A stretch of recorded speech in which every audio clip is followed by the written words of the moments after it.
Друзья, это третий звонок. Я прошу всех подойти в зал. Сейчас мы уже начинаем представление второй части. Starting, we are about to open the second part of our event. Leonid Glazachev and Tatiana Struk are joining me on stage.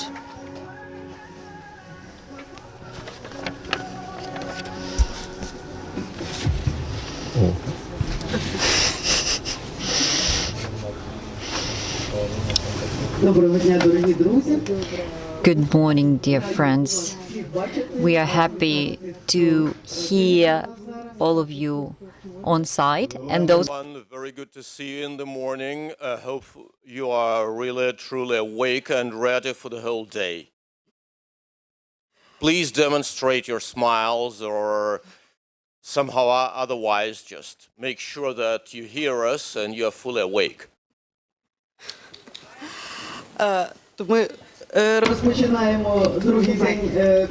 We are starting the second part of the conference, UT conference. I was at the camp from the very beginning, from the very first day, so I can say that the first part was a success. Yeah, so actually, judging by the fact that most of you didn't leave and you're still here, you really liked the first part of it. And looks like the atmosphere and the happy faces I see here really confirm that. И слова. During the first part, we listened to numerous speeches. We had wonderful time together. We had hundreds of people watching us online, and I'm sure we still have some people watching us now in this early hour. And I'm sure we will keep the pace up to the very end. So we are being streamed on website of UTCamp, on pros.com, and on YouTube, on Facebook. And I would like to remind you that we are supported by the team of our interpreters, simultaneous interpreters that are working for us right now, so that everyone could hear us and understand us. Speakers from the whole of the translation industry who are preparing for their presentations yet. And in the next 2 days, we'll have presentations in 3 different tracks. So it's the art of translation, technologies and business, and the highlight of UTIC 2020. We have some cross-disciplinary and some even cross-cultural presentations. So we are asking our moderators, please come here. It's Václav Yahornov, Olga Dyakova, and yours truly, who haven't gone anywhere. Thank you. Good morning, dear friends and colleagues, our participants online and on site. I'd like to invite you to join our track, The Art of Translation, today and tomorrow, because our program committee had worked really hard to offer you the most practical, topical, and inspiring presentations ever. Let me introduce our speakers briefly, just to help you to have an idea about our program. Today, after lunch at 3:10, we will enjoy this session with Will Hackett-Jones. And we will speak about the translation of slang and swear words. Later today, Anastasia Struk and Olena Glivinska will tell us about the update of translation industry brand in Ukraine. Also today,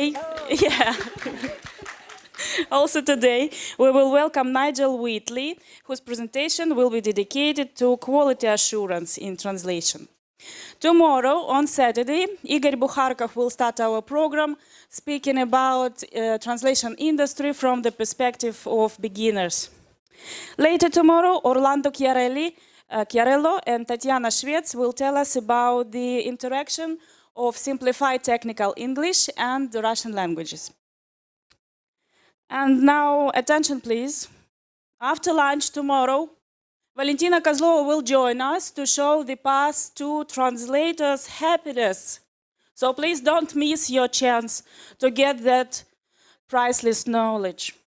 And finally, Václav Yegornov will tell us not fairy tale, but a truly true story about translating and localizing into 2 languages by only 1 person. So you see, we have a lot to offer, and we encourage you to forward us your questions to speakers, your comments, and please be as active as possible. Thank you, and see you soon.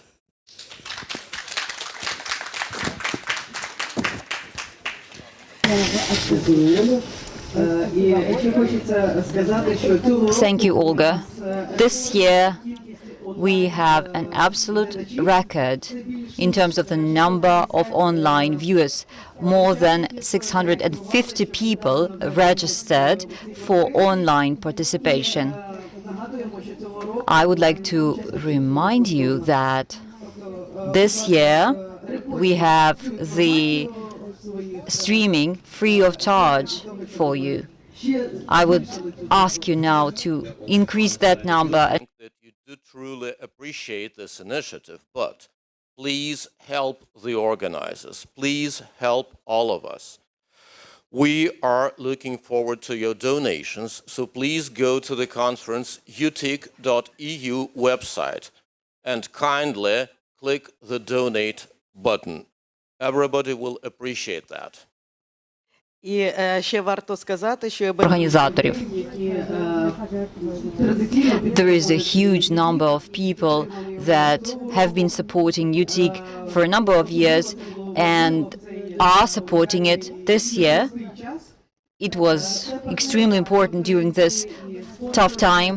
These are the sponsors and partners: Logros IT, Language Solutions Pro.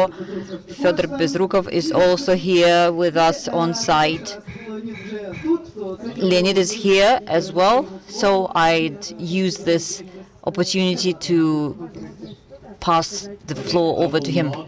About the program, well, first of all, because I didn't read it this morning, so I do not remember. But we've got quite a number of very diverse speeches. Moreover, some of them were actually preempting the situation where we are now, and believe it or not, some of them were submitted even before, prior to the COVID pandemic, with the post-doom word as part of the topic.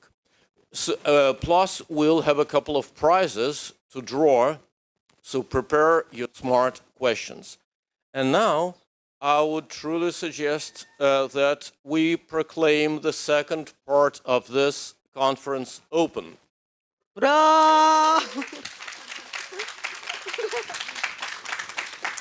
Okay, and this is the right moment to say a big thank you to the organizing committee that could completely rework the strategy, change the approach, well, actually multiple times, as we know, and despite all odds, they organized a not only a great program, but also a great live conference, which is so unusual.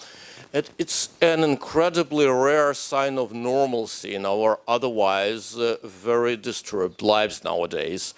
So, I'm talking about Tatiana Struk, Victoria Moroz, Anna Ivanchenko, Fyodor Bezrukov, Katya Filatova, Joseph Kovalyov, Alessandra Martelli, Paul Filkin, Sameh Ragab, Konstantin Dranch, and yours truly. Ой, це так приємно, от зараз так лунно. So nice to hear our names with you clapping at the same time. Now, a couple of words about the program. We are moving on with two halls here on site. In this summer hall, we will have the keynote speakers and those that are here in person.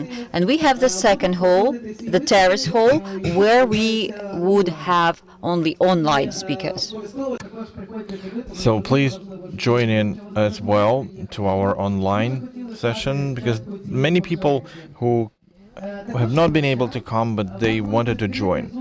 So from today evening, tonight, there will be Zoom rooms open for you, available for you, and the topic will be posted every day. So keep track of the announcements over the social networks, and you will be able to see those people whom you couldn't see, but still talk to them and share your impressions from this wonderful venue and show them how you drink your coffee at the riverbank.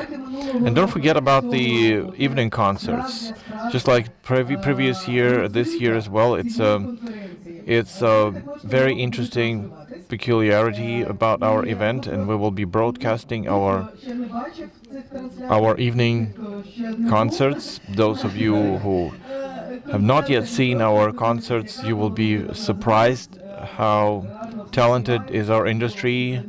Everybody's singing and dancing and doing a lot of interesting artful stuff, not only translation and interpretation. So this conference is now officially open, and let's give a round of applause to our presenters and begin our conference.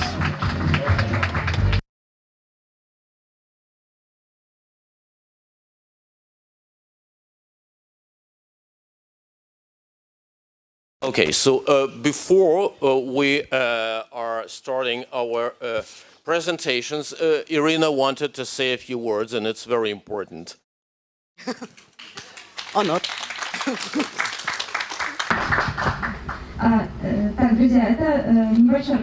So this is just an announcement. We previously announced that there should be interpreter battles tonight, but we've changed that. We want to draw lots, lottery for the tickets for the next UT Camp 2021, and we will be drawing the lottery tonight.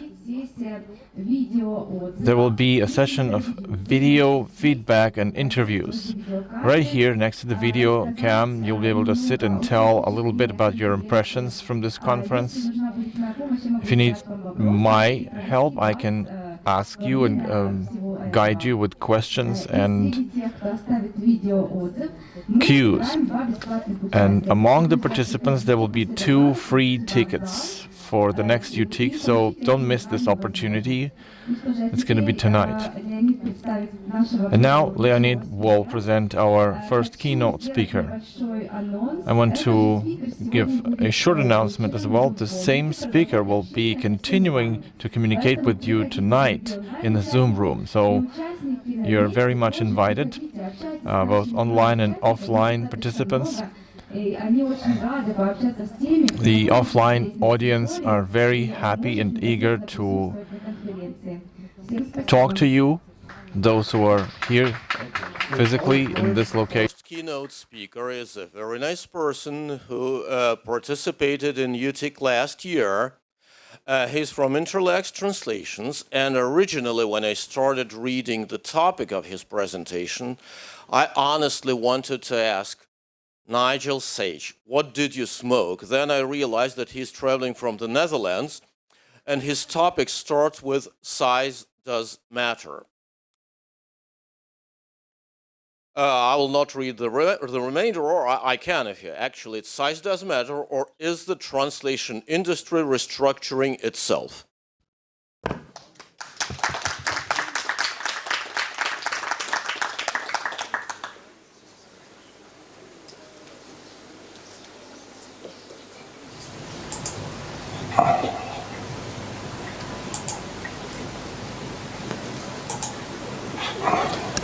Hello, Nigel. Do you hear Hello. me? I can hear you. Hi, I this can't is see Irina you. speaking. Hello, Irina. I don't seem to be able Yeah. to get into my presentation. And a lot of attendees are watching you now. So just say hello and we will step Am our I? hands. Okay. Can I get started now? Because I had a few technical problems, but it seems to be okay, Okay. now. Right? Okay. Okay. We can see your presentation. Ladies and gentlemen, good morning and welcome from the Netherlands. I'm pleased to be joining you again, not in person, but online. I'd hoped to be there myself in Ukraine, but the way things happened, it didn't work. And I'm doing it virtually. I'd like to say hello to all my friends I met last year at the camp. I've seen some of you today on the camera. I've seen many good faces. I'd like to say hello to all the people who are watching either in the forest or at home. And of course, I'd like to say hello to all the chickens. Okay. I've been introduced as, you know who I am, and you know what my theme is the translation industry restructuring itself. Sometimes I've been told off for calling it an industry. People say, no, it's a profession. I think the words are not important. It is an industry because we work hard. It's a profession because we do it properly. So is the industry restructuring itself? Now, I have to say, I prepared this presentation back in January. And in January of this year, the world was a very different place to what it is now. So I'm not going to talk about how things are changing because of COVID-19. I'm going to talk about how things were changing before all this happened and how things will probably change. We assume they will change after it's happened. So you could say that 2020 has been postponed, although in reality it hasn't, because the fact that this conference is taking place today and this week means that you have found a way around the problems that we have with the pandemic. So it hasn't been postponed, it's just been delayed and it changed. Of course, lots of changes are taking place at the moment, but I'm more interested in the changes that have taken place and the changes that will take place in the future. The big question, of course, and one that I can't answer and nobody can answer is, will COVID make any difference to the rate at which it changes? Will it speed it up or will it slow it down? Well, we'll only know that in a year's time when we hope it's all over. Now, before I go on to talk about how the translation industry is changing or will change, let's have a look at a few other examples where market forces do apply. Examples that really have nothing much directly to do with translation, but certainly things we can learn from. My first example, hotel room in Dnipro tonight. Well, tonight or last night. When I thought I was coming, a few months ago, I booked a hotel myself in the city for 2 or 3 nights before the conference, so I could do some sightseeing. And there's quite a choice of rooms. I could have this one, Hostel Portal for 12 euros. Not sure about that. That's 12 euros for 2 people, by the way, not just for 1 person. I could have River Park Apartment, looks very nice, 43 euros, which is by European standards, by Western European standards, that's really quite a cheap price. And that includes a double room with balcony.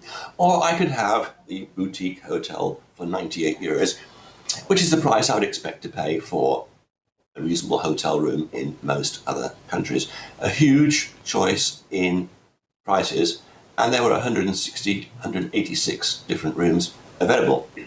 Look at those prices again. Big difference. So why can one charge 98 and the other one charge 12? Well, it's what you get. It's what you pay for, and people choose by price, they judge by quality in all walks of life. So, for example, if I pay 12 euros and I got this, I'd be extremely happy. But if I pay 98 euros and got that, I would be less happy. As I say, we choose by price, we judge by quality. There's a saying, you get what you pay for, and that's the same in our business as it is in any other business. My second example is the bookshop. Now, anybody over 20 years old will know what I mean. Anybody younger than that will probably say, what's a bookshop? Well, bookshops throughout the world have traditionally been like this. I call it a high street bookshop because you get them in the main parts of every town, city, and some villages throughout most of the world. In this case, it's a bookshop that also sells other things because the profit margin on books is very small. So you have to sell things like cards, stationery, magazines, where the profit margin is a lot higher. But this is a bookshop. It calls itself a bookshop, and that's what it promotes. It only sells other things because it needs to. And bookshops were like this until, I suppose, about 20 years ago. And then this happened. Suddenly, you could buy any book you wanted to online, have it delivered to your house, and it was cheaper. Now, Amazon nowadays has expanded so much that they sell virtually everything. I assume they still sell books, I don't know. But you can buy anything there, and they got fast delivery and good prices and an easy way of buying things. You don't have to go park your car outside the bookshop, go in, look around, it's there. And that's what we're used to now.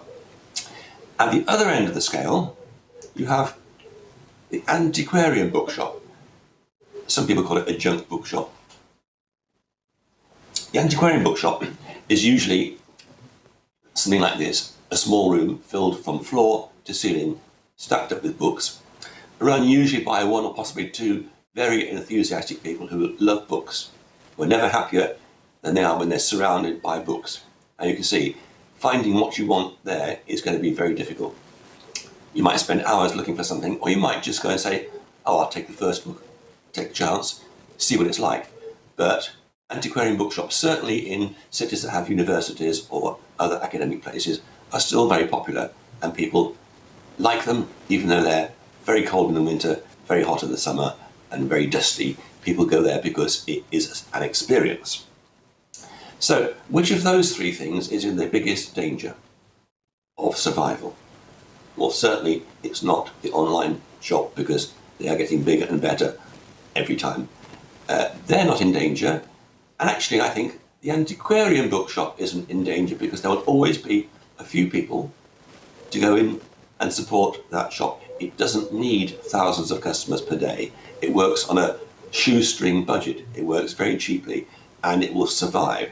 I fear the one that's going to disappear is going to be the bookshop, Gulliver's Bookshop, and thousands of Gulliver's bookshops all around the world because they cannot compete with the big boys, and they certainly cannot compete with the small antiquarian bookshop selling out-of-print, rare, second-hand books. I may be wrong, I hope I'm wrong, but I fear that's the way it is.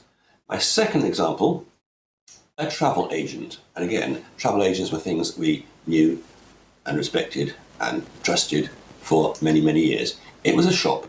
It was full of brochures. It had nice people with big smiles who tried to seduce you to travel to faraway places. They had all the information. You would go and talk to them. Sometimes they'd been to the place themselves. They could tell you about it. Other times they pretended they'd been. But you had to feel good. You went there and you knew you were getting what you wanted.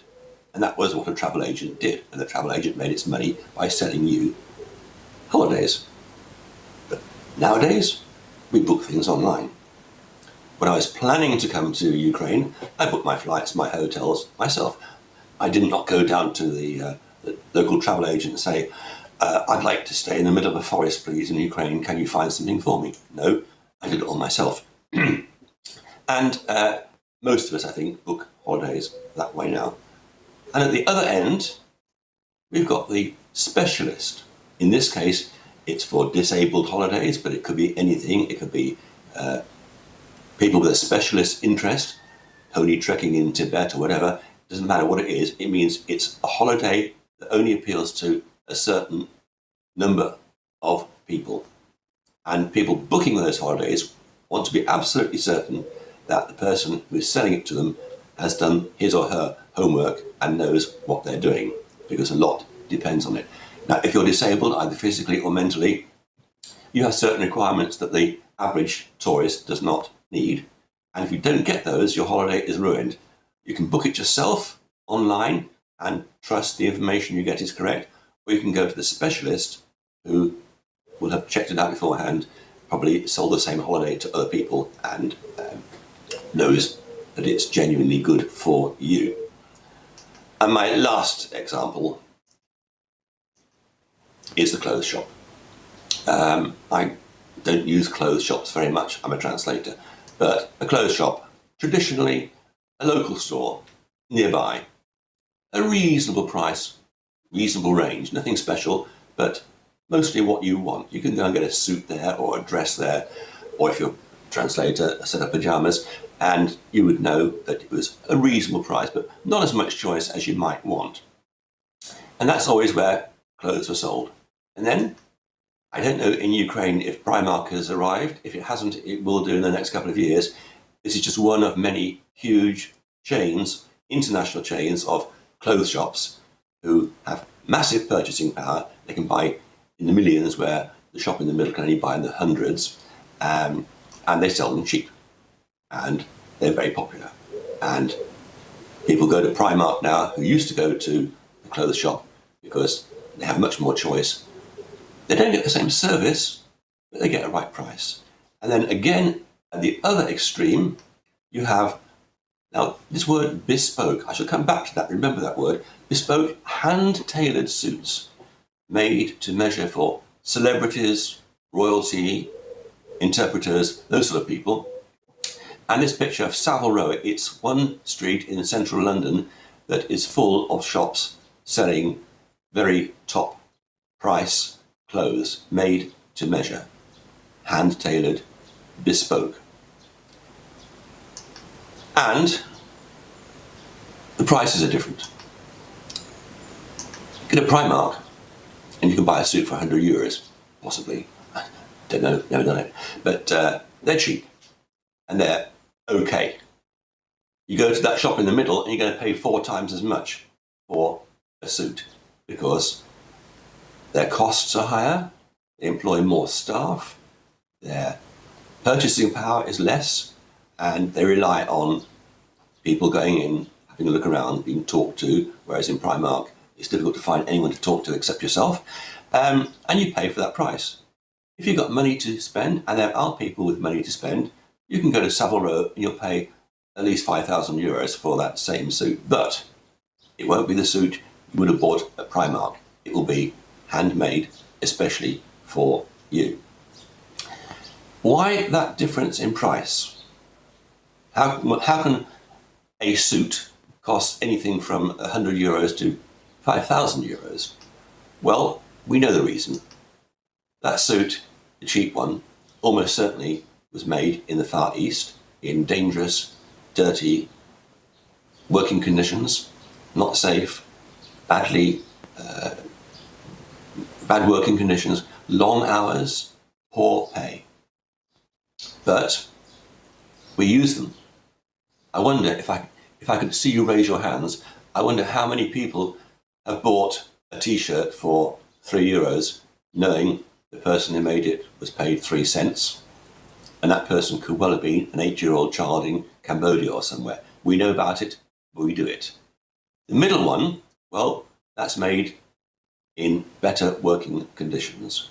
Fewer people working there, more space, is properly lit, it's safer, no danger of industrial accidents there, A lot of it is automated, but it's still controlled by people who are professional tailors. That's why you're paying the extra. And the ultimate extreme, the man who makes your made-to-measure suit, he probably only makes 2 of those each month, which is why he needs to charge that much to make a living. He's gone. There he is. And it will be made exactly for you. Your body measurements will be taken, he will lay it out, and every stitch will be controlled along the way. He'll probably call you in 3 or 4 times for a fitting and make sure it's absolutely right. And if it's not, he'll change it. And that's the price you have to pay for that sort of service. Once again, which of those 3 is in danger of disappearing? Not the big internationals. They've got the market covered. Not the bespoke specialists. There are enough people in the world, not many, but you don't need many, enough people in the world to support those. It is, I'm afraid, the middle one that's likely to disappear because they can't afford the cost, they can't compete on price, they can't compete on quality. But I'm talking about clothes shops and bookshops and travel agents, and that's not what I'm here to do. What does that have to do with our job as translators, interpreters, editors, anybody working in the language and linguistic world? Will the changes that have happened to other industries, will they affect us? I'm not a fortune teller. I don't know. I can just go through the possibilities. And I call them the 3B principle. My 3 Bs, I shall introduce them one by one. First one you'll be very familiar with is the word bulk. My second one, boutique. And my third one, coming back to that word I mentioned earlier on, is bespoke. Bulk, boutique, and bespoke. What do they mean? Well, bulk, you all know, it means big, large, lots of it. It can apply to virtually anything. Bulk buying, doing things in large numbers, right? Boutique used to be a French word. It's been borrowed or stolen by the rest of the world, and it now means, not a shop, but it means serving a sophisticated or specialized clientele. Or you could say serving a clientele that likes to think it is sophisticated or specialized. Boutique is the middle part, the middle range. So it's the travel agent, the bookshop, the clothes shop, in the middle of those 3. And bespoke, normally used for clothes, but can be used in many other ways. It means goods or services made to order. So not something that you can go and pick off the shelf, something that you order and it is made especially for you. Like having a building designed by an architect, you can say what you want and what you don't want, and you have the choice. Bulk translations. What do we mean by bulk translations? Well, we all know what bulk translations are because we've all seen them. That's a bulk translation. Okay, it's in Latin. It doesn't matter what language it's in because no one's going to read it. Bulk translations are the things that have to be there because either regulations require it, the washing machine instructions, or it has to be there for legal reasons. And you know what it's like? You scroll down through 35 pages of 6-point type just so you can then click that box at the bottom saying, I accept the terms and conditions. You don't read it. The person who wrote it knows you don't read it. The person or the machine who translated it doesn't care if you read it or not. It has to be there. It serves a purpose. There are exceptions, of course. In the academic world, in the medical world, you have very thick documents, again, with thousands of words, which are translated properly because they are going to be read. I don't call that a bulk translation. I call that just a lot of translation. But by bulk, I mean stuff that is just there because it needs to be there, and the quality of translation doesn't matter because it's very unlikely to be read. Just skim through. A key example, sorry, that was a pun on the word key. A key example of bulk translation. Now, this is something that I'll go slowly because it takes quite a bit of brain power to get your ideas around this. Remove product from packaging. Well, the instructions were inside the packaging, so to have got the instructions, you obviously unpacked and taken the thing out. So that's totally redundant. Insert batteries into the battery compartment. I can't imagine anywhere else where you would insert batteries except into the battery compartment. And so you're just about to do that, and then you say, batteries not included. Switch on. Now, that's not enough technical information for most people, so it goes a bit further and explains using the on-off switch, just in case you didn't realize. And finally, your device is now ready to use. One assumes if you've managed to get it out of the packaging, you've managed to switch it on, having put the batteries in, that you know it's ready to use. That is just useless information, but it's useless information in 26 languages. So some translators have made a bit of money on translating it, but really it's totally, totally unnecessary in the first place. You could say it's designed in paradise, it's produced in China, it's translated by Google. Boutique translations, something that appeals to me because I work as a boutique translator, if you like. I own a translation company here in the Netherlands, and we specialise in boutique translations. Doesn't mean we translate about shops, but we do things in a creative and a specialist way.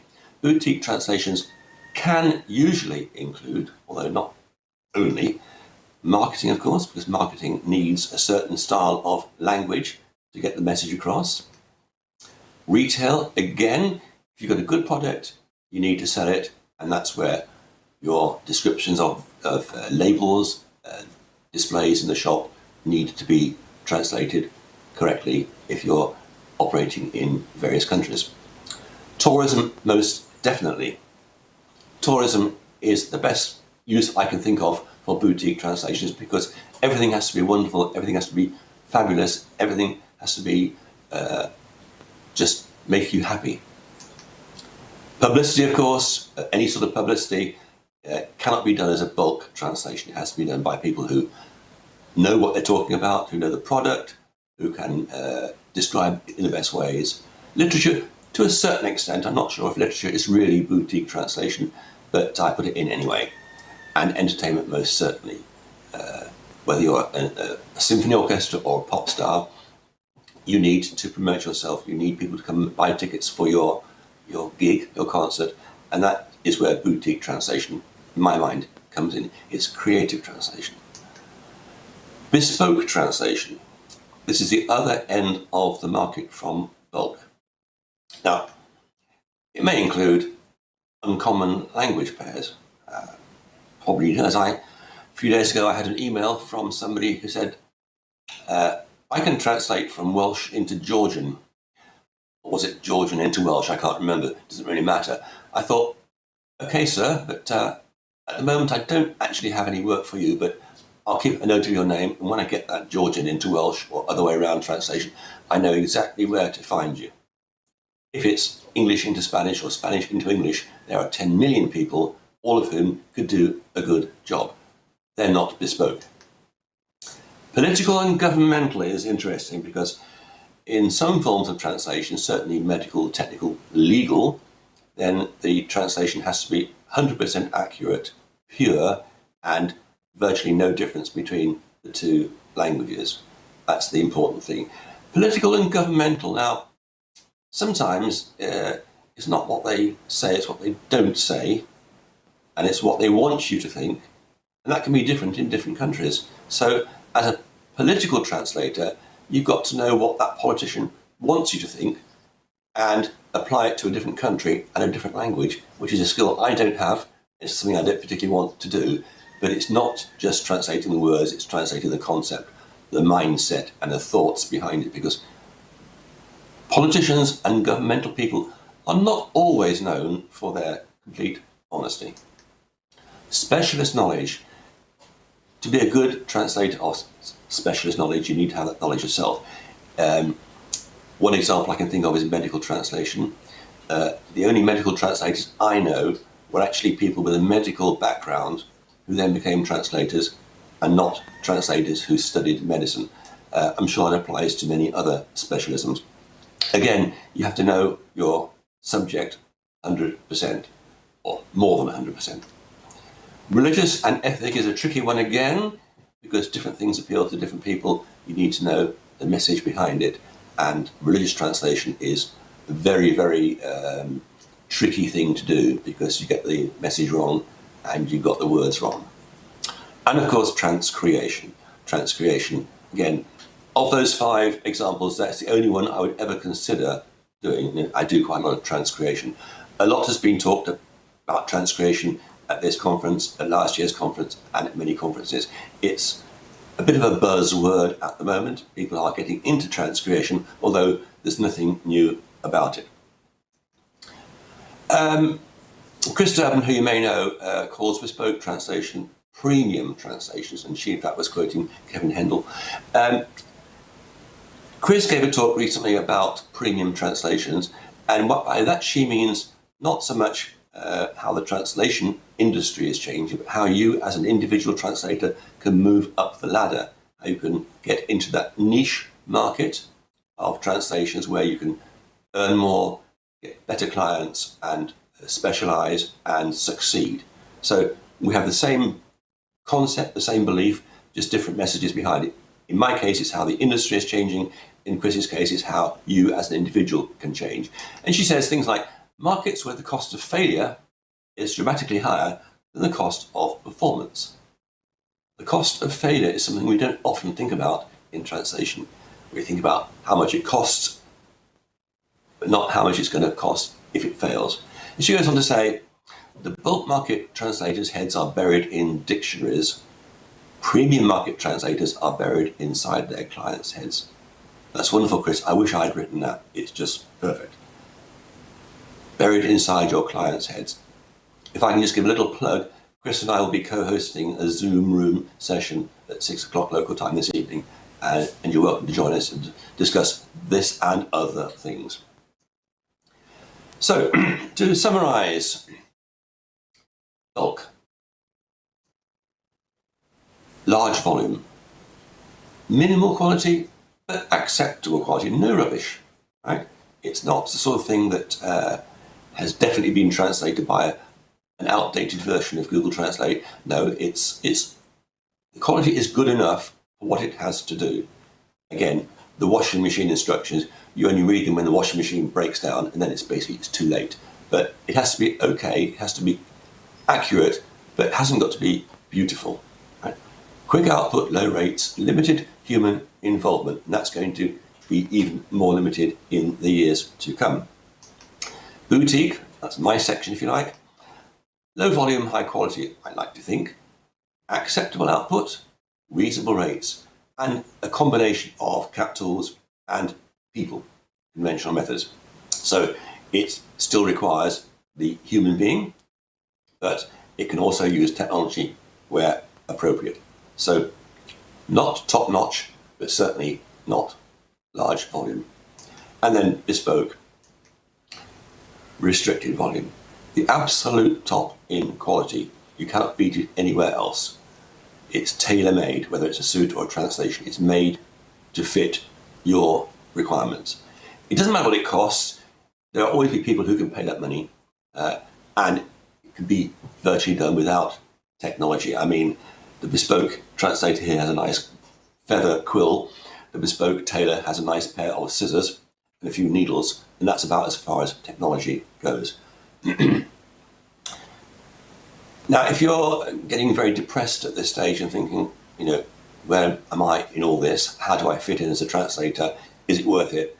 Should I go and hit the bar right now? No, don't worry. Only 1% of the internet has been translated. 1%.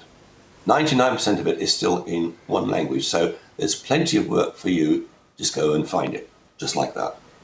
And Google Translate translates more words in 1 minute than all the other translators in 1 day. You want figures? I'll give you some figures, but they're out of date. They're from 2017, so they're 3 years old.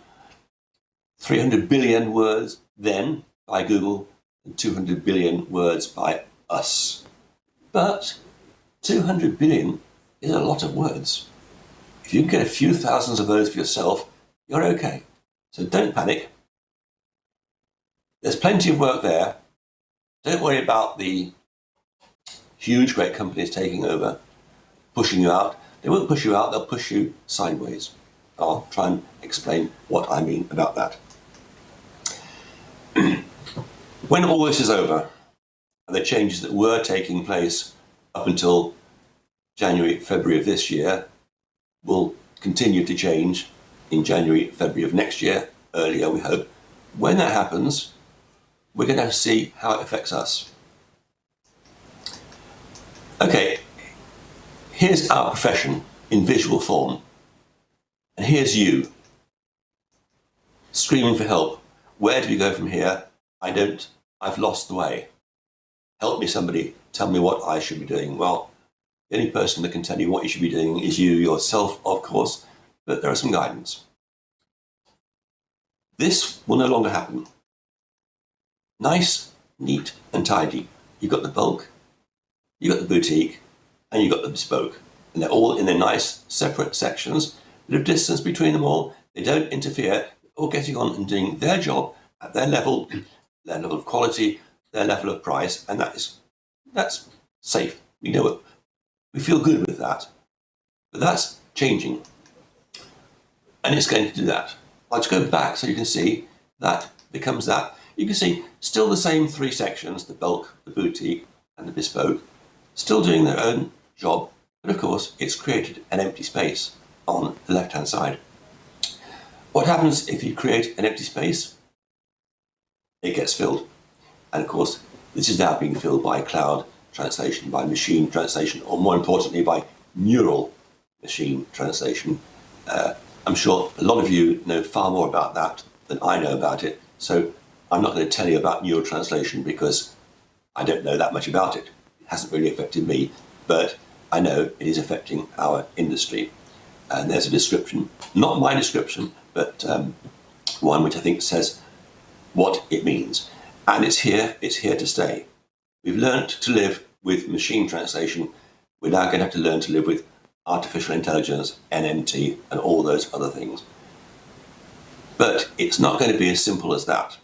That's the situation at the moment. We've now got 4 categories, 4 separate sections, all separate, all doing their own thing. It's going to change. That's what's going to change. NMT is going to get bigger. And you see what it's doing? It's pushing the bulk into the boutique. It's moving it across. The gentleman on the right is unaware of all this. He's still writing his book. He's still cutting his suit out. He won't be affected, but the rest of us will in some way or another. It could even be that. So this boat translator, he'll carry on. He doesn't worry about it. He doesn't even know about it. The boutique translator, people like me and some of you, we will be under competition. The bulk translator will need to reorganize, is reorganizing as I speak, which is a bit of a threat for the boutique people who used to be in the middle. We're now being pushed sideways. You can see what's happening. It's pushing everything to one side, although the bespoke man is not being pushed anywhere because he's at the top. And if you're at the top, you can't be pushed any higher. How will it affect the rates? What we charge, what people are prepared to pay? This is only a prediction on my point. I would suggest this. I'll go back. That was there. You notice that the boutique stays about the same. But the bespoke translator can charge even more. He's become even more of a specialist. The bulk translator will have to charge less. And the NMT, the cloud translator, charge even less than that. Bulk translation companies, a lot of them are rebranding themselves. I know many who say we are creative translators. I'm not worried about that. I don't see it as a threat to me as a creative translator. I do question how a company or an individual who's been translating technical work for 20 years can suddenly class themselves as a creative translator, because I, as a creative translator, could never suddenly say, I've become a technical translator. I don't have those skills. I'm not criticizing it. I'm just questioning, is that really this? Is that possible? Can you suddenly decide you want to be creative and press the creative button and suddenly your world has changed? I know a few boutique translation companies are concentrating more on marketing and transcreation. In my case, I've always done that, but companies are, the middle section, the boutique translators are saying, well, I've got to specialize. I can't do too many things. There's no point specializing in the sort of things that are being taken over by bulk companies pushing me out of the way. So I should go into marketing, transcreation, that sort of thing. And bespoke translators are specializing even more. And if you've got the money, you can go to them. If you haven't, they're not interested in you. And NMT translations will lower their fees, lower their rates, and in some cases offer things completely for free. Well, what is free? If you use Google Translate, you don't actually pay money to do it, but the minute you use it, all your text becomes their property, and they can do whatever they like with it. And of course, no such thing as a free lunch. They sell you as a product, but that's another question. We know about that. NMT is going to be even more so. Free translations at a press of a button. Is this the world of the future? Each section, each category now, the book people, the clothes shops, the travel industry, and translation, all neatly arranged into different levels. The question that we don't know is, that middle section, is that the one that's going to disappear? Will we have a world that is just that? I hope not. I don't think so, but we don't know. But it's a good idea to be prepared.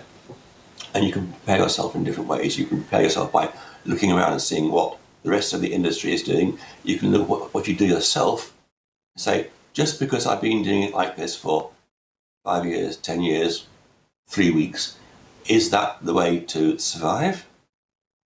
Probably it's not, because you can't ignore change. You can go along with it or you can fight it. Fighting it, in our case, is a waste of time because it will just fight back. If you're put under pressure to lower your rates, and I believe that in the industry now, many companies, many large agencies are increasing, they're increasing their prices, they're lowering your rates, and they pay far less. They say, well, it's COVID. You know, we've got to pay less because of COVID. I think, well, why should COVID make you pay less? You're using it as an excuse. But I know there's pressure out there, especially in the last few months when a lot of us translators have had not as much work as we would like to have. The tendency, the temptation is to say, I'll make it more expensive, I'll pay less. Other industries don't do that. They don't suddenly put the price up because they haven't got much work. You don't go to a travel agent. Perhaps you do. Interestingly, now that people are going back on holiday in the last few weeks, certainly in Western Europe, the borders have reopened within Europe and people are now booking holidays, and the price of hotels, campsites, holiday villages has gone sky high because suddenly people want them. The last few months, when it was difficult to travel and people were unwilling to travel, the prices came down. So why in translation, when there's not much work, do we put the prices up? And why do we pay our translators less? I say we, I should say they, because I'm not in that category. If you're put under pressure to lower your rates, there's a simple answer. And this is the simple answer. Of course we can do it cheaper. You get what you pay for, you pay money, and you take your choice. Thank you very much. I don't know how many of you are out there, I can't see any of you, but thank you for joining me today. There'll be time for questions in a moment.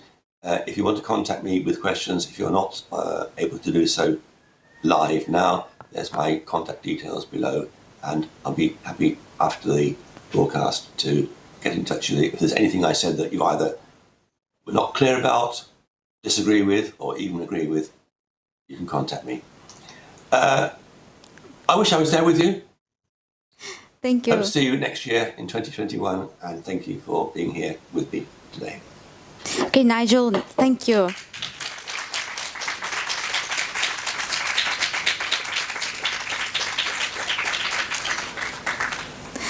So, do we have any questions for Nigel? Yes, we have one question from Alexander Bondarenko. Hello? Anyone there? Yes, hello, Nigel. Thank you very much for such a nice presentation. It's so sorry that you're not here this year, hopefully next year one. So the question is, in spite of all these technological upgrades and specificities and new tendencies you've been talking about, what makes you tick? What makes you believe in translation industry? Anyone can hear me or see me? I seem to have lost contact with UTIC. Nigel, do you hear me? We will wait for a minute.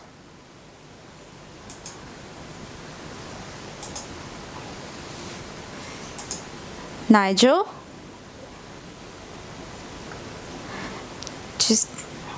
Just 1 second to recheck.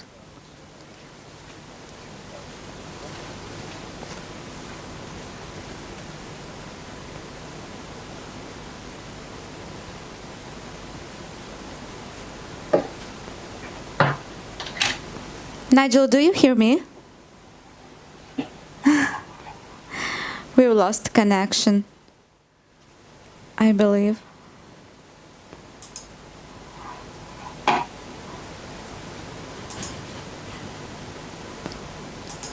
And one more time. Nigel, do you hear me?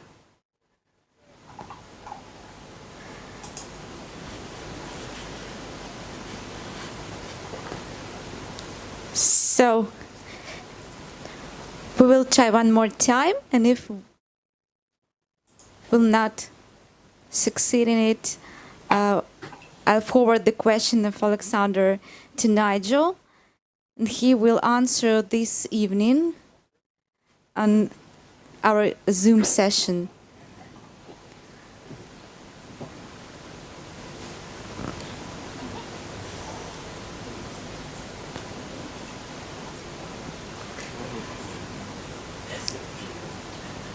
Yeah, and we will just can make a video recording for the answering this question.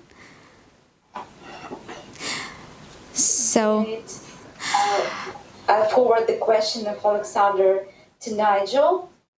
He will answer this evening on our Zoom session. That's Sorry, right. I have my sound turned down. Can you just say it again, please, Irina? I didn't hear what you said. Yes, I believe you turn on your YouTube recording now, yes? Yeah. Yeah, and we will just can make a video recording for the answering this question. I suppose it will be forever. Just forward the question of Alexander to Nigel. He will answer this evening. Hi Nigel, if you can hear me, can you please turn off YouTube sound? That's right. I have my sound turned down. Can you just say it again, please, Irina? I didn't hear what you said. Yes, I believe you turned on your YouTube recording now, yes? Yeah. Yeah, and we will just can make a video recording for the answering this question. I suppose it will be. Thank you. Nigel, do you hear me? Yeah? I can hear you. Nigel, if you can hear me, can you please turn off Turn off. sound? Guys, I believe that's a proof that live events will always be on top.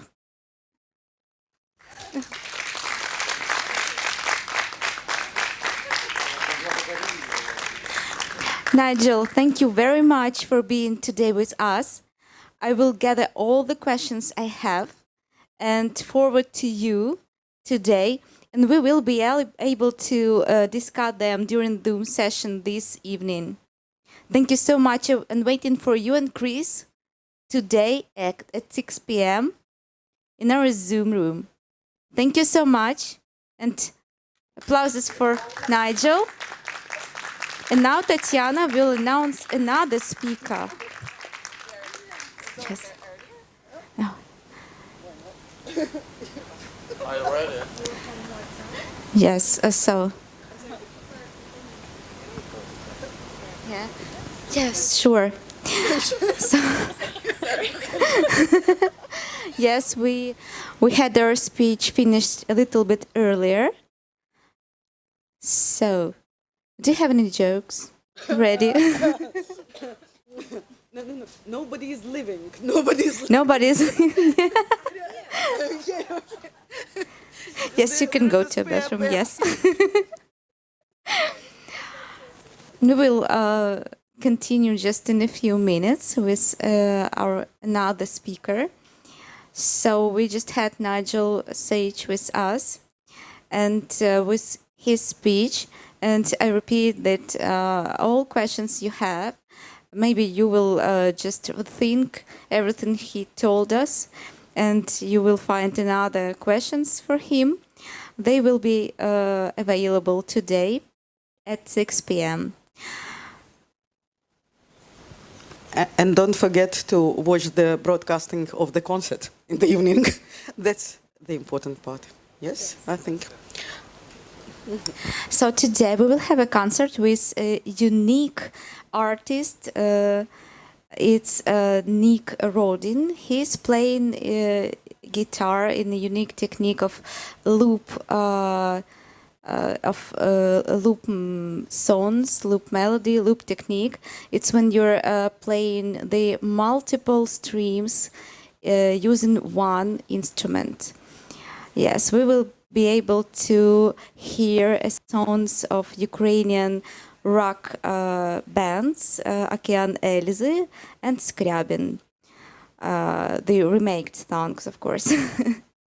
I believe we will be able to invite Skryabin or Okean Elzy live in our further events as well. Yes, that would be nice. Yes, and also we will have some lotteries and other activities with nice prizes today during the concert.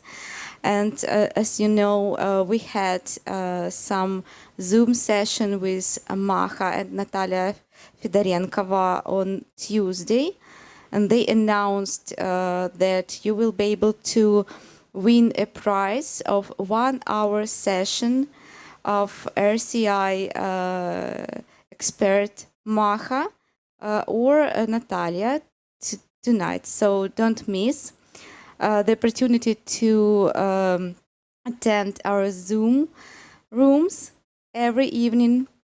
And then you maybe will be able to have some nice bonuses or some nice prizes when you're attending our online activities. You still don't have any jokes, no? No. Less and less jokes in my head. Я ще хотіла сказати, що, будь ласка, I wanted to say that you should remember that among us, there is a winner of European Lviv competition. These are young translators, potential translators. If you see them, grab them, share your experience, and try to somehow show how interesting this profession is, because not all of them dare to come up to people and talk. Already yesterday their eyes were not scared anymore, so please help them and tell them about our field. And at this UT camp we also do the second part of our project, Box of Chocolates. Last year, this session broke all records because this session, as you can understand from this complicated allusion in its title, it refers to Forrest Gump movie, that life is a box of chocolates and you never know which one you're gonna get. So last year, directors and owners of translation companies from Ukraine and Russia shared their stories of how they started their business, what were their fears, what they risked, what they lost, what they gained. That turned out to be very interesting and very open. Maybe even too open, I'm afraid. But this year we decided to collect women who work in this field, because for some reason last year it was an almost exclusively male session, except Svetlana Svetova. Yes, it's all about the character, I can say. So this year we are going to have Manal Amin from Erebus with a very interesting story, how she occupied her place here at the market, very unfavorable for women. It might seem. There's going to be Sabina Yasinska, who is also going to share her story with us, as well as Ilona Voronova, who is going to tell about the ways of working in an IT company in this vector and localization, and Irina Tulovska, who promised to come back, but for now we don't see her, who is the head of localization in a company which produces dubbing for the films. So that's also very interesting. Now, I am absolutely happy to introduce our next keynote speaker. This is Sabina Yasinska, who made all her way here, and we can listen to her in these beautiful surroundings. Sabina is the global marketing leader, and I'm sure that everyone knows her like one of the best experts in marketing field. So she'll share her knowledge about how to deal with situation now. And thank you that you came here, that it's so great to see you. Just give a big hand to Sabina. Guys, thank you so much, and thank you, Tanya, and thank you everyone for inviting me. I'm super excited to be here and to be here in person. And to all of you who are joining us online, please do everything you can to come here next year. Honestly, this is a little paradise. So big thanks to the organizers, to Intex, to Stanisław, to Tanya, Aliona, Irina, everyone who is making this place special, as well as all of you here. And to my two interpreters, I have Dimitri and Anya, who are interpreting my talk now into Russian and into Ukrainian. Honestly, I'm deeply honored. I'm deeply touched that it's happening. So thank you so much. So as Tanya mentioned, I'm Polish. And yes, I had a good flight. Thank you very much. And if you haven't asked me about it, I mean, you're already too late.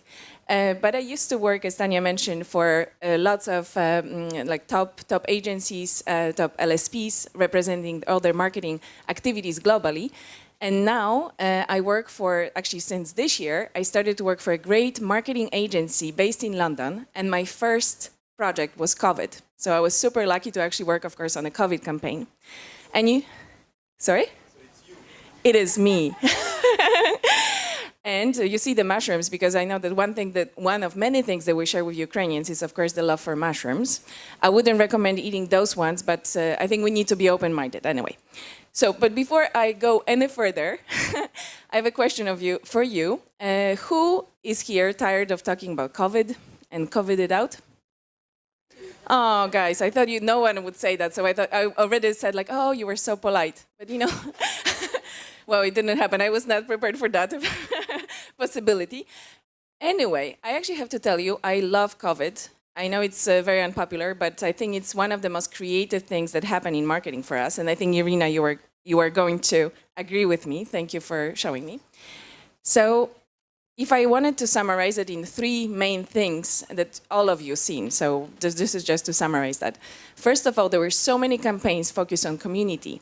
So charity and social content, also content given for free. Of course, you know, usually that was a content prepared before, but it really helped with increasing the visibility.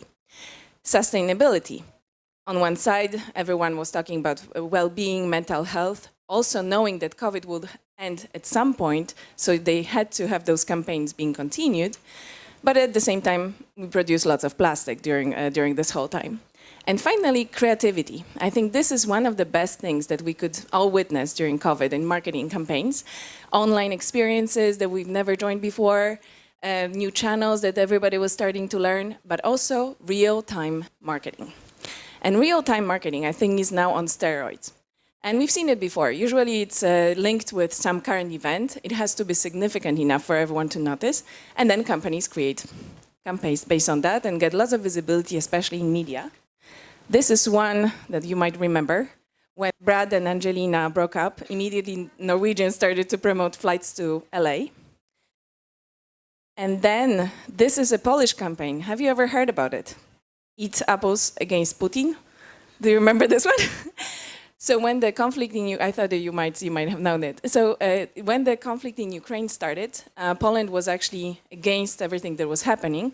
And because of that, we were punished by an embargo. So Polish produce was not exported to Russia. And some of the groups of producers that were punished the most were Polish apples. 55% of Polish exported apples were actually going to Russia. So the entire country, in the act of solidarity, started to eat apples. So here you see our ex-prime minister having apples, you know, just on television. Everyone posting eating apples on social media. And some of the companies who actually made even more business with that, and this is shocking, cider. Like in Poland, of course, you know, vodka, beer, mead, like all kinds of alcohol. We actually haven't used drinking cider. Cider only started to be popular thanks to this action against Putin because it was eat apple and drink apple. And that company, with almost no budget, became very, very popular. But now, of course, thanks to COVID, we had so many of those amazing campaigns. All the Ukrainians here, have you seen this one? I think this is really clever. It was actually a Ministry of Culture and Information Policy of Ukraine, using famous pieces of art to talk about safety measures. I thought it was pretty clever. And of course, many others. Maybe you've seen some of those. Le Whopper de la quarantaine. So that's the Burger King in Paris. And then the Australian gyms talking about flattening the curve after COVID and signing up for a gym. And of course, lots of famous brands who were distancing their logos. Even Nike had "Just Don't Do It." That was their logo for a while. Other things that were happening, I think I love this one. For Mum's Day in the UK, there were cards saying, "I don't care if everyone is doing it. You are not everyone. Stay home." Why? Because I said so. That's why. So mom, stay home. Don't invite guests. Wash hands and be safe. And a few other things. So those are, I thought it was a pretty clever email campaign with a company that makes shirts. And of course, giving different advice how to dress for a conference call. And this is actually one of the main themes of the whole COVID marketing was really more humor, less serious, because how to be serious if everybody you talk with is in their pajamas. So you really have to get down a notch. And a few amazing things that happen leading through change. Have you seen those webinars? No? I really recommend that you take a look. Those were webinars created by Salesforce. And that's why I say everybody always recommends to do a webinar until Salesforce started to do webinars. Because they invite Metallica, Sheryl Crow, CEO of Starbucks is talking how they deal with COVID. It's impossible to beat it. But honestly, I totally recommend to watch it. It's amazing.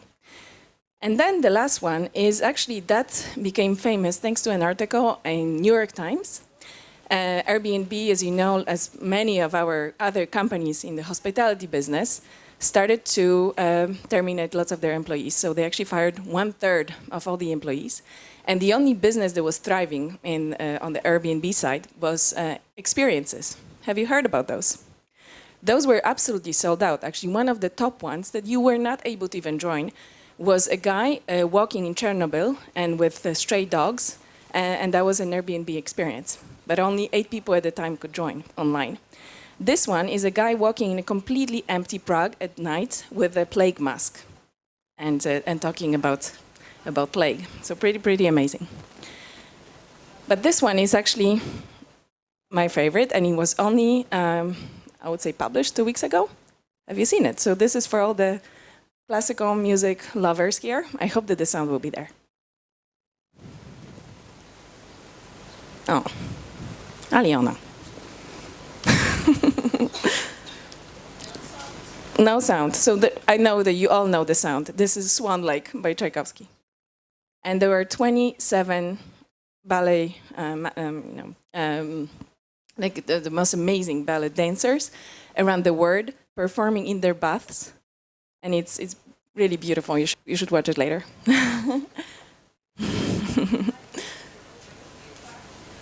Okay, we might have a chance.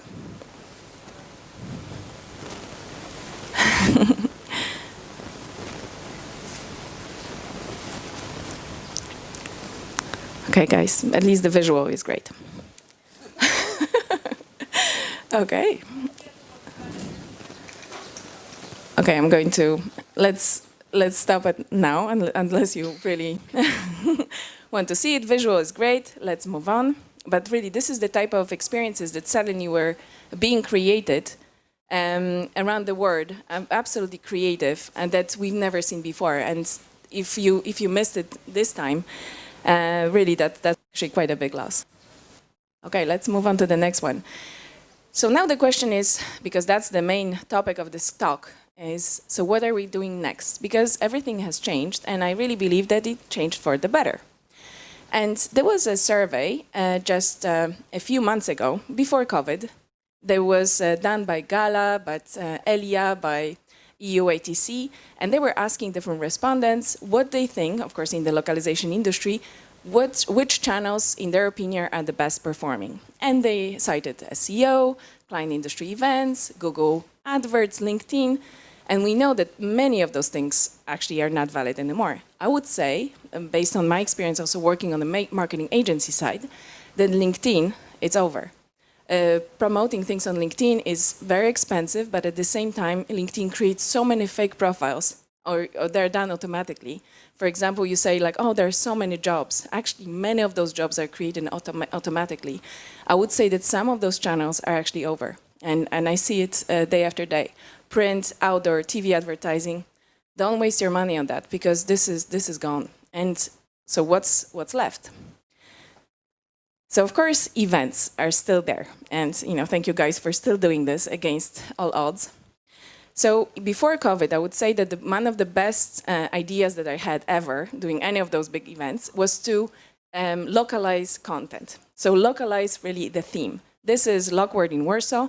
I'm based in Warsaw, so of course I organized a tour in the city. I did the Polish theme. We gave some Polish tea set as a gift. I mean, we played that to an end, extent. And this is really what gives you the best visibility. So I really recommend to play that card wherever you go abroad. And of course, million different organizations. So I joined all of those, and I was going to all different events, but also because of a very specific reason. I used to work for Donnelley, or our Donnelley before, $12 billion company, so huge. But we were a very, very tiny department there, and we knew that at some point we wanted to be acquired. But we didn't want to spend too much money on like Gala and Lockword and all those different places, so mostly we were spending money on entertaining our clients, but entertaining them so well that we would have a private lounge at Roland Garros and send them tennis balls signed by Nadal or whoever. But no money, of course, for Gala, Lockword, and all those things. So I was designated person to just go there by myself and make sure that everybody knows me, so then someone would acquire us. And that's why I joined all those things. I did all the call for papers, and I was elected to different boards, and we were acquired by SDL. So this is one of the many, many things that those events can offer. But now, what are the very good ideas that we have at this moment? So I mentioned that I work for a marketing agency based in London. We're actually sending to our clients tea sets sometimes also gin and tonic, and we invite them for a nice tea party.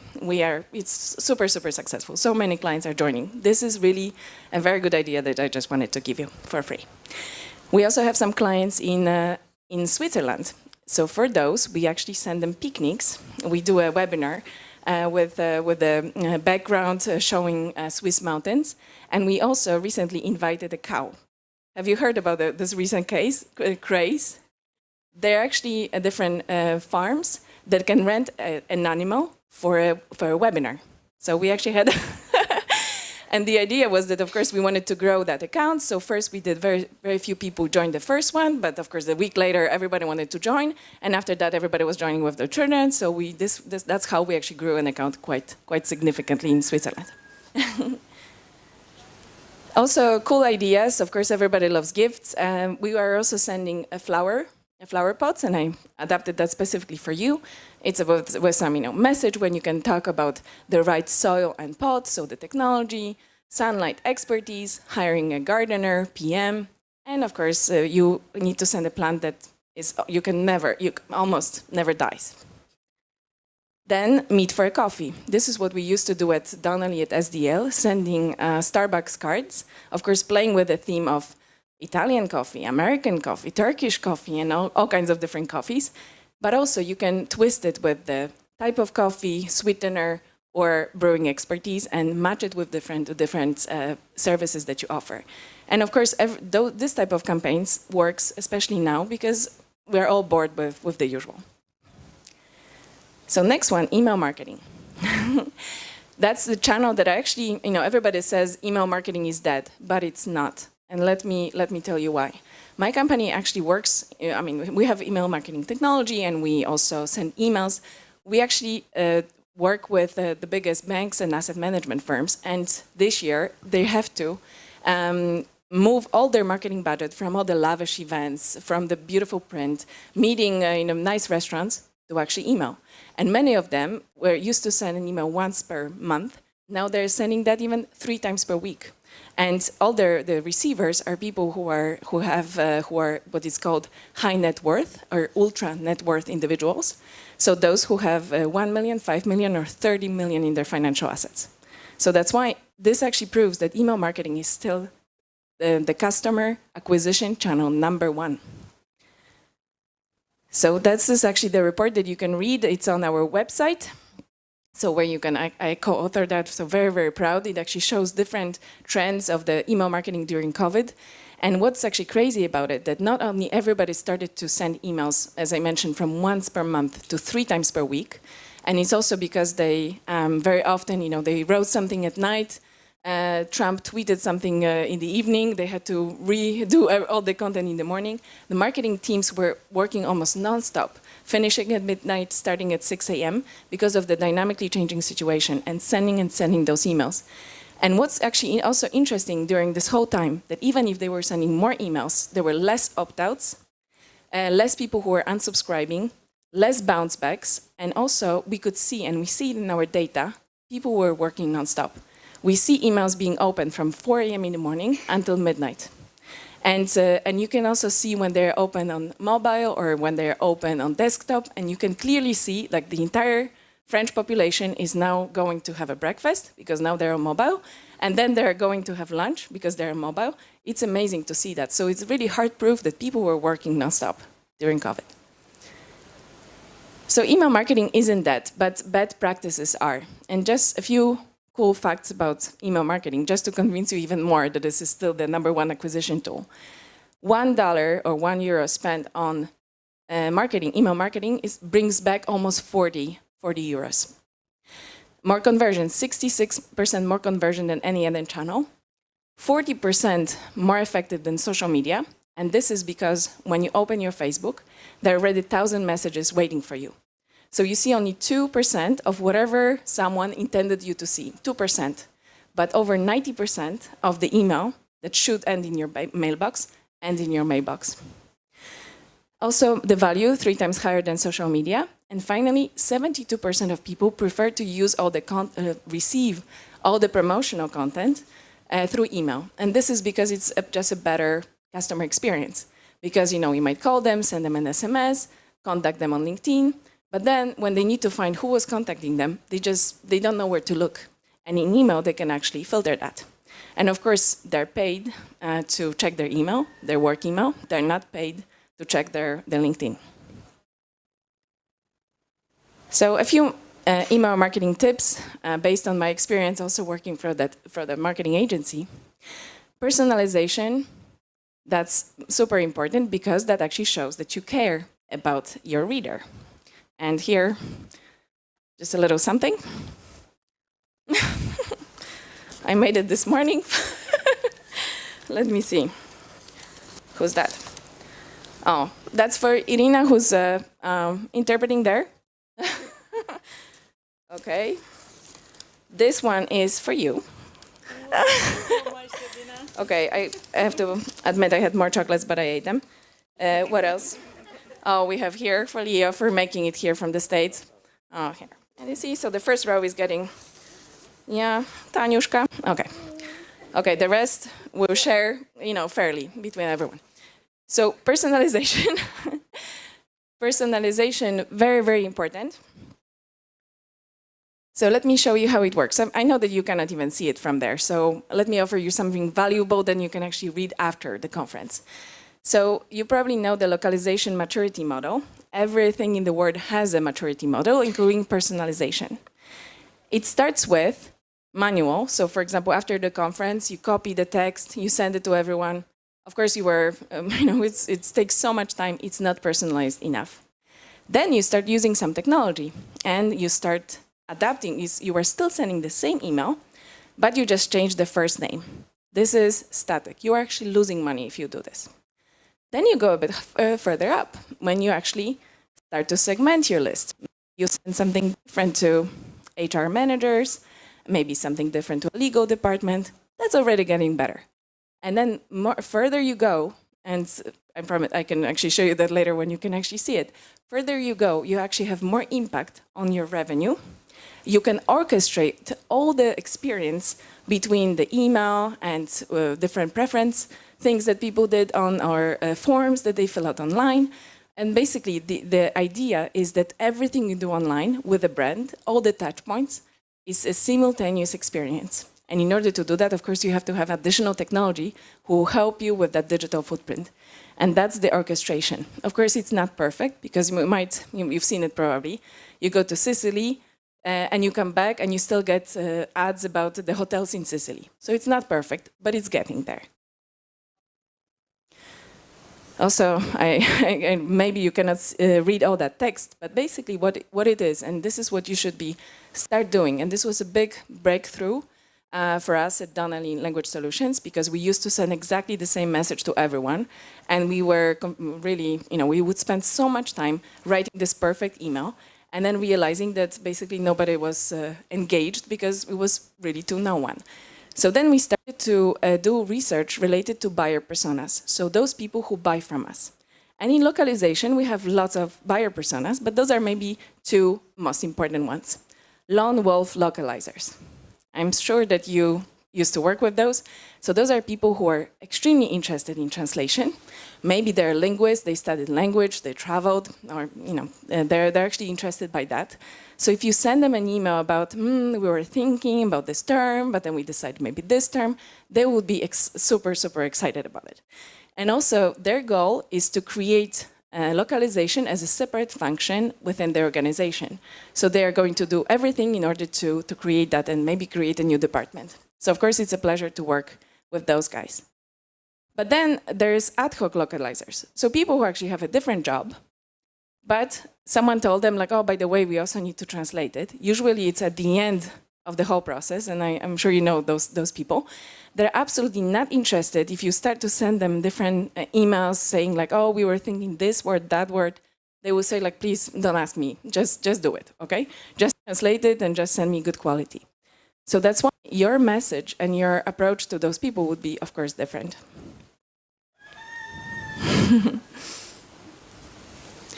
Messaging. So a few things that I also know, thanks to the fact that I work for this agency, your text, we all know that you should be super short. But did you know that you have to put the most important thing in your email at the left top corner.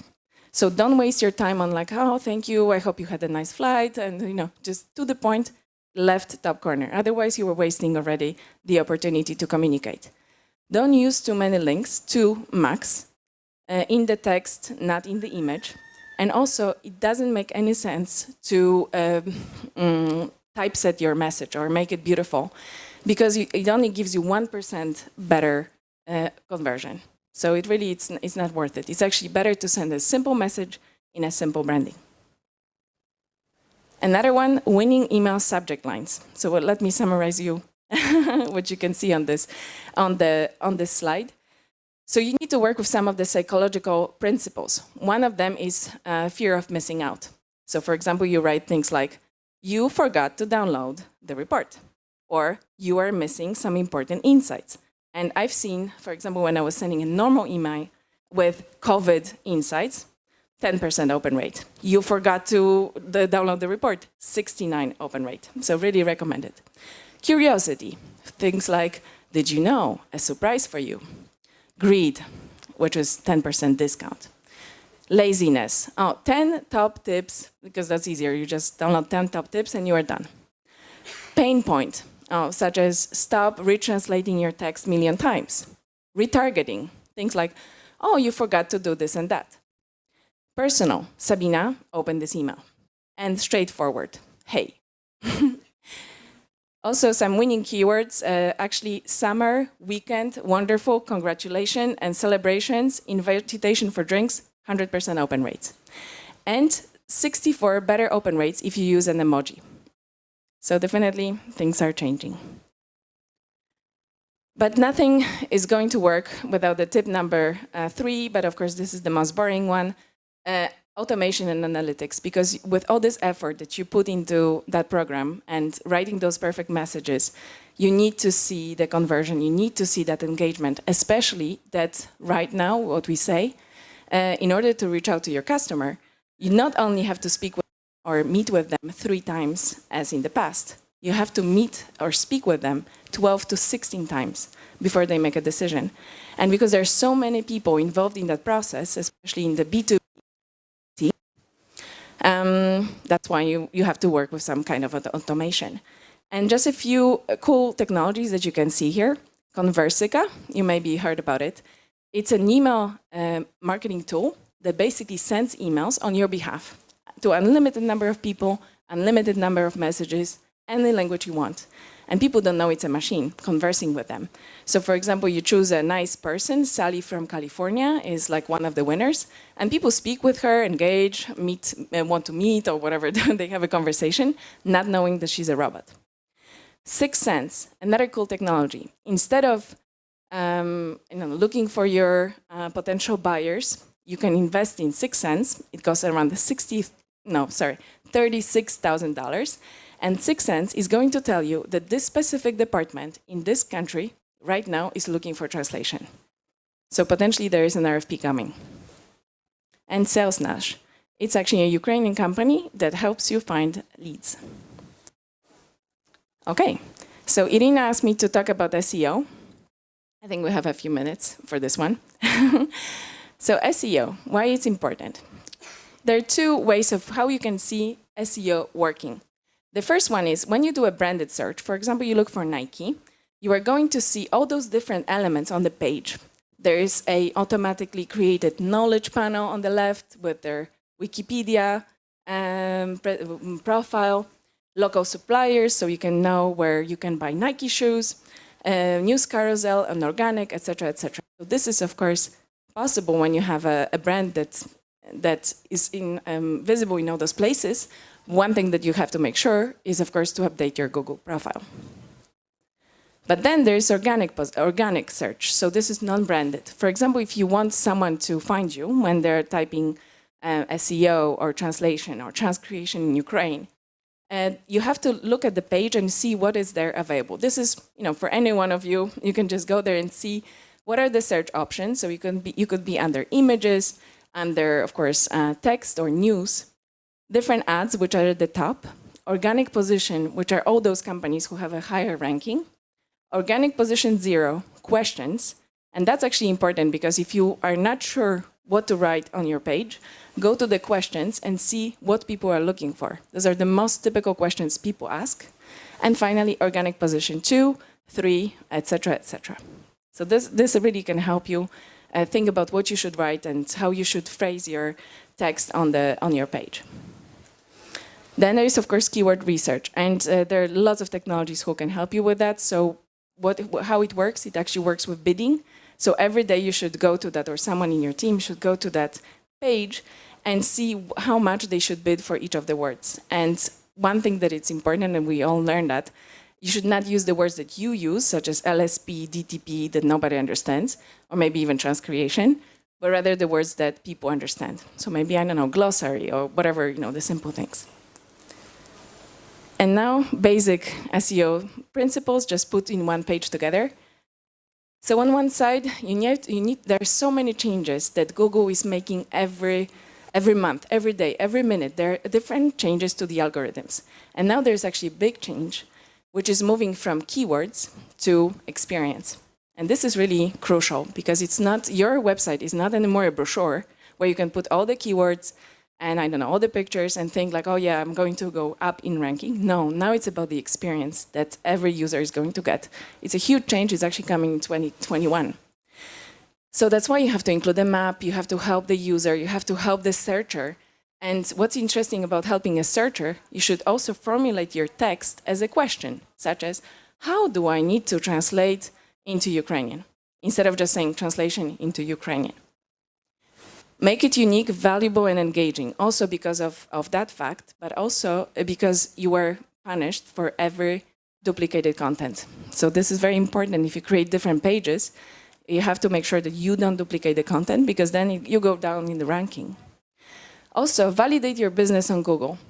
You might not even know, but you were on Google already. So if someone puts, I don't know, the translation Dnipro, I believe that this company is going to be up, but Google is going to assume what are your opening hours and what is your telephone number.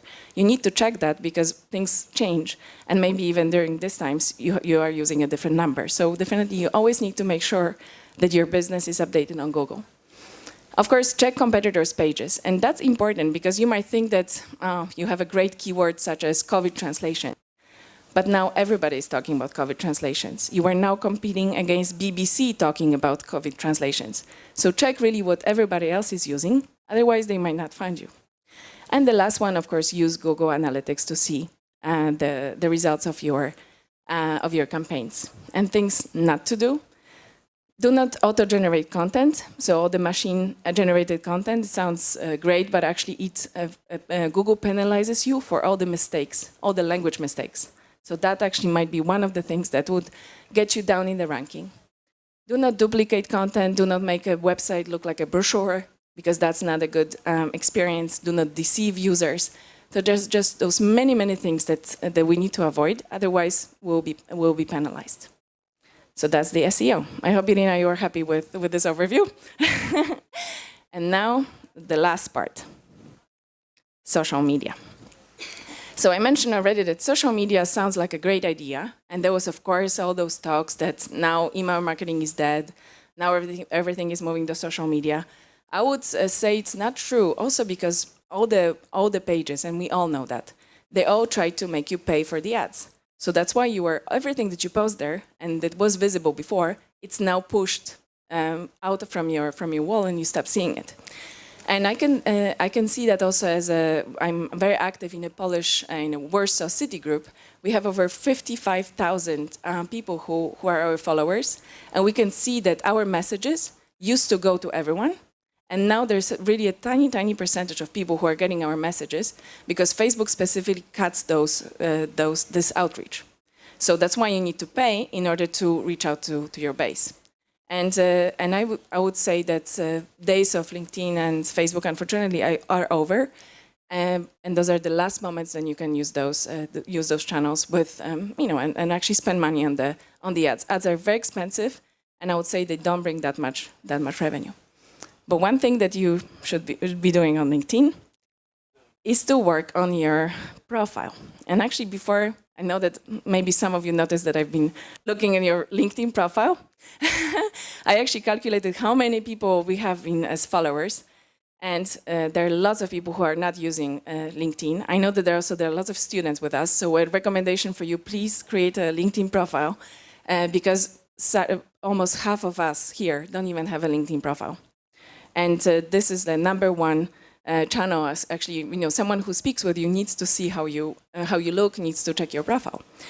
I also selected a few people who have the best connections, and Oleg, you are number one, followed by me, and then Alexandre. I believe that you have also the third highest number, but because I don't see how many followers, because you actually covered that section, but we have almost 300 people in common, you have to have a strong profile. Okay, so you approved. So everyone, please start adding each other, because after this conference, at least you are going to have 67 more connections. But don't worry, everything is going to get better, and that's why I think that really with COVID, we're all going to learn and make our messages more personalized, and really understand what our audience is doing. So that's why I wish you all the best and all the success in the future. Thank you so much.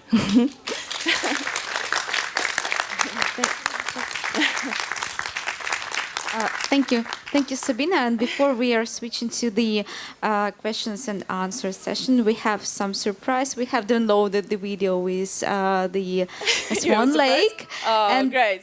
While you are thinking about the questions, we are just watching this perfect video. I knew that everyone in Ukraine would actually appreciate a nice ballet, so this is for you.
Thank you, Sabina, for your brilliant keynote speech.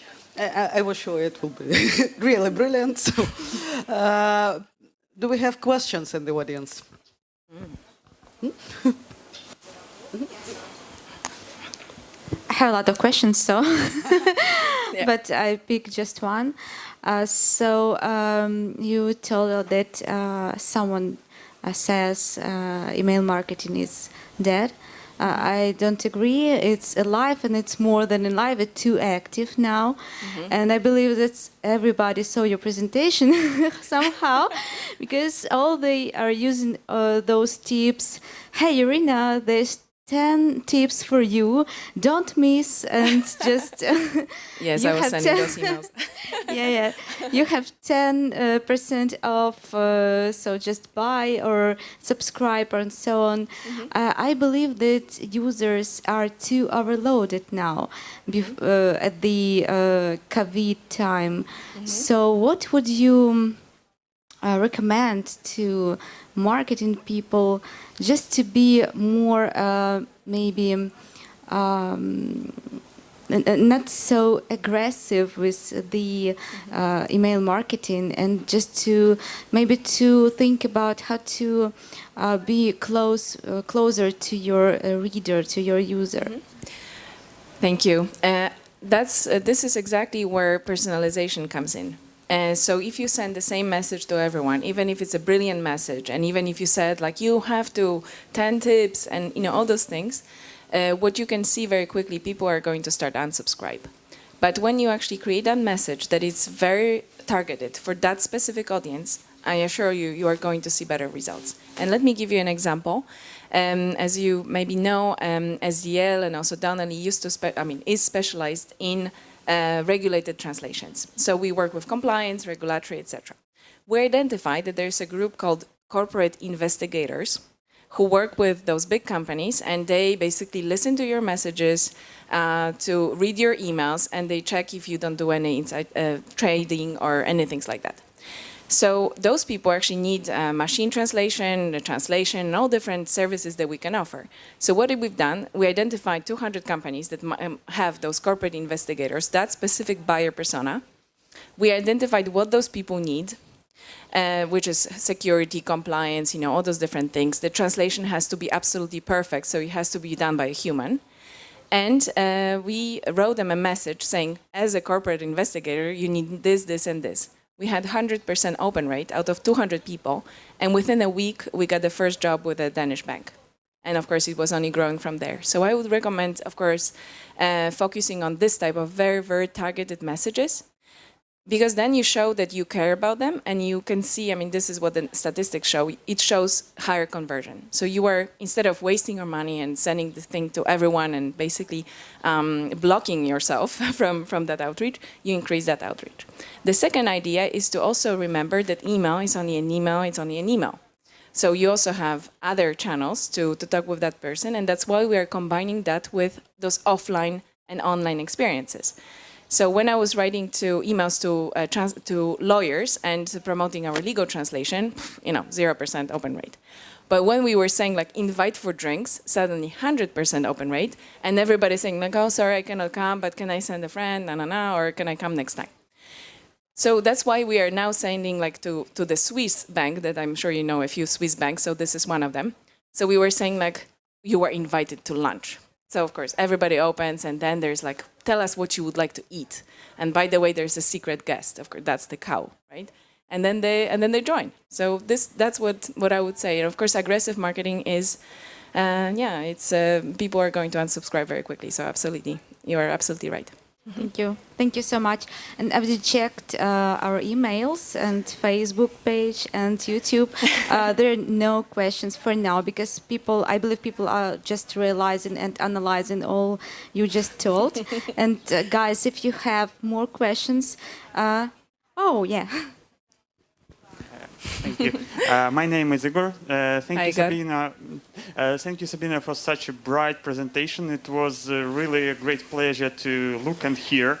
And well, my question is, we all know that translation is interconnected with all other industries, even more than any other industry, because people in all over the world are doing the same thing or the same type of thing, and they need communication between them. So that's why translation connects all the industries. So my question, after post-COVID era, have you investigated how the other industries changed and how these changes might affect the translation? Because, you know, well, for example, in energetic sphere, there is less oil and gas, but more green energy. There is more e-commerce, but less on-site shopping.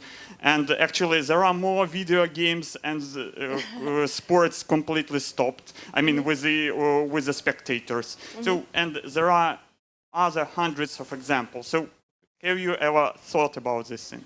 Yes, and actually there are lots of data and different statistics that you can read online related to industries that are rising, and some of them are, of course, e-commerce, and those that are going down. So, for example, airlines or hospitality, restaurants. So you can actually see, and you know, if you can cover more than just one of those industries, then you can always you know, find lots of work. Actually, what we see during COVID, that there's even more content being created, and content has to be created almost like non-stop and on the fly.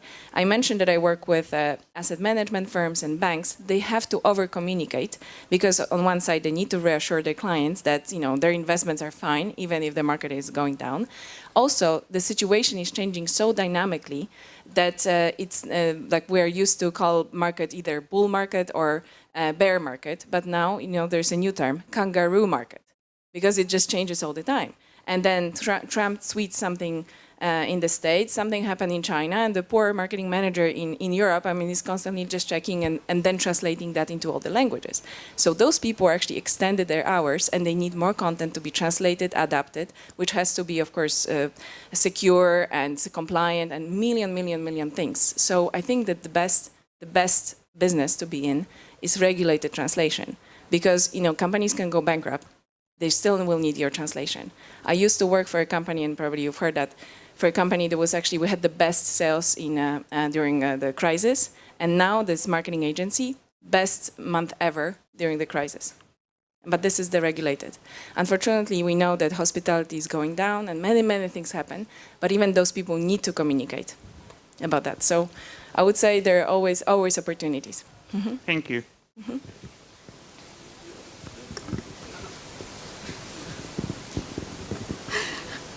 We have one more question from Veronica. Veronica. Hello. Hey, Veronica.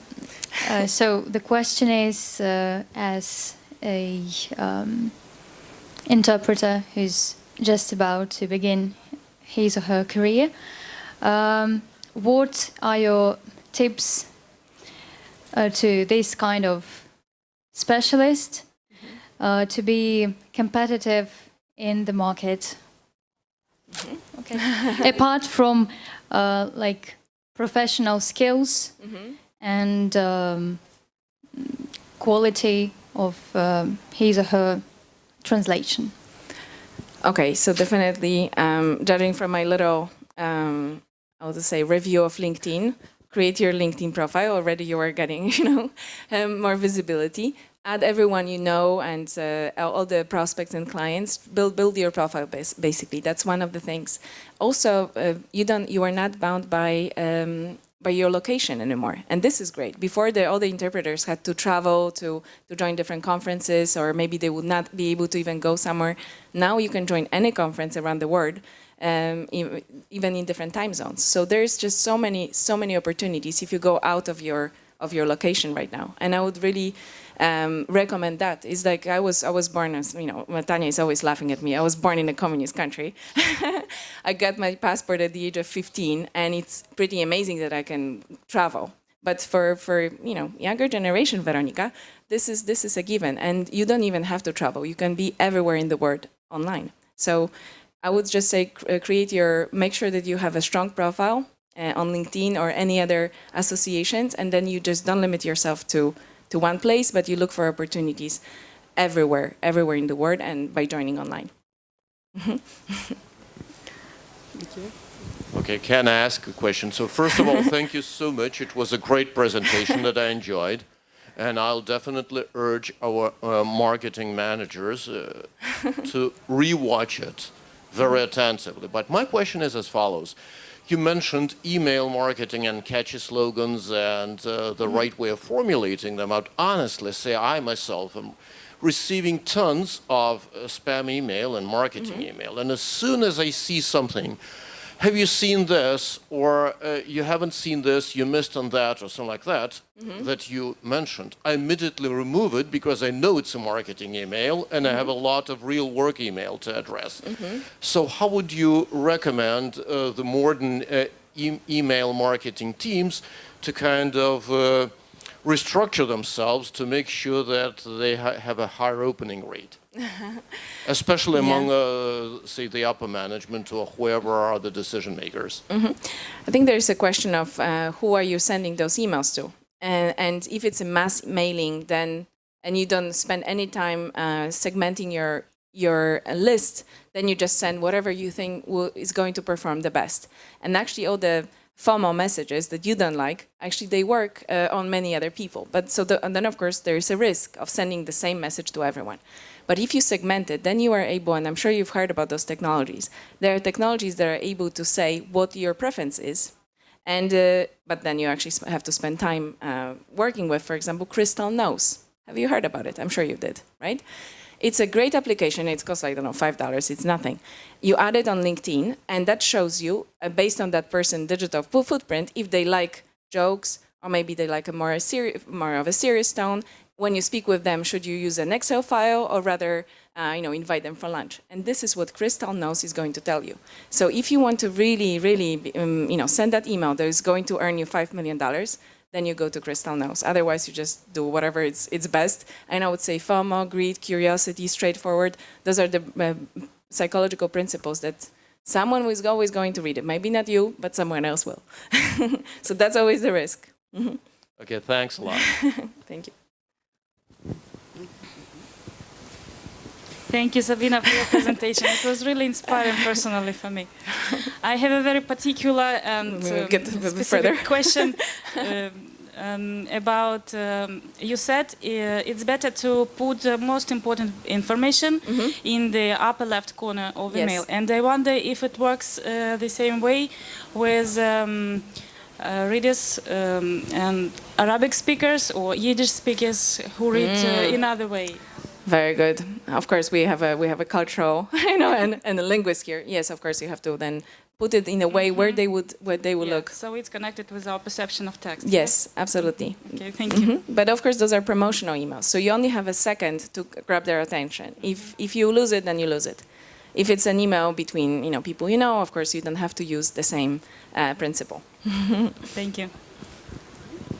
One more question. Thank you, Sabina, for this detailed presentation and for mentioning my LinkedIn. Congratulations! I even didn't know. I didn't realize that I have so many followers. Yeah, that I have a profile. Okay, but I'm actually working on it. So I'm working on social media. I'm trying to be active in social media. Okay, so my question is, do you have any top tips how to build your mailing list? How to build the database of potential leads which would be interested in your services? Are you talking about, do you want to know more about different technologies or different types of process? I mean that what types of what other ways to find new leads for your mailing list? You mean the technologies, right? Different technologies. Yeah. Okay. Yeah. Let me explain. So first of all, I would say it's looking into your buyer personas. So creating what I had there for who is your buyer and who is your potential buyer. First, many of us work with different buying centers. So, for example, you work with a legal department, an HR department, and whatever regulatory department or marketing department. Within those departments, there are buyers, and some of them are your main buyers. So, for example, in marketing, you would probably work with communications manager and not the person who's responsible for SEO, unless you do multilingual SEO. So then you really create all those profiles, and then you go on either LinkedIn, you can use Sales Navigator, for example, or you use SalesNash, or any of those different technologies. There's ZoomInfo, there are a million others, and I can explain very briefly them in a second. And you select people based on that profile, and this is the list for buyers you have. Of course, there are different regulations, such as GDPR in the European Union, but actually in our industry, we operate on legitimate interest, which means it's B2B. So if you work already in pharma with, let's say, Pfizer, you can also contact Roche, because they're exactly in the same industry. So GDPR helps you with that, and you have a legitimate interest to contact Roche. So I would say first select the type of a buyer you have, and then go and use a tool to find those leads. Now, in terms of tools, SalesNash, super cheap. It costs around one euro. But it's manually checked by those guys, I think they're based in Kiev or somewhere in Ukraine. Basically, you tell them, like, I'm interested in entertainment industry, so please find me leads. There are many other technologies that basically crawl the entire space, and you just say, I'm interested in all the marketing managers working for asset management, and they will create a list, and that goes from like $0.50 to $5. There's ZoomInfo, which is great technology, super expensive. But ZoomInfo is probably very often you've seen different emails coming to you, such as, thank you, Sabina, or Sabina, looking forward to see you next week. And I'm opening, clicking on it, and I don't know who that is. This is actually ZoomInfo for any of those technologies, trying to see if you exist, because they add you back to the database, and then they sell your data. So there are just many technologies. If you give me your budget, I will tell you which one to choose. Hope that responded to your question. And I have a follow-up about the all the managers helping in marketing, like Sales Navigator. Yes, you are creating lists, but then you need to write all of them personally on LinkedIn, because GDPR restricts the using those lists for ads, for example, as you know. No. It doesn't. So you just can't export all these lists into your ads manager and use it for your ads, for promoted posts. No, you can. Actually, GDPR doesn't block you from doing ads or sending emails to those people unless they tell you to stop. And that's why this is the legitimate interest. You send it until they tell you to stop, as opposed to consent, which says first they have to tell you yes, and then you send it. So don't use this one because you limit your list. But what maybe you mentioned the fact that you cannot grab the list from LinkedIn. Yes. Yes, but that's LinkedIn because they don't want because they want to hold that data and use it on LinkedIn too. Exactly. So, but I'm so disappointed in LinkedIn. I mean, of course, I know that nobody's here representing LinkedIn because great. No, because I spend so much money on ads and with little result. We are also using Sales Navigator, and we can see, for example, they promote it as you can filter, and then you can see at the top all the companies, all the people that were, for example, active in the last 30 days. You click on each of those people, and they were not active at all. So they really, the filtering is not great, and I wouldn't trust it. Yeah, the same experience. Thank you. Exactly. But GDPR is, if someone is interested in GDPR, I love GDPR. I know I love all the weird things like COVID and GDPR, but I love it. So if you have any questions, I will be happy to help you. Thanks. Thank you. Do we have? So I thought of another question I would like to ask. How does it influence a business if they have clients who react to very personalized email marketing? I mean, react, they open, they read, they get involved in some content of this business, but they never end up buying the product. Does it influence badly that business, or is it good just for enlarging the audience? I mean, yes and no. So on one side, if they do it on social media and they view your content or they go to your website, of course, they increase your visibility, they increase your traffic. So it's all great. But if if, for example, you have a limited number in your email marketing tool, and you know that if you go, let's say, above 10,000 contacts, you have to pay credits. So if you just look at people that most engage, and lots of them are basically not even relevant, or sometimes those are automated machines, because your email is already in the spam, the machine is just showing that they're opening it, but it's not even a real person, then you spend money, you spend your credits for nothing. So I'm talking about different marketing automation tools that limit the credits to a certain number. So that's why it's always good to review that list all the time. But the good thing is, if someone unsubscribed, you can still call them.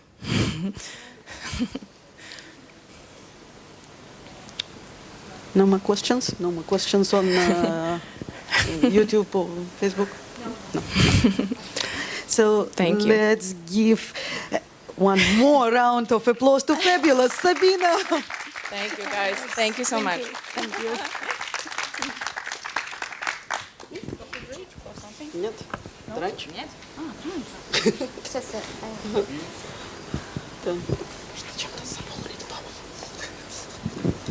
Okay, we have one more keynote speaker here, and this person has been attending, either live or virtually, all the conferences or events I've ever heard of.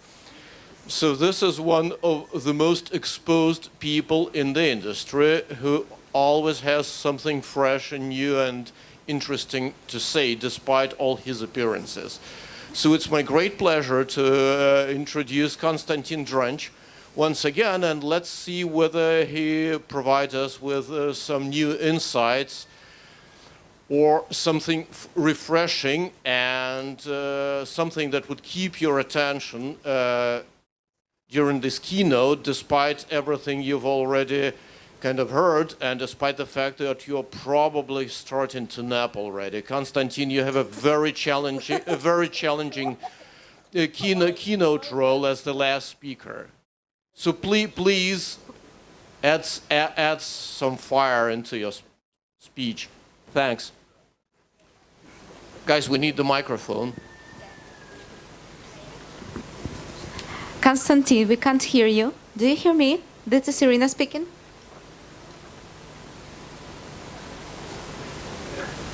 Наверное, сейчас работает. Доброе утро. Доброе утро. So now, hopefully, it will work.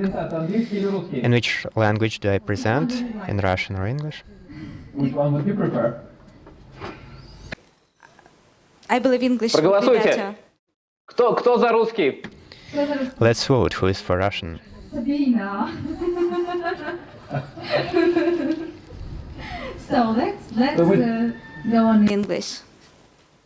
English, all right. Yes, English. Thank you. And I'm the only one keeping you from lunch, right?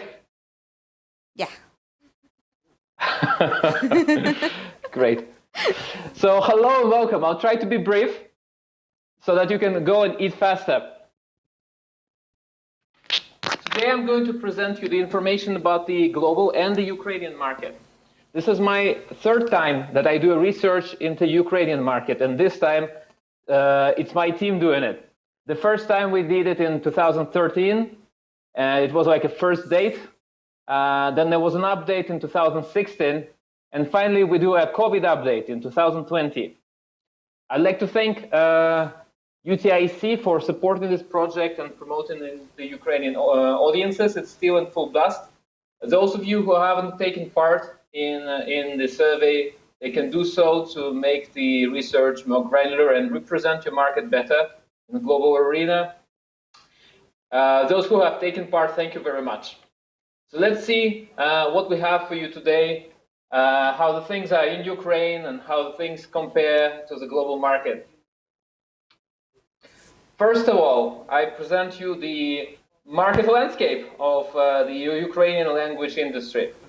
Those of you who have been in the market for 7 years, 10 years, definitely it's been some time with the Ukrainian Translation Industry Conference.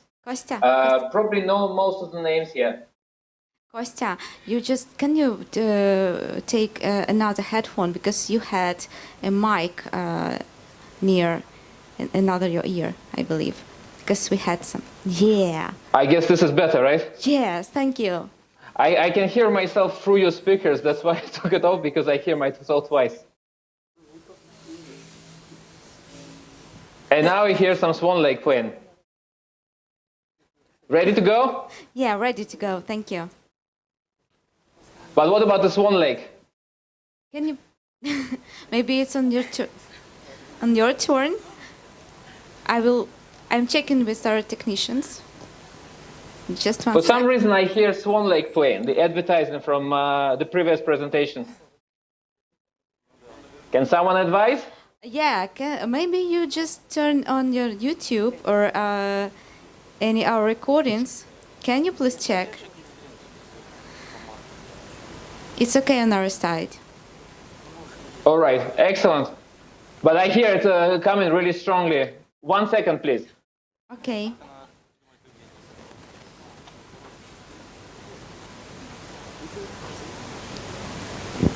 Kostya, it seems that you have an open tab or maybe Facebook stream on your site. Could you please check?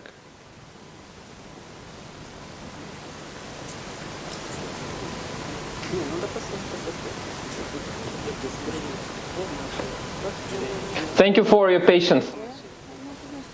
All right, so those of you who are new to the Ukrainian market, let me give you a quick picture. In the center, you have the multitude of translation companies, about 200 of them, that have existed in this market for many years. The ones at the top are the most important, Prof. Pereklet, Tris, Stomov, Kiev Text, Vedi, Yurkli, and so on.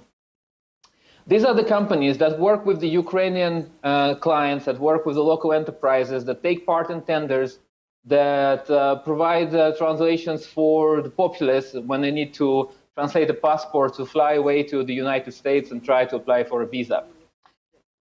On the right, you have the translation companies that work with other translation companies, the subcontractors.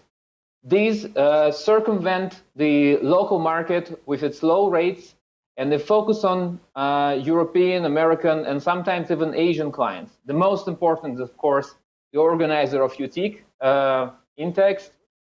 We have Alexander here representing Translatel, and I hope there are people from Aspect and Technolex. So these are the companies that provide Ukrainian and Russian as a part of the globalization programs, as a part of that mix. Now, Ukraine has always been a place where a lot of language technology is made. And over the last few years, a few of these technologies have become really mainstream. I would like to applaud to Crowdin. This company, which started about 10 years ago, we've seen the beginnings of it at the first Ukrainian translation industry conference, is now one of the top TMS tools in the world with a revenue more than $2.5 million a year. All the other tools are smaller, combined, even combined as smaller than Crowdin. So Crowdin really made the break, and the papers want to know which shirts Sergey wears. To the bottom left corner, you have dubbing and subtitling studios. This space has not been yet really well researched. The biggest ones are Ledoyen and Tak Treba Production, which localize for theatrical releases, for movies, for Hollywood. And now it's becoming a more important industry because of Netflix. I don't know, has Netflix been launched in Ukraine already? Irina, tell me. Do you have Netflix in Ukrainian? Do we have an Yes, we have Netflix in Ukrainian. Voila, so someone is localizing Netflix into Ukrainian, and this type of work is only going to increase with the launch on Disney Plus platforms, NBC, you now have probably HBO as well. All of them localize at scale, they do dubbing, subtitling. This is going to become a bigger business, if it hasn't become already. So this is the Ukrainian market, it's pretty small. So the local players, they make about $35 million a year altogether. The subcontractors, about $10 million altogether. The technology is $4 million. It's a little bit bigger than the Baltic countries. It's bigger maybe than Latvia, Lithuania, or Estonia by itself. But together, the Baltic countries would be bigger than Ukraine. And it's maybe 5 times smaller than the Russian market. So what's the main conclusion here is that the companies that did not focus on the market in Ukraine, which have become global, which have focused on the companies all around the world, got the better end of the deal. Let me move on. In addition to these local players, Ukraine is an ideal location for many services and technology companies to have a back office here. Because of the human talent that you have in Ukraine and the very advantageous salaries, which used to be the case for many years. I know that the IT people in Ukraine now earn as much as in Warsaw, for example, Sabina, or anywhere else. But for many years, this has been a talent hub. So most of the Russian LSPs and even some LSPs from other countries like Translation Back Office, they've opened production departments in Ukraine to benefit from this disparity. Now these companies are opening up in Bulgaria, which is a part of the European Union, and you know that in Varna and in Sofia there are big offices of translation companies from the UK growing up, and people go there because they can go to the sea and also visit their office, to the Black Sea. In Ukraine, you can probably visit Dnipro and Meteorit and enjoy the hospitality offered by Intex and Stanislav. In addition to the services companies, you have a big hub for technology, and the technology sector is really skyrocketing. It is exploding in Ukraine. SmartLink is one big company which has a very important technology hub in Ukraine, and maybe some of you know that SmartLink even had its humble beginnings from Ukraine. You now have Lilt having some production functions in Ukraine, WordBee, Zilio, and I think this list can be supplemented. If you know more, reach out to me and let me know. Many of the world's language technology products are made in Ukraine. One more niche, which I found out scanning some of the very arcane documentation from the United States State Department, is that there are quite a few companies and even individual persons who work with the State Department in the United States, and they work with the Department of Defense. A similar list exists for the European institutions and the Geneva-based international organizations from the United Nations family. I think you might have Vladimir from Kiev Language Services there at the conference. I think he has a presentation scheduled today, so he's one of the suppliers of the State Department. So this is another niche where you can potentially reach out very interesting buyers. Being in Ukraine, you can work directly with an American client, which has a guaranteed volume, which has a guaranteed need and very advantageous pricing. So this is a niche in the market that few people know about, but it's pretty interesting. Now I'm spreading out the information to help you all compete with Vladimir a little bit. Let's look at the macroeconomic trends. Since I last surveyed and researched the Ukrainian market, not many things have changed. Ukraine has been on the path to recovery somewhat, and now COVID, as you can see in 2020, have put us back almost on the level of 2016. Not the middle of 2016, but somewhere here. So the market is not going to grow internally. And again, the currency exchange levels are at its highest, which says, as usual, that those who get paid in euros or United States dollars that have international clients have a very advantageous market position. So again, work with clients from Europe, from the United States, maybe even from China.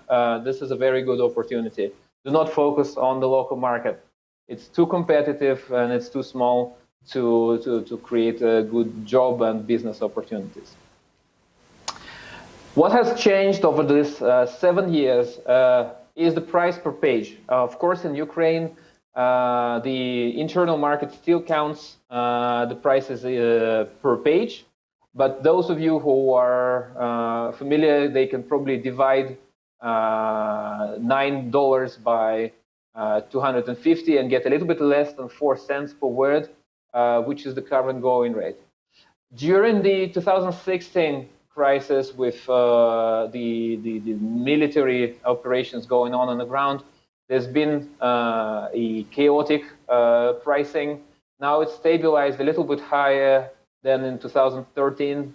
I don't know if this accounts for inflation. The one in the red is the United States dollar, so $8.50 against $7 in the internal market.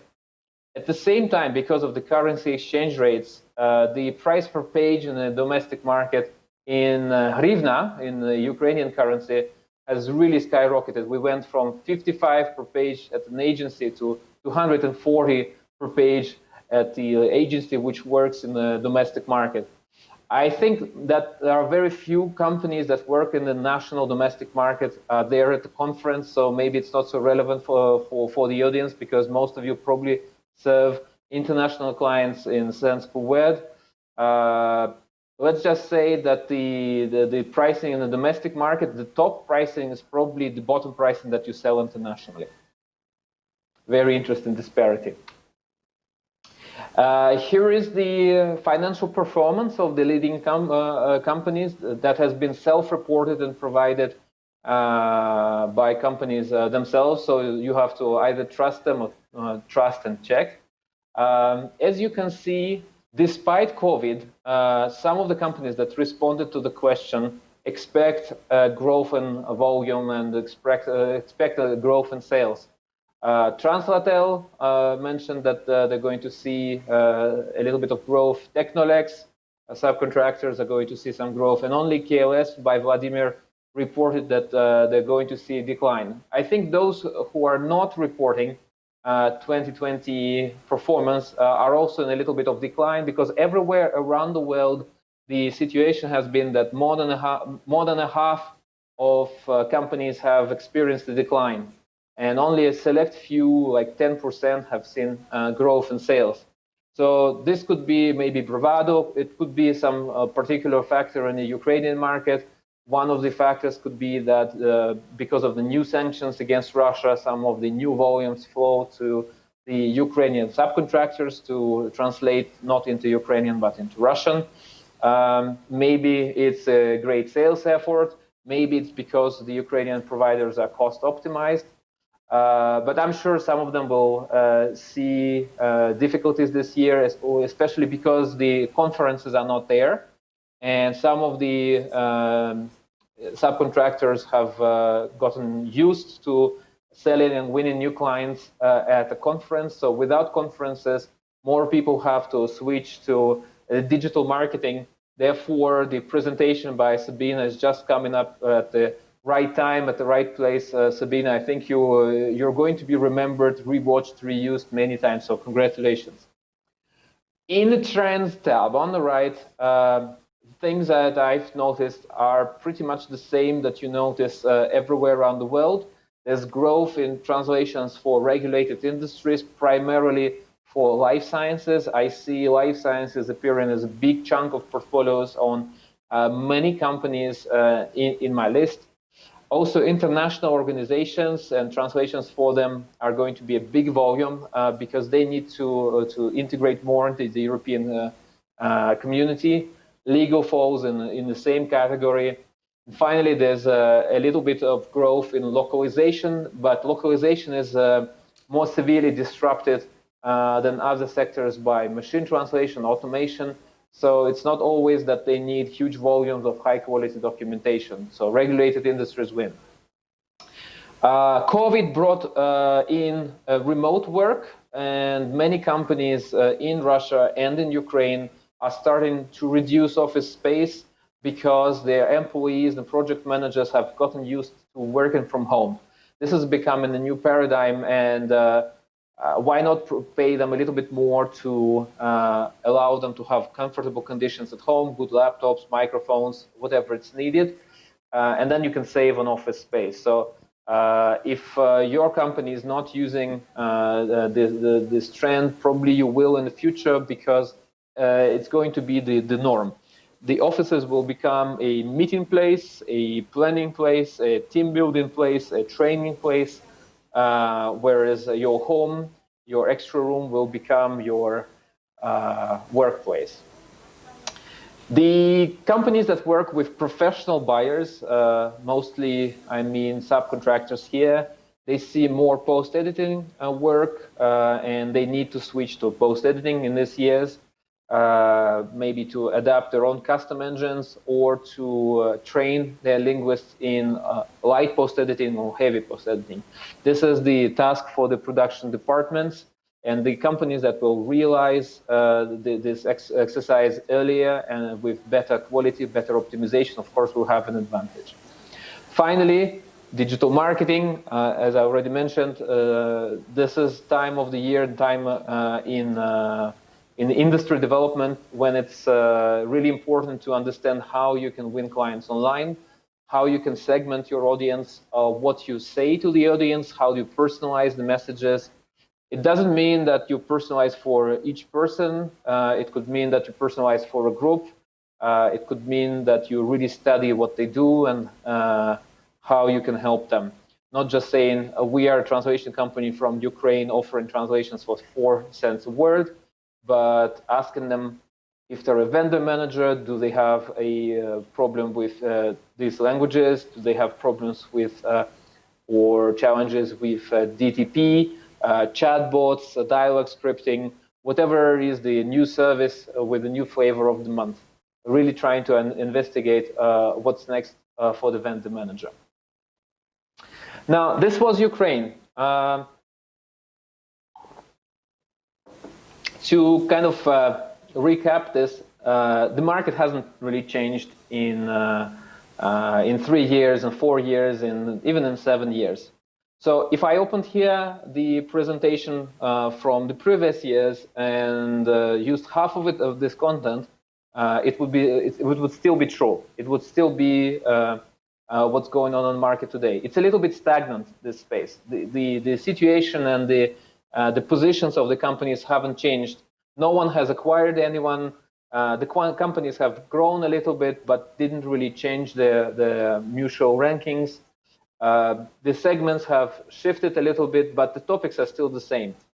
So this industry is probably in the stage when it's getting into old age, and this is not a very good sign for those who stay in this industry. Maybe it's time to think how you can transition to the next stage, and I'll speak about it in a minute. But first, please allow me to give you a little bit of a global perspective, what's going on. I'm going to use the data I collected with EUATC and the data collected by other analysts. As you can see, COVID has been really well researched, and people have been surveying companies all around the world non-stop. GAO Association in particular has been launching 2 or 3 polls to see month by month how the conditions are evolving, because they are evolving pretty fast. In general, have a look. More than half of the companies have experienced a decline in the business. And the decline is stronger with small providers, especially those that just had clients from small business. The small businesses, they switched off the translation process much faster than the big enterprise. The big enterprise, they took their time. They decided, okay, maybe we don't stop the process. Maybe it goes on. So they were not as flexible in adjusting their plans. But translators who worked with small companies, they were impacted more, because the small companies, when they heard this is a crisis, this is coming, the small businesses, they quickly cut all of their expenses, everything non-essential, and translation was in many cases cut. So what is going to mean for us? For many years, our industry has been perceived as impervious and completely resilient to any crisis. As you can see, the CSA research always puts the next year above the other. There has never been a decline in revenues, despite crisis in 2009 with the mortgage, the financial crisis, and so on. If you look at the hard data coming from the fiscal registers, like Eurostat, you can see that there's been slight decline. There's been a few years of stagnation, but more or less the trend is upwards. So it's going to continue, but maybe not this year. This year, the analysts expect a decline.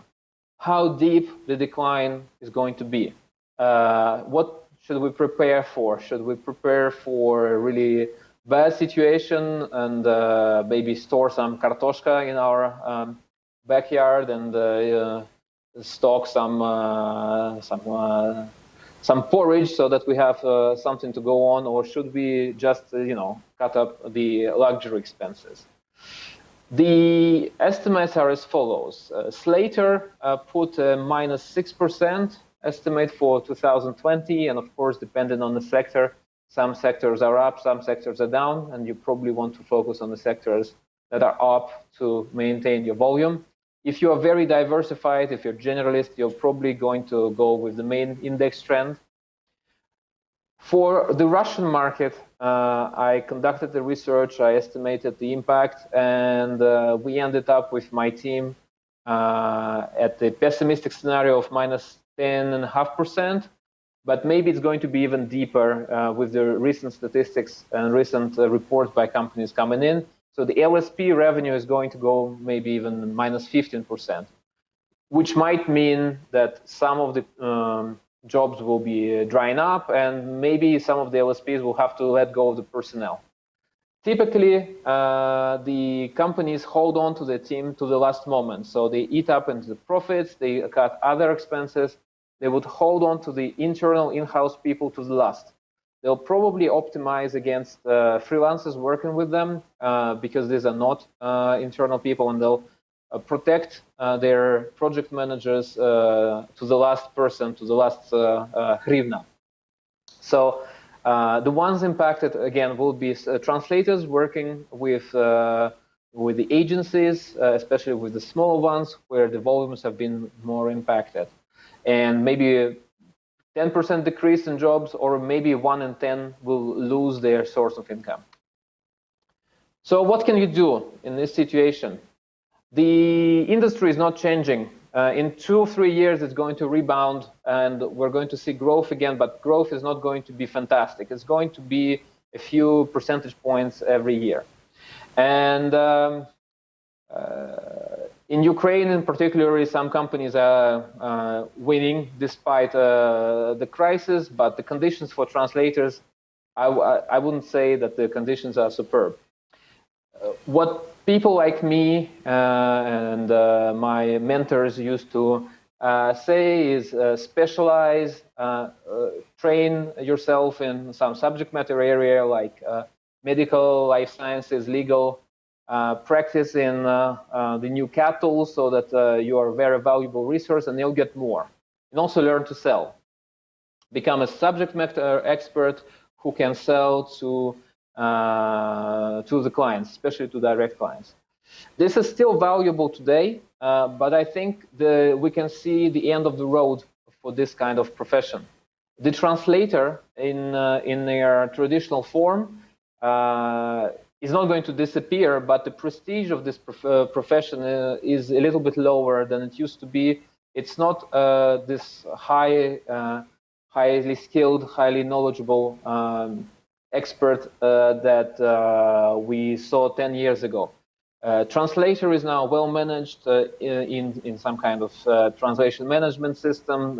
They are offered post-editing jobs. They're treated as a linguist. So this job is probably not the most fantastic job in the world anymore. Maybe trans creator is better. Digital marketing specialist is much more attractive and sexy. What I think is the next step for those who work in our industry and work in this profession and build a business is to capitalize on the technology wave, which is just coming all over us. What many companies lack and they want to hire every day is a product owner. So a little bit of an entrepreneur, a little bit of a technical specialist, a little bit of a salesperson, a little bit of a project manager, someone who combines all this expertise to launch technology products that disrupt this industry.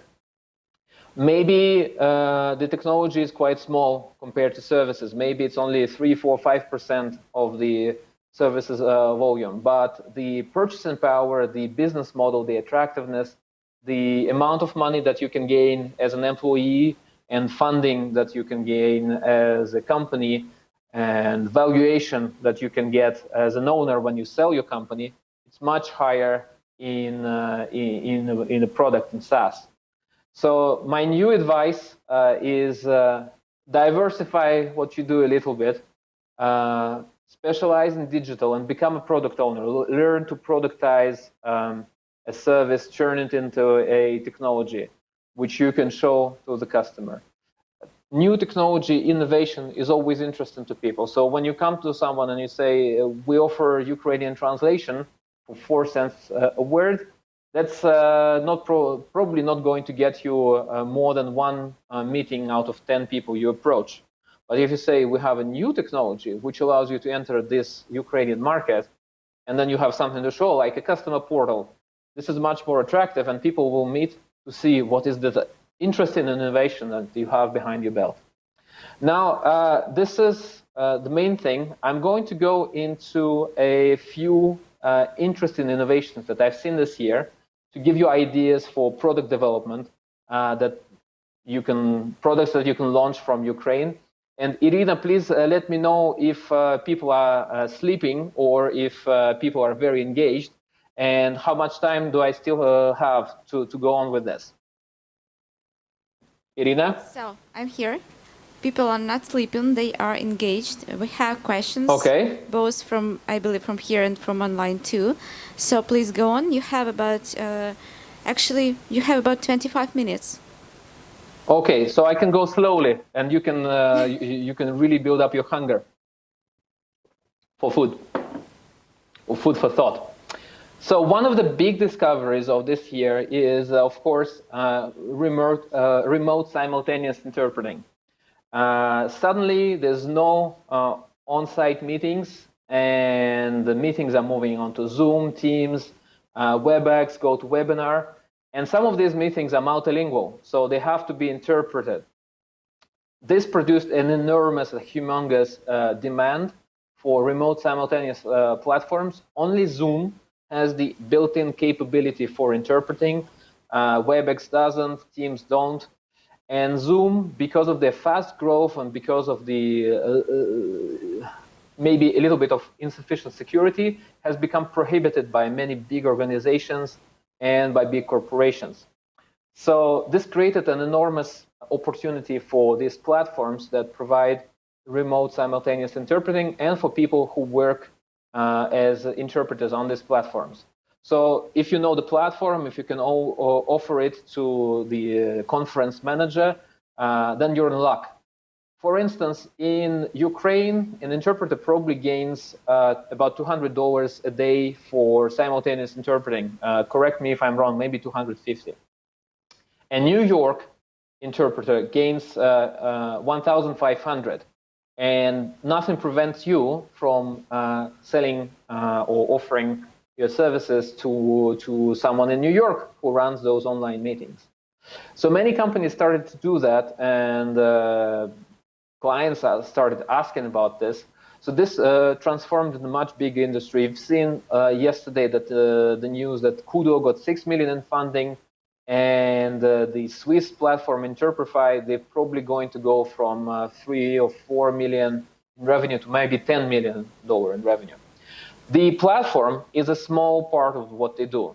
You can use any technology. The important part is, of course, supporting your client.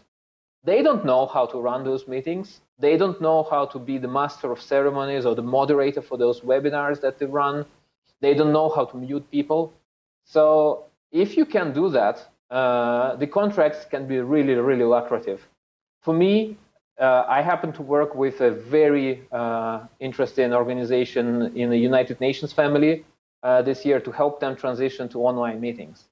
And your online meetings can look like right now, my head appearing against the white ceiling, or it can look like this. On the bottom right, you can see a special room called Glass Room, constructed in Skolkovo in Russia to run those online meetings in a really cool way. Isn't it awesome? So what you can propose is, of course, interpreting, but you can also propose online event management, helping your client transition to online events, helping them run even monolingual events. How do they run all these conferences? How do they organize them? Who has the word? That kind of thing. How do they set up Zoom or WebEx? Some clients don't do that. They want you to be responsible. Second thing that I've noticed is a big rise in machine translation. And the new take on machine translation is to provide, well, it's not really new, but there's a new attempt to make it new, is to provide it through a portal. So if you've followed SDL, one of the biggest companies in the industry, they recently launched a customer portal called Slate, specifically designed for those investigators and paralegals that Sabina has been talking about. It's a project which is spearheaded by her ex-boss, Christoph. And what happens in this portal? You subscribe to the portal and you pay as a client every month a certain amount, maybe 300, 400 euros per user. The user comes in and they have a limit of credits which they can spend on machine translating their documents and getting an instant machine translation with terminology, custom machine translation engine built for them maybe, or they can ask this document to be machine translated and then post-edited. So this is the way you take a service, translation, and make it into a digital product with a subscription instead of a rate per word. So people here, they pay you a guaranteed amount every month, despite the using or not. So if you can sell this, and when you sell, you have something to show, you gain a guaranteed customer base. You gain clients that support your COVID or not. So this is a very lucrative business strategy. And there's quite a few of these tools coming up. On the right, you have a Turkish, French, American, mostly Turkish platform, MotoWord, also completely automated, something new. They're in a few $1 million range per year. They even sell this completely automated translations to hospitals and life sciences, because people begin to like convenience more than they like communicating over email and having a human process in place. So this part of the market is still very small, but it shows you how you can take what you do and convert it into a completely different business model with a dash of technology. And this is much easier to sell because it's a product, because it's something flash and it has the innovative flair. And it's more interesting to do. Multilingual customer support or customer service. This is the company on the right, Unbabel, is now the most funded company in our industry. They got more than $90 million in funding, even more than SmartLink. What they do, they create this machine translation interface, a portal where tickets for customer service can be translated. So, for example, if you sell a product which goes into many countries, into Norway, into France, into the United States, into Germany, then probably you have to build customer service in each of these countries. So you have to take people, you have to give them offices, you have to hire them in this expensive geographies. In Germany, a customer support person can be 40,000, 50,000 euros a year. It's expensive. Instead, translating customer support can allow you to have a monolingual team speaking English anywhere, maybe in Ukraine. They talk to the customers in English, but machine translation is in the loop, so the tickets and the chat get instantly translated. And after they get instantly translated, afterwards there is a crowd of linguists that correct machine translation output. So next time the customer uses this language and they speak maybe about the same things like sport equipment or cars or software, the system knows this terminology and translates it correctly. The competitor of Unbabel is to the left, Language.io. Another competitor, you probably heard about the deal that Keyword Studios bought CanTNMT, a machine translation company in Ireland. So they're going to build multilingual customer support for video games. Video games are really, really complex, right? If you know something like World of Warcraft, to find a customer support person that can explain why this armor for Paladin level 80 in Mines of Moria, whatever, doesn't work, you need a person who has been trained for many years in this game and understands the technical details. So it's not really easy to find those guys. And suddenly, a translation company can provide this as a service, multilingual customer support for your video game in any geography. This is pretty cool. And this is a kind of service that you can easily build in Ukraine, hiring local customer support people. Software. The software sector is exploding, and so the tools for software are exploding. And we're used to working in Trados, MemoQ, MemSource, SmartCat, whatever is your tool.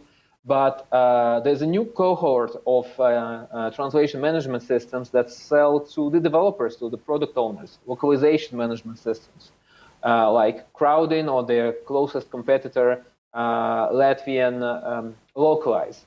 So this sector has seen incredible growth. Localize went from 11 people to 60 in 2 years. And this is only the beginning. I'm sure they're going to get a round of funding, and they're going to go to 100 people before 2021 or maybe 2021 May.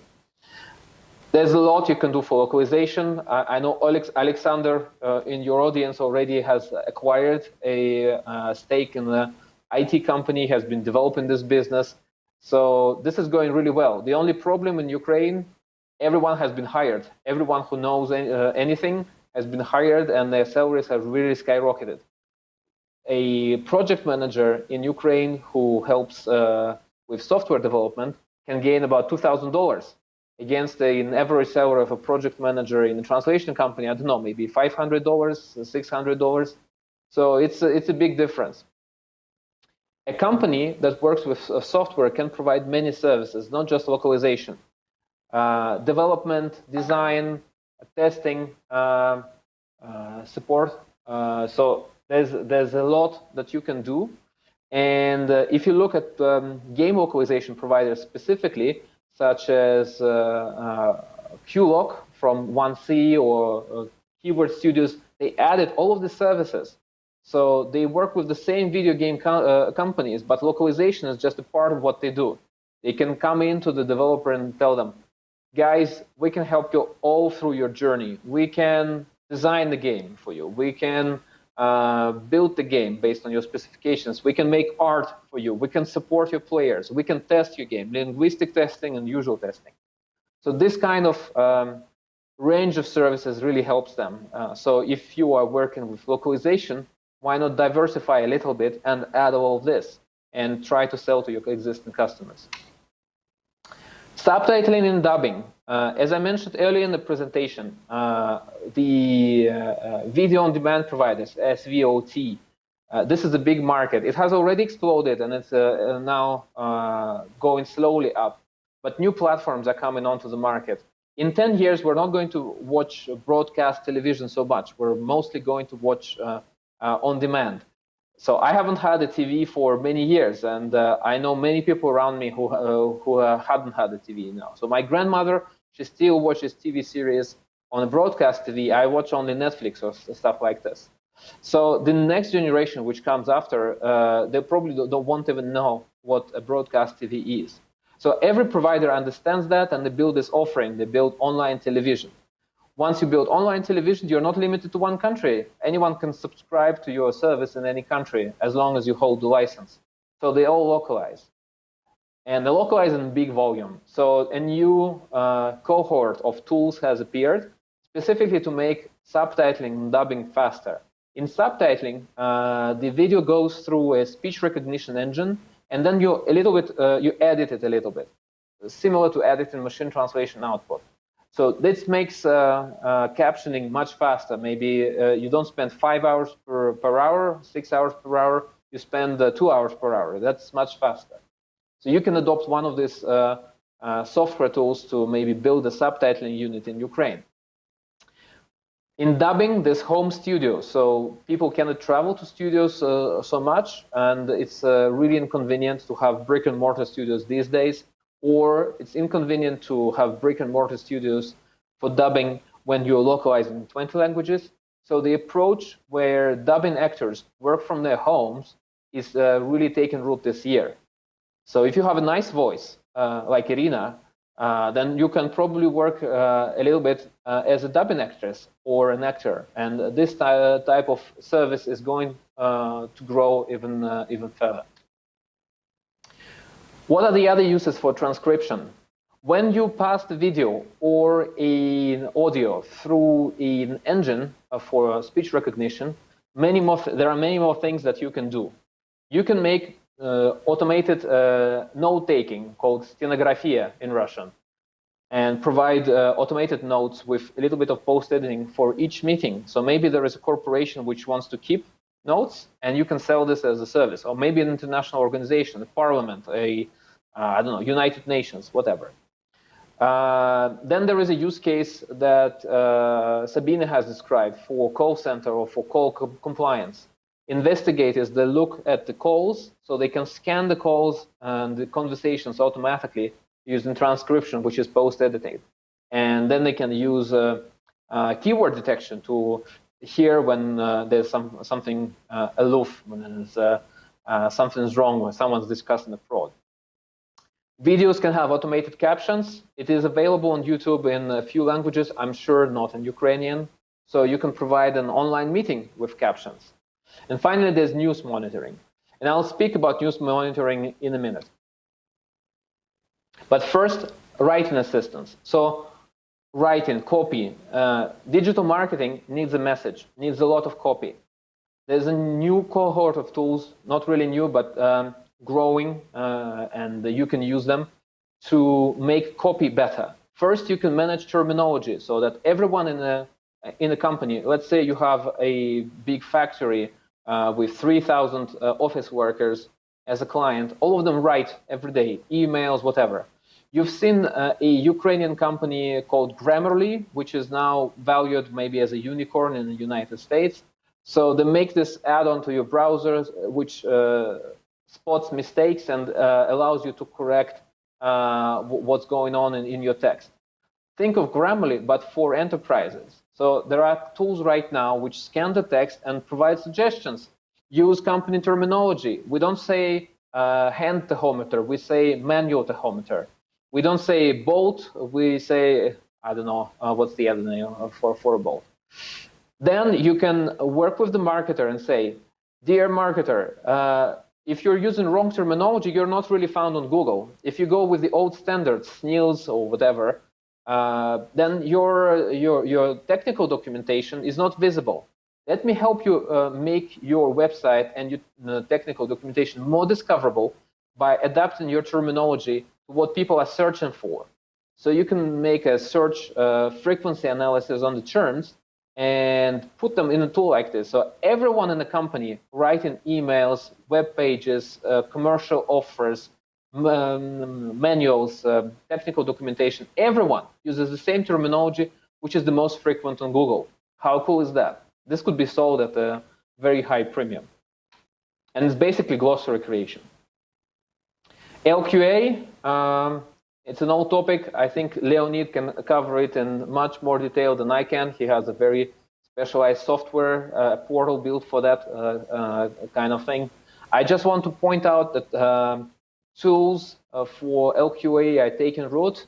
To the left, you can see a panel from BureauWorks. They analyze edit distance, the Levenstein edit distance, and this is much faster than making markup for mistakes.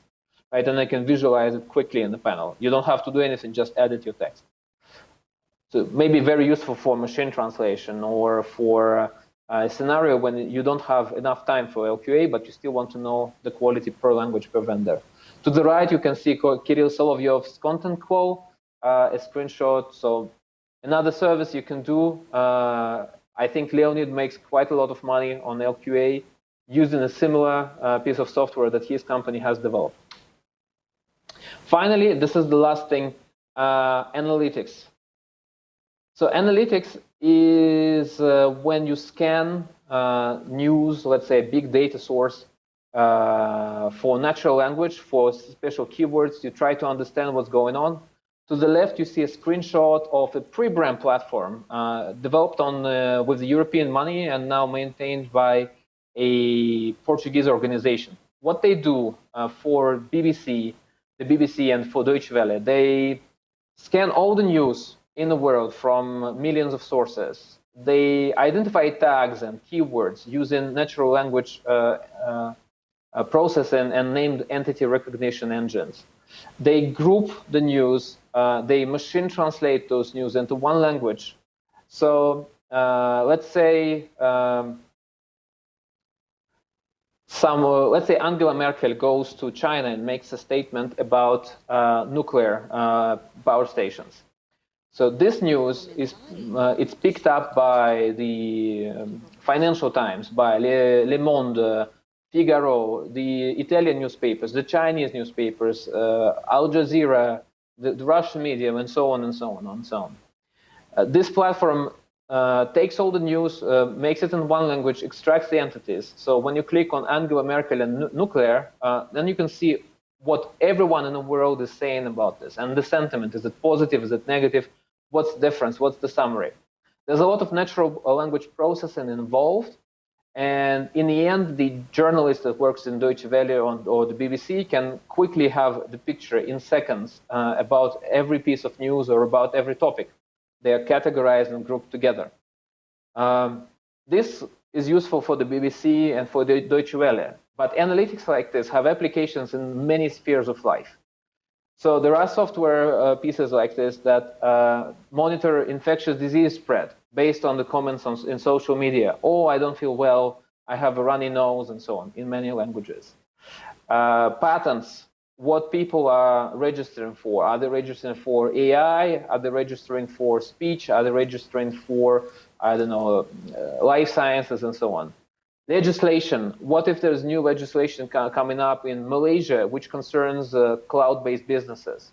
There are software pieces that track this and make it happen. And translation and machine translation and language services and training these engines is a part of this process. So this database creation, data set creation and curation is a service that all of these analytics companies buy. You can build data set curation company in Ukraine.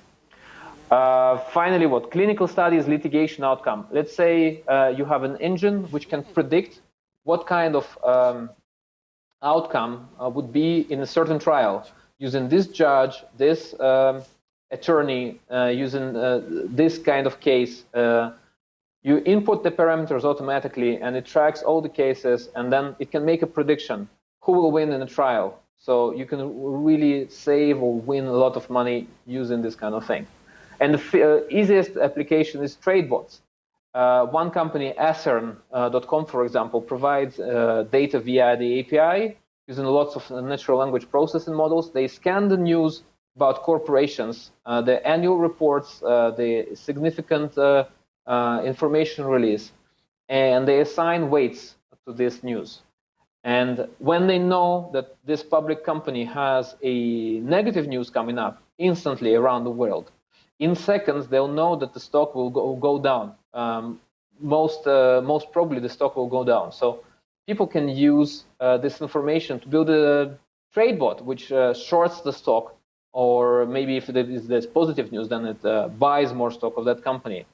And all can happen within milliseconds before any human trader can even realize. So language is a part of this process, is a part of this technology.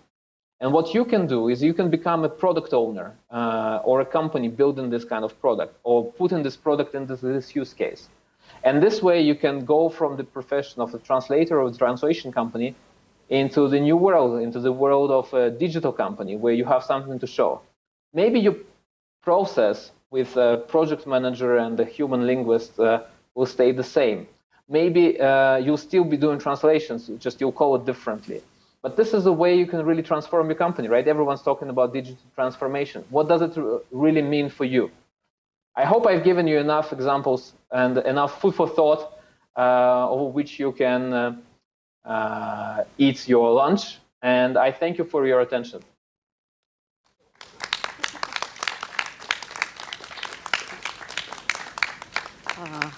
Thank you, Kostya, and hi. By the way. As I know, we have online questions from. Hi, Kostya, it's Alena here. Thank you so much for such an informative and detailed overview. First of all, I'm passing a comment from Chris Durban, Paris, France. She says... I know Chris. Okay. Bonjour. She says, CSA data on pain felt by small businesses reflects, above all, the fact that CSA respondents are largely bulk market players, bottom feeders. So it's for you. There's two sets of data. Let me go back to this. So to the left, you can see EU-ATC survey, which I prepared together with Rudy from EU-ATC. So this is data from the European Association 200 Answers. It's also the data that Sabine has been using for the marketing channel performance. So this is like 200 answers. This is about 115 answers, but bigger companies. So what's the question? It's just a comment. And okay. 3 questions from Chris. So the first one, how would you define the premium or bespoke market? The second one, do you know any premium bespoke players in Ukraine, and can you name them? And the third one, what prices are applied in this segment in Ukraine? Thank you. Chris, I remember our conversation in Prague. I think we discussed that you only work in the premium sector. Look, the premium is very small. The biggest segment is middle up in every country. Someone who charges a little bit more than the market average. There the biggest volume sits. I've done this calculation a few times, and this is the best segment to be in. A little bit more than the other market, and you can explain why your prices are slightly higher and your client can still go for it.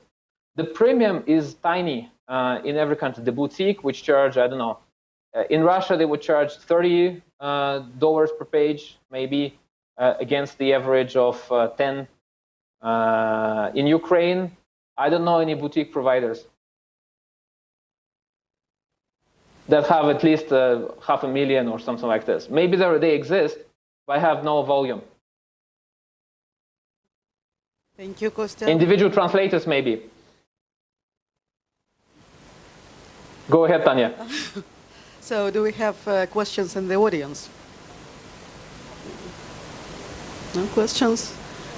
So everyone is so stressed with your information, Kostya, you know, just thinking whether we have to stay here or just move to some other conference. No, our industry will survive and it will thrive for the next 20 years. There's no doubt. But what we will do, of course, will evolve. So you can stay in the industry. And if you feel comfortable, this is the good place to be, right? Our industry is the most comfortable industry in the world. Only nice people, only well-educated, multilingual, polyglots. However, if you want something more ambitious, you probably need to go IT and a product owner. By the way, I'm hiring. Okay, so that's it. Thank you again, Kostya. Big applauses. Thank you very much. Have a great rest of the conference. Bye. Okay, friends, don't go just yet. In 10 minutes, we are going to make a group photo of the second part of the conference. I also ask our friends who are at masterclasses right now, please find a moment to take a picture. I think they don't hear me. So now our photographer is going to do his great feat once again. It's going to be one photographer on top of the other.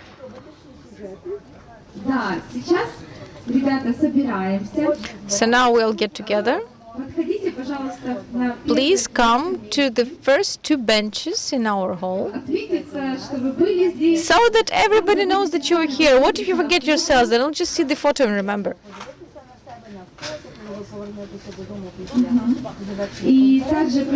And also our simultaneous interpreters.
artificial intelligence at TransPerfect.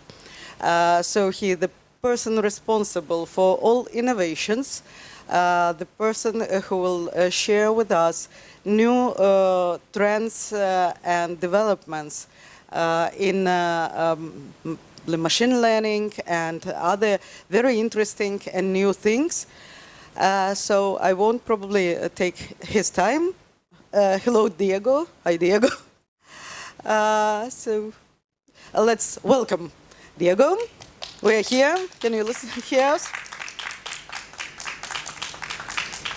Can we hear? Yes, we cannot hear you. Could you please check the sound? No? Can you hear me now? Yes, yes, yes. Great. Okay. Thank you. I'll start sharing my screen. A pity I cannot be there in person. But I hope you enjoyed the presentation, and I'll leave some time at the end for questions. There is a lot of echo in the, I don't know if maybe the microphone there could be muted. Okay, so I'll talk about new business models for the translation industry. And just this presentation tries to be some content to give you food for thought, not recipes nor anything that you must do, but more give you ideas in which you could evolve your companies or your freelance business. I like to start with this image, which shows a computer in the 50s. That's where machine translation started. And at that time, probably the computational power that they had here is less than what we have today in our mobile phones. The translation industry, of course, has evolved a lot. And a bad thing for us is that many people think about translation with Google Translate, and that's not the case, as we all know. However, the advances in machine learning and artificial intelligence have made it easier to integrate machine translation in our day-to-day jobs. 10 years ago, 12 years ago, it was very, very hard to implement in some languages. For instance, today, we are applying machine translation virtually for any language. However, as you all know, there are some languages that work better than others. In any case, the translation industry seems to be one of the most interesting industries to be in today. I guess you are all reading Slator, where we get daily news about what's happening. And our market continues to grow. There is a lot of venture capital interest. There are a lot of investors acquiring companies or investing in companies because they see a lot of growth potential. And there is a market that never stops growing because there is always need for regulatory translations, to sell abroad, and so on. We have seen recently a lot of M&A, so that's a good thing for founders in this world because there are exit options. There are companies that are interested in acquiring small companies that specialize in niches where they can provide excellent service. So that's a good thing as well. And what we are seeing as well is that technology plays a major role. That's true both for large companies, but also for smaller players and even for freelancers. So the translators today, we all need to be conscious about technology and how technology can help us. And it's used in the same way as in companies. So the goal would be to make our businesses more profitable and more efficient to deliver what our clients need. So in this world, how has the business model evolved? No, we are all talking about quality still. No, how quality is defined. However, we have good tools today to define about it, how we can define quality, and we can also discuss how we can differentiate ourselves with time and cost. However, business models are much more than that. I'm a big fan of Alex Osterwalder business model canvas that you see here, and he has evolved it into value proposition design and some other things. But these are the 9 building blocks that define companies' business models. And you can innovate in any of those. So you can innovate in your value proposition, which is what we always think, what you do better than others, how you can differentiate yourself from the competition. But it also can mean innovating in customers, the clients you want to access, or how you establish the relationships with them, or the channels in which you reach those customers. You can also innovate with revenue, how you charge your clients, and also on the left side, you can innovate in how you handle all this value proposition and serving your customers. One of the things that I was mentioning in a conference many years ago is revenue. So we are still charging very often per word, and some companies might charge by the hour as well. But the business model in terms how services are being put into the market today, they are not different from what was 20 years ago.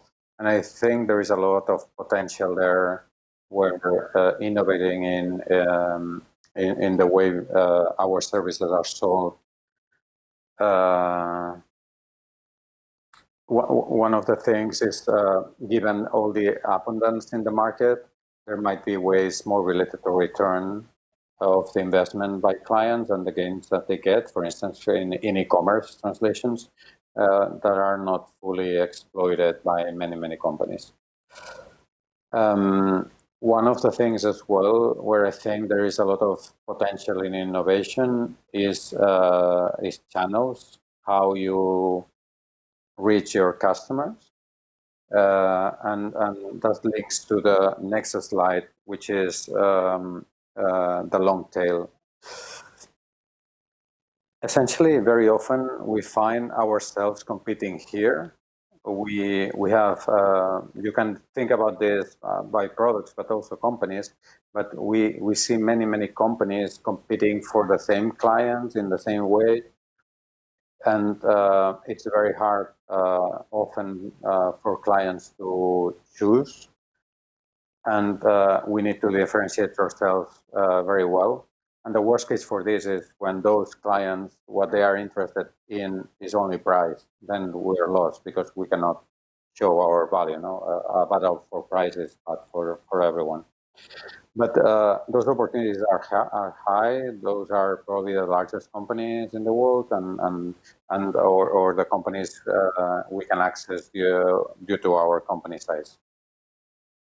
However, there is a big long tail of lots of opportunities that are not being served today, and how we access those also will determine our value in the market. There are companies that are focusing on this, and for instance, you can think about Translated in Italy, or you can think about companies that are focusing on e-commerce translations, such as a Polish company called WebInterpret, and there are many others that focus on this long tail, and they sell a lot, and they focus on serving a very concrete need. It's all a matter of choosing. No, it's a matter of choosing the markets where we want to be in and how we want to compete. And that's something we can do at the beginning when we create our companies, but we can do also while we expand and we grow and we have some foundations. One of the key things in diversifying the products and services we offer is really the trust from clients. And that is something that doesn't come in a day. You need time to really be recognized in an industry or in a new vertical or for a new niche you are targeting. But the good thing today is that it's easier to do than 20 years ago. But of course, you need to be conscious about time. Time it's important. And also be realistic. You want to create and build something, but you need to have a solid foundation. So if you in the journey of your company or your freelance business, you have not developed the right foundations for that, you could try to diversify, but you would be unsuccessful. And that also means the right tools. The right tools today are common, so they are accessible by anyone, anywhere. And we have seen that during this COVID crisis. And your differentiation really comes when you use them in the right way. In the end, what we want is a happy client that can win. So diversification is really, really key. And I think that once we are very good in one vertical or a target, it's good to think about ways in which we can diversify our risks, basically, as a company. The second idea and food for thought would be related to technology. This image comes from a book, Clayton Christensen, that died at the beginning of this year, if I'm not mistaken, and he was an expert in innovation. When I was preparing this presentation, I was thinking about this in the field I know more, which is machine translation. And really, in 15 years that I've been working on machine translation, and machine translation has been done for 70, but I've seen this evolution. So 15 years ago, we had a statistical technology, and machine translation was being used mostly for very low quality cases when really the clients just needed to translate a lot of content very fast and not for publication. Think about e-discovery, for instance, or internal communications and so on. I always explain that I was at a translators conference in 2008, I think it was, and basically nobody was using machine translation. Machine translation was bad quality. You couldn't use machine translation for Arabic, for Turkish, for Korean, for Russian, for Ukrainian. It was really, really hard. So it was even below this low quality use. However, over time, we have seen the technology evolve. So now we don't have a statistical anymore. We have mostly neural technology based on deep learning. And then we see that the performance has really, really increased. For instance, at Transperfect, the quality of the engines has improved more than 40% in 2 years, mostly thanks to the advances in technology. And now, when that is happening, we see that the technology, in this case machine translation, can be applied for the most demanding use. So we have seen this journey where it was difficult to apply machine translation, where now it's applied for the most demanding use. And the most demanding use today, in my opinion, is being used by translators for post-editing in basically any language.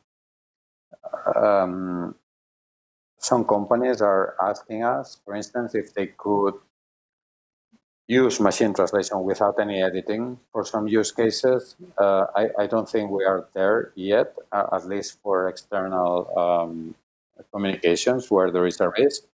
However, there are cases where the risk of the content is very low and machine translation can play a role. That's, to me, it's not a threat for translators. It's just a way to expand the options for clients. And what we have seen is that the clients that are applying more technology, in the end, they are investing also more in translation overall. So that was just a story related to machine translation, but basically what Christensen talks about is this journey about many disruptive technologies, and that's hard to cope with. Sometimes it's I mean, it's very difficult to know where you need to start applying them and for what use cases. The last type in this is the GPT-3 model that is being used basically for anything, and probably I've seen a lot of posts and news during the past week. But that technology is also disruptive and will probably see this journey. Investing in technology, though, it's hard. So it's not easy. I would say that you need money, you need the investment. However, the amount of investment today is significantly lower than it was 20 years ago or even 10 years ago. Today, if you think about artificial intelligence, for instance, the algorithms we are seeing today were published many, many years ago.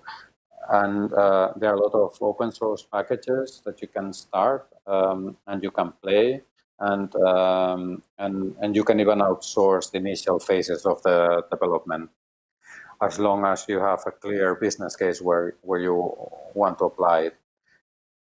And to me, when I speak about this with clients or with even companies that want to invest in technology, the journey sometimes it's long, and you see what you want to do, but getting there it's not that easy, and especially when you are working on fields that are a little bit unknown and you are testing and checking new things. It's sometimes you are in a roller coaster, and sometimes you think that technology will save everything. And other times you think that light is just darkness, and it's very, very hard it will be very hard to get there. And sometimes it also feels like this, no? And this related to what I was saying. And this is the other concept that is very important to, if you decide to invest in technology. Whenever, I mean, there are technologies that you can use that you would be here. You might be a pragmatist or even a skeptic, and you're still not using some technologies that everyone else is. But if you pilot new technologies, new, for instance, machine learning, artificial intelligence, where today it's really here, we are here, we're in the early adopters, and for particular use cases, you need to know that there is this chasm, and this is related also to any technology development. There are always the innovators, the tech enthusiasts, and all these early adopters that will probably support you in that journey. But getting from here, from the first clients and customers to many using the technology, there is a chasm where many technologies fail. You lose all the I would say, credibility of the technology. And for instance, artificial intelligence has always this type of moments where someday it will solve everything, it will change humanity, and a few years later, people say it's becoming useless. So this chasm is very important to overcome, and that also takes time. So it's the same as diversification and getting the trust of the clients. In technology, it also happens, and getting through this part is probably one of the hardest things. And in technology, very often it's disregarded. However, once you are here, a lot of things start happening where the technology is applied into many use cases and many applications that you might have not even thought about, and that always comes with interactions with the clients and where they see that technology playing a big role. But I still think that in the industry there is a lot of room for innovation with technology, not only machine translation, but also anything related to AI. And finally, the last topic, it's innovating in the people. I would say the corporate structure and how you organize the company, what drives this company, and this has always been a topic in translation conferences, and there is a lot of room for improvement in how we grow from a lot of companies that are a small revenue with a larger organization and much more ability and power to access some clients. And I think one of the main areas where we can improve is how we sell our services. Because very often the business models I was discussing before and how we present our services, we need to be much more clear about the value proposition. And I think very often we know that we are very good at serving, I don't know, life sciences, IT, legal, but then we start saying that we do anything. No, I'm very good at translating IT, but I also do everything else, and that's fine because we need to do it very often. But if we want people, our clients, to have a clear view of what we do and what we do well, we need to stick to what we know we do well and what we like to do. And also the other important improvement is how we sell, how we create something bigger in without losing our personal touch. And there are some interesting ways in which this could be done, but yeah, that's a topic for a longer discussion. And in the end, I wanted to present these three food ideas and food for thought, and it all depends on us what we try to do, where we want to go, and how we'll get there. So that's it. Thank you very much for your attention.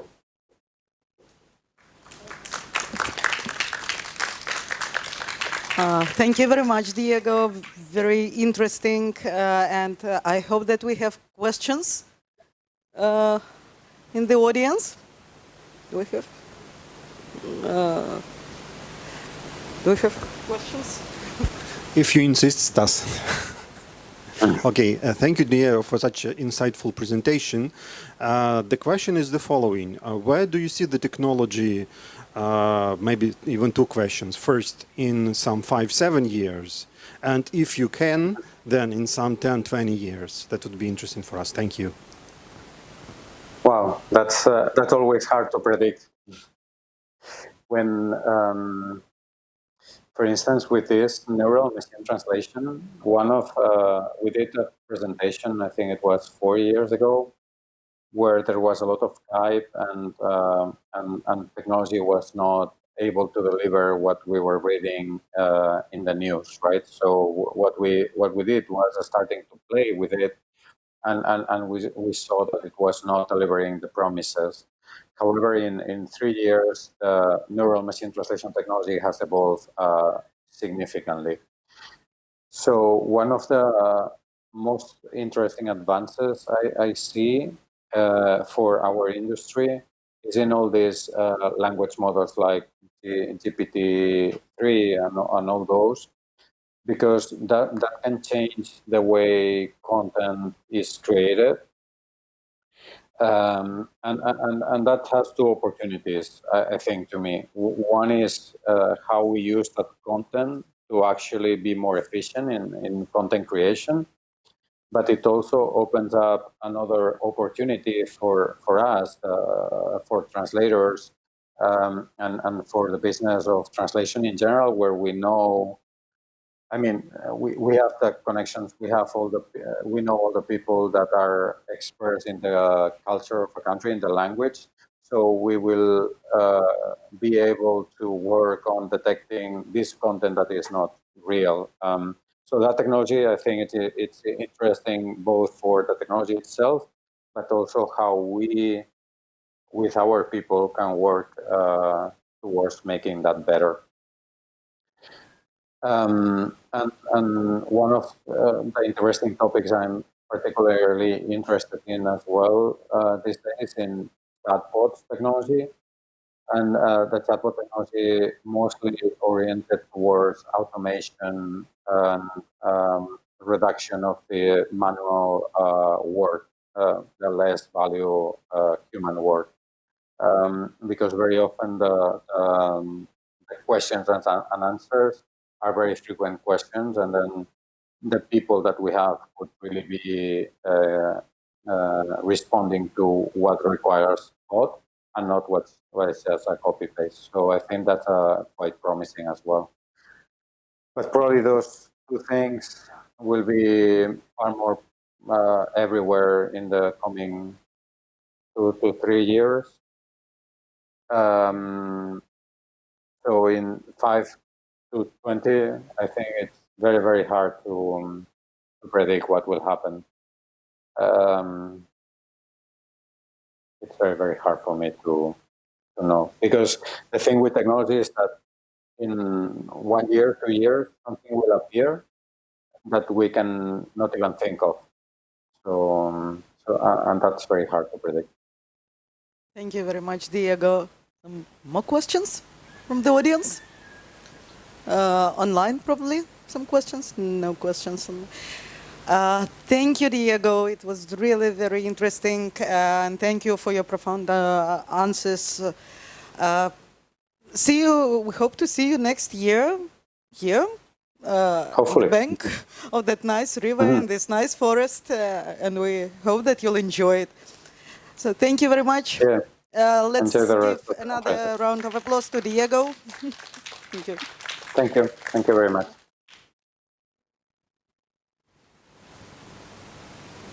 That's it.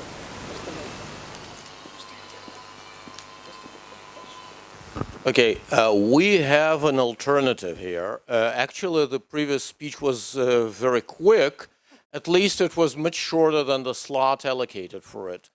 But we have quite a number of online viewers, so I think that we need to stick to the original schedule, because many people who want to listen to Alexander will go online exactly at 3:10. So I would suggest us to have a recess to talk more with your colleagues and friends, to use Zoom conference or chat rooms and enjoy yourselves. But please be back here around 3:10, better 5 minutes prior to that, because we have more interesting speeches and presentations coming. Thank you so much. See you in a half hour.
you had a very good coffee break and you're ready to listen to more presentations.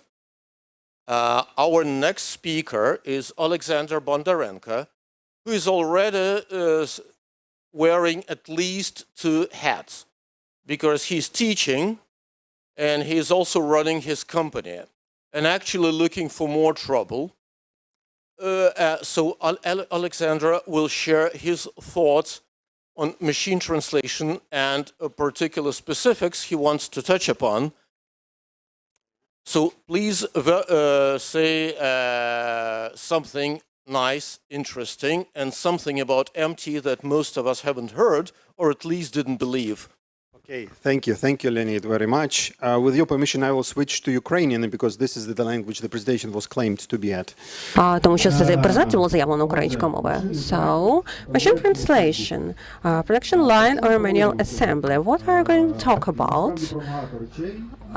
We will talk about many languages, many issues, but those who didn't make any post-editing and MT, so to let you know what MT means, what it consists of, and so on. So the idea is like this. If you didn't hear anything about MT, it's not a problem at all. This presentation is dedicated for you. If you have experience in PMT and you know something in PEMT, so then it could be useful for you also, because you could find something new for you and something useful. What we're going to talk about? First of all, why MT? Why humanity? In the beginning of 21st century, just started using MT. Afterwards, we will speak about architecture of MT engines, what are the types of such engines, what are their pros and cons, and how we could use them. Afterwards, we will discuss with you requirements for PEMT. I mean, what are the types of post-editings for machine translation, and what are the requirements actually for such types. Also, we will discuss what do we need in order to be a good post-editor, because more or less all of us working in the translation industry, we will be forced to work with MT, because as I say to my students, post-editing for machine translation is a translation of the 21st century, and if you would like to work in the translation industry, you should either find a niche or to become quality post-editor. And in the end, we will look at some cases of post-editing for machine translation in order to understand what machine translation we could receive as a result as translation to Ukrainian language. And I would like to switch my slides. How can I do it? Maybe it would help. I see. Okay.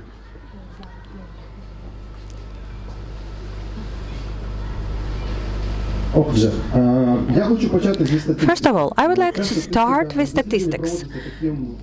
This study has been done by a Common Sense Advisory, and just 2 years ago they asked to different companies all over the world, and I mean here LSP, language service providers, so they asked them the following question: do you offer post-editing for machine translation as PEMT, as a service? In 2018, 72% of large LSP, almost half of the medium LSPs, almost 1/3 of small LSPs, and almost 1/4 of freelancers answered that they have already suggested this service. How do you think? What are the figures as of today? Yes, they're much higher. Twice? No, we can't say twice for large LSPs, but usually the growth is 20-25% plus. And I think for 2 years, this growth is incredible. In the 2020s, more than 95% of the large LSP, more than 60% of medium, and more than half of the small LSP already offer PEMT as a service.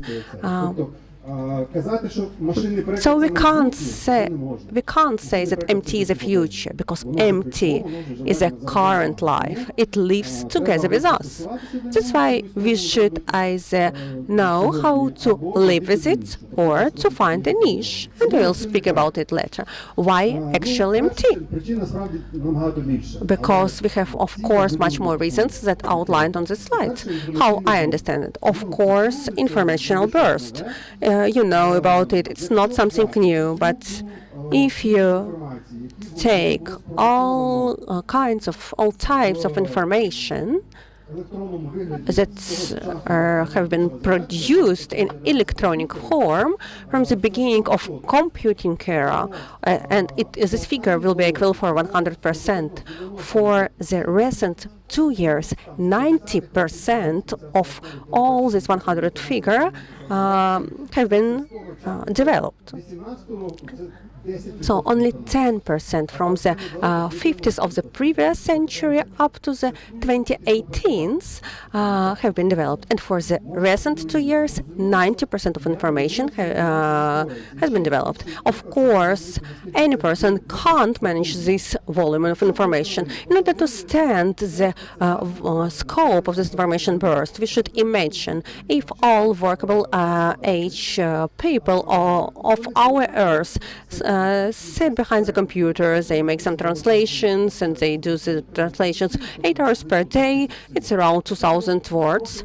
Then it will be just less than 20% of everything that should be translated. And of course, it's nonsense. No one will do this experiment in real life, but this is just an essence of MT. Why we need MT? Because we have this informational burst and we can't manage it. We can't. That's why we are forced to work and to live with machine translation.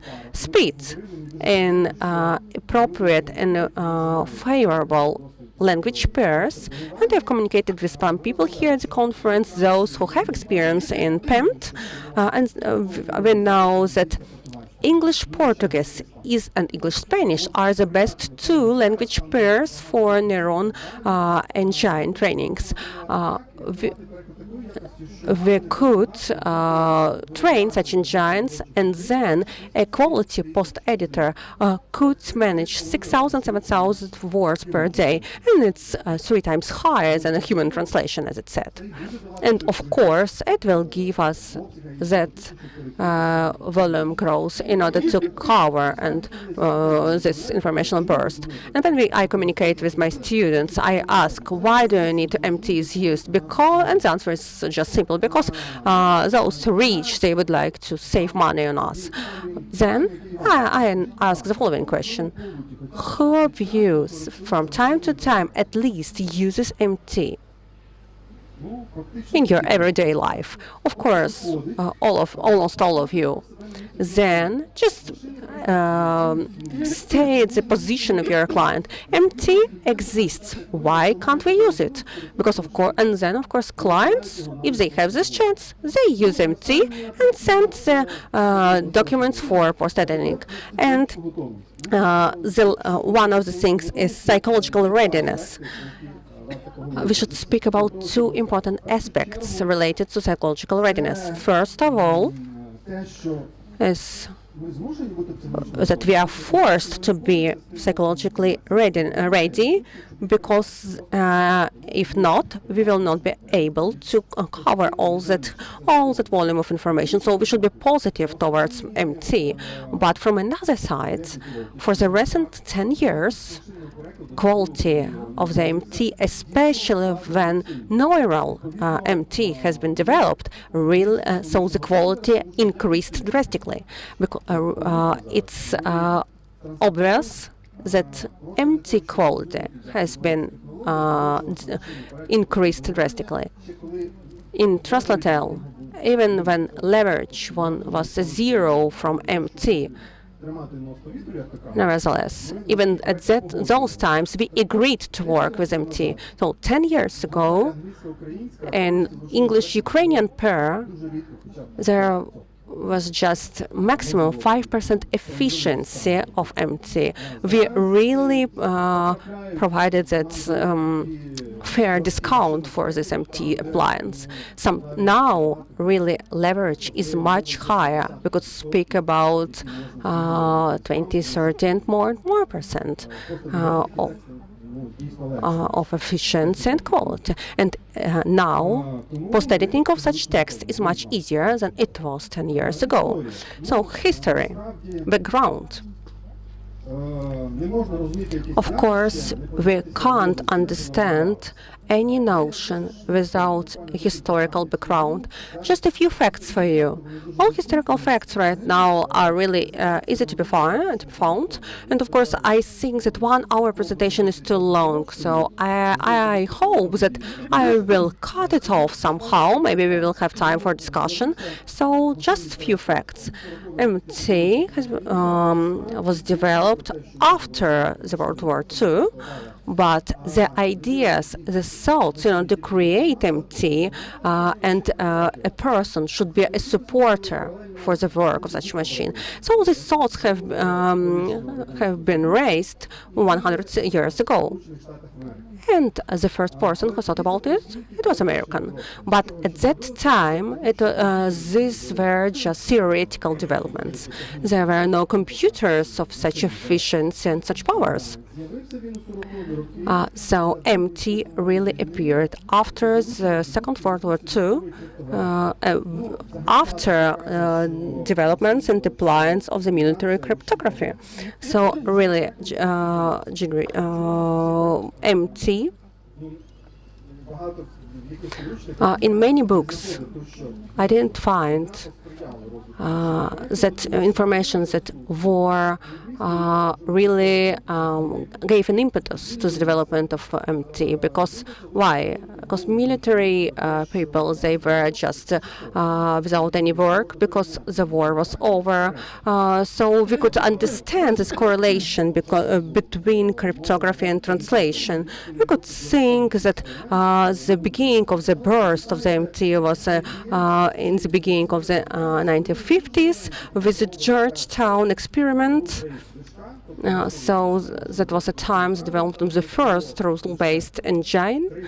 There were only 300 rules and around 100 words in the glossary.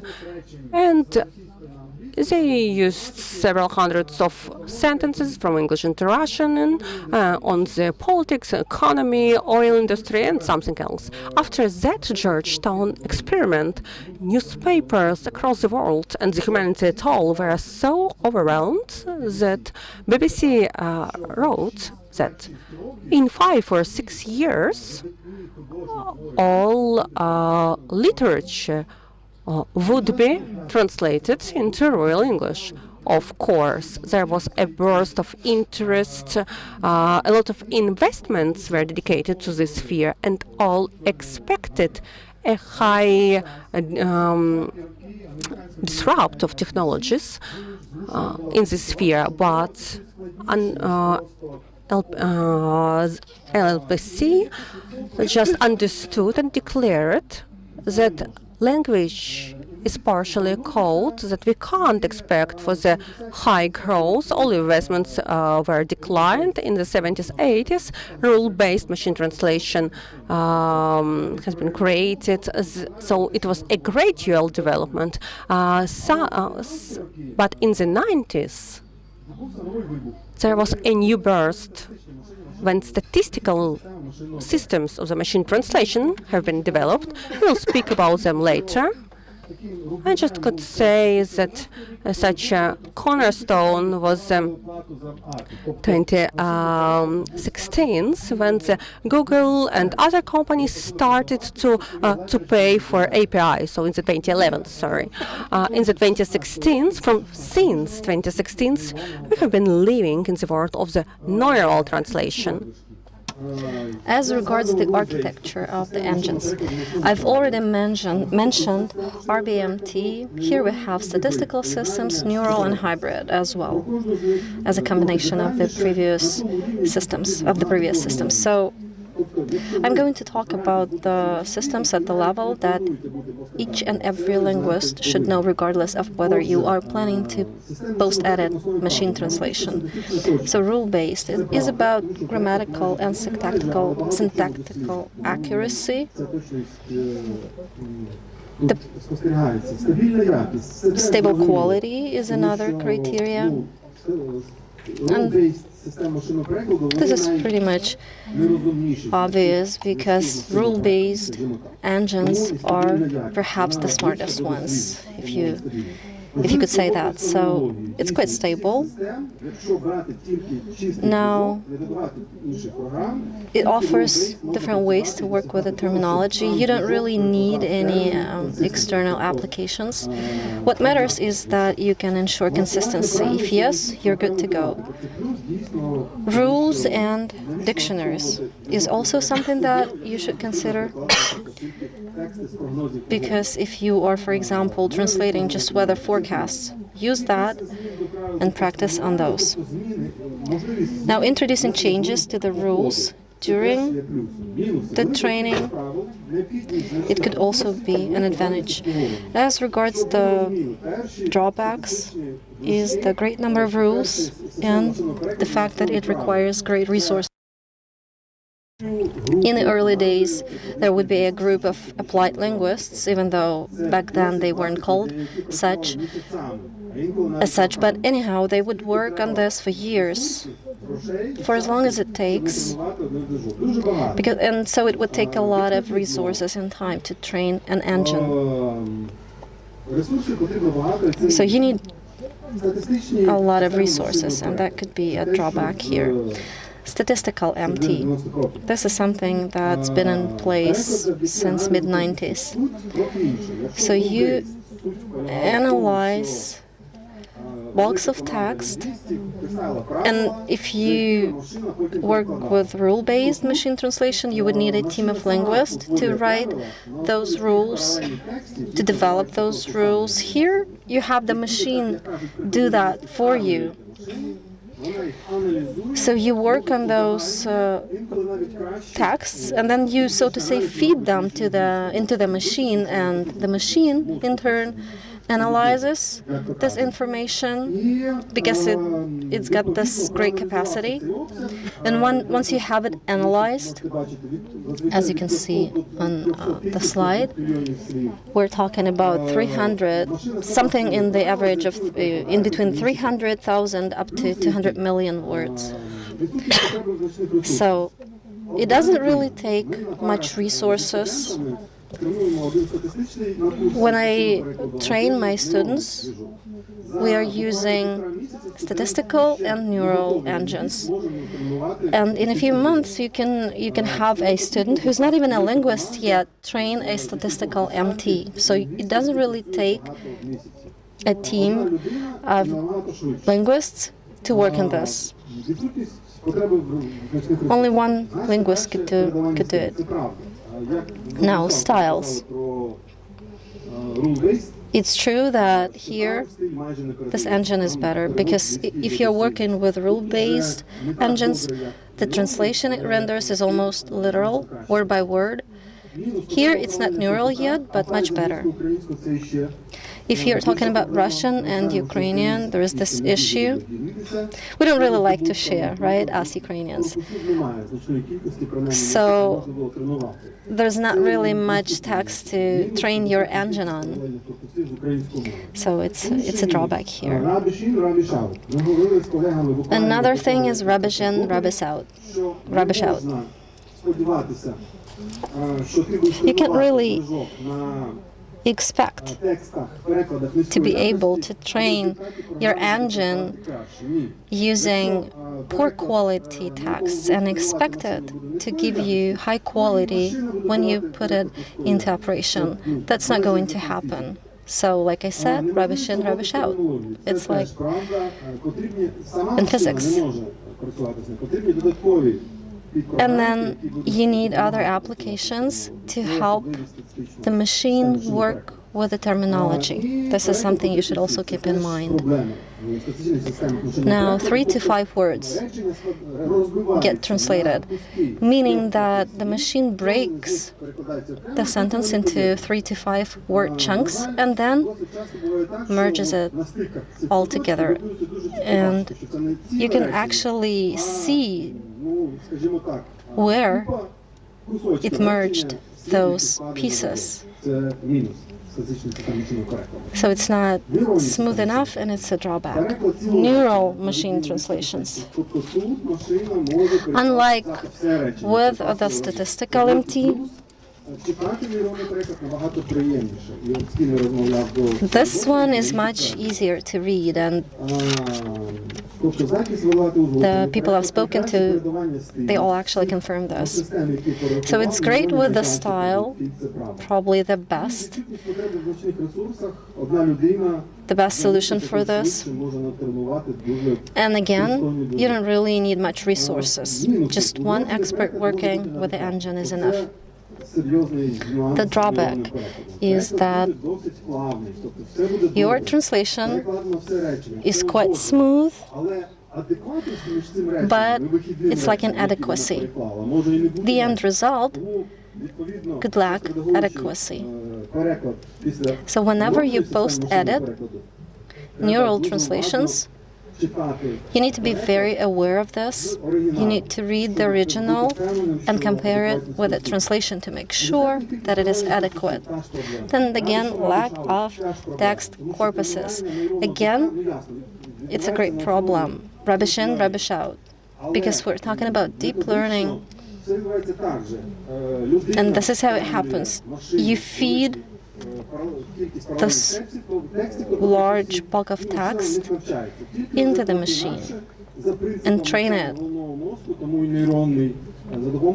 That's why we call it neural. That's why we're talking about deep learning here. And the final drawback here is the terminology issue. You need additional applications to work with that. Now, hybrid MT. This, like I said, is a combination of the other three. What kind of hybrids are out there? It could be a multi-engine system, when you're using several engines at the same time. You might have this experience, when you as a translator choose the option that is most adequate to the original, and then you edit it. And we will get back to this in a short while. Now, consequent deployment of several machines where each engine is supposed to give you a better result with each step, but I haven't really seen that in practice.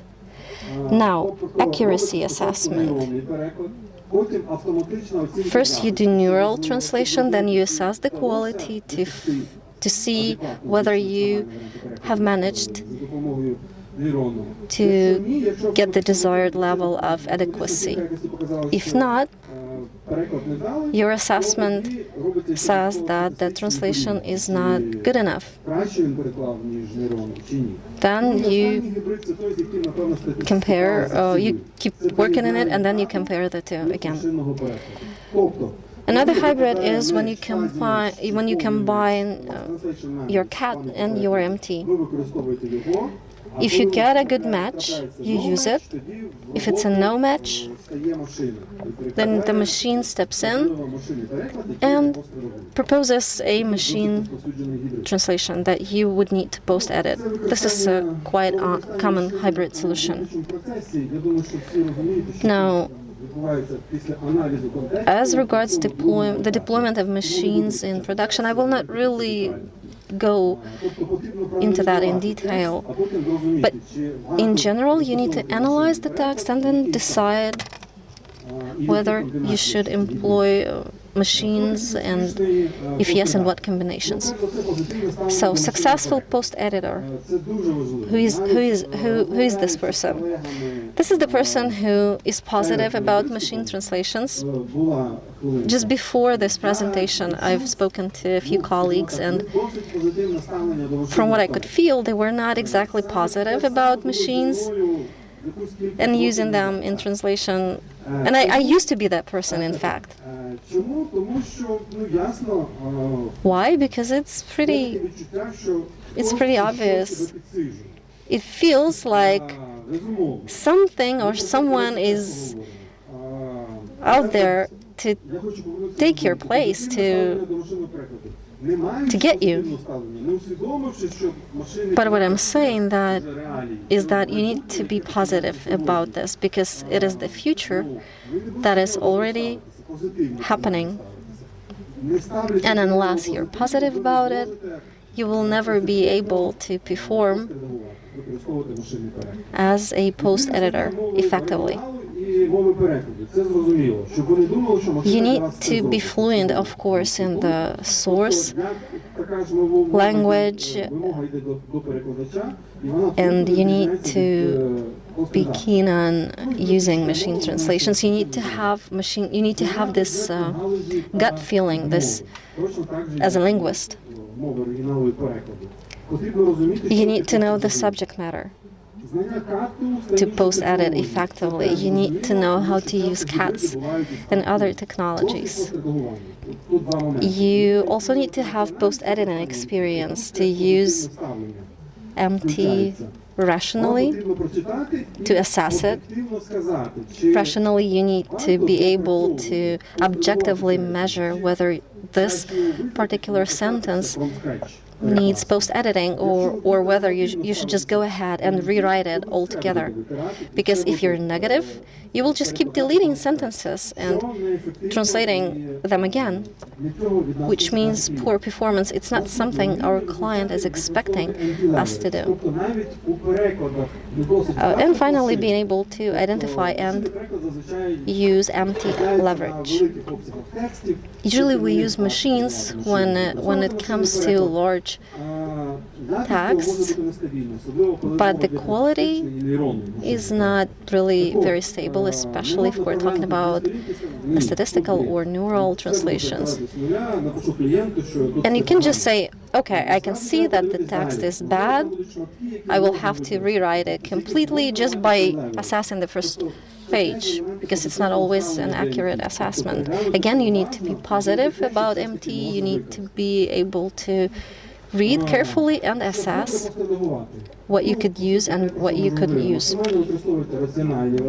Now, when you post-edit, try to be as rational about it as possible. Try to look for appropriate translations, even if you see that the translation you're post-editing is not of the best quality. And then do not spend too much time working on specific MTs that are of poor quality, because it would take lots of time to post-edit it. And it doesn't mean that the machine translated it badly. It might mean that you are at this point just lacking the skill, so keep this in mind. Again, you need to go back and assess your own editing. Now, are we talking about opportunities here, or is MT killing our profession? Well, I'm with those who see new opportunities here. I'm a bit tired. I've been around for too long, and I'm a bit tired of your regular translations. So I could use something new. And some would say that it's the same as it's just another CAT tool, but I would say that it's a different kind of toys.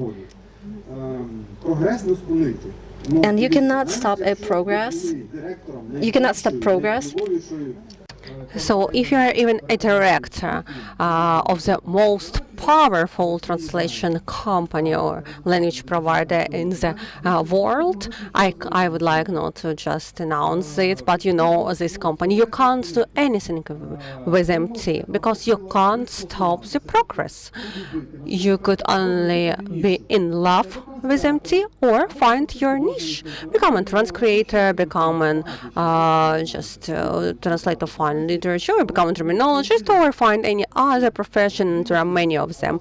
So you have only two options: or become a quality post editor and be a model, an example for others, or to find a niche, because it's just a bad idea to struggle to fight against the MT. It's just a bad idea. So what are expectations from post-editing? From the 2011th, you remember I told you that API is under sale, so it's already a service. Whether there is a difference between MT quality and human translation quality, I would like to give you just to cite you the biggest translation company.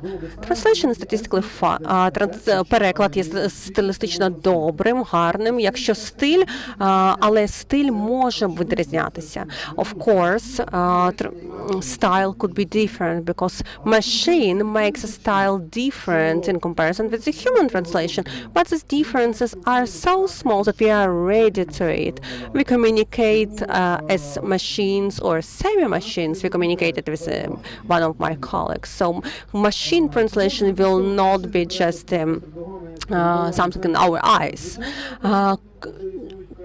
Could we just compare some style differences with the general translation? Could we use it? Yeah, it's a problem of ethics. You should apply a machine translation upon agreement with your client, and usually MT is being applied on big volumes, and usually on big volumes your client would understand that you use MT without his her agreement. So this should be upon decision of the client.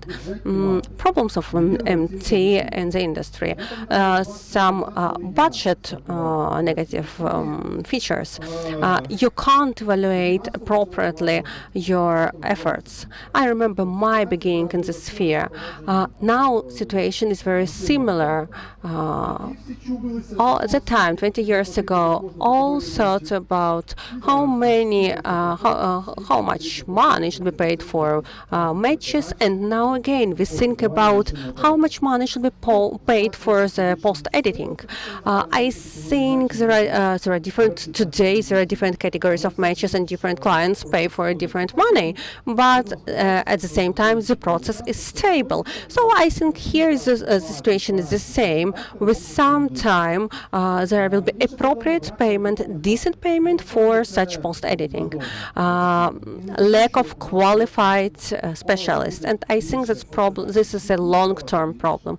Of course, we will have more and more post-editors, but that information burst will cause the increase in the volume of the text to be translated. It means that non-professionals will do post-editing with wrong attitude to the MT. It means that we should always remember, not always MT is a wrong participant. Maybe we don't have necessary skills for post-editing. So types of the post-editing: full and partial. First of all, please don't just cite me or don't refer to me when, for example, you receive requirements from your client, and these requirements will be different from those that I will show you today. Because, as I said already, there are different types of post-editing. Listen to your client, listen to requirements of your client. We have maximum and minimum of different post-editing categories. So now we will look at the maximum and minimum. So requirements requirements to the partial post-editing. Good enough, fit for purpose. This is the words of the biggest translation company. What we correct? Mistakes that could cause some legal outcomes, negative outcomes, mistakes that really become an obstacle of general understanding of the text or implementation of the instructions, non-translated, some unfinished sentences. What we have a result that syntax and grammar could be unnatural, but they should not be an obstacle for the main purpose of this text. Of course, some orthographical, punctuation, grammar, syntactical mistakes, some terminology on recursivity. So we leave it as it is. Main purpose of the text should be clear. Full post-editing requirement is the following: close to human translation. Close here is the main word because very many people, many clients think that if they order full post-editing, then it will be done by the human translation. No, by human. No, it's not true, because machines do translation in another way, in another protocol in comparison with people. So of course, you will understand that this translation is done not by human but by the machines, but it will be it will cause no discomfort for you. What we correct? Some terminology, grammar forms, orthography, some punctuation, so some lacks in the meaning and slang and so on.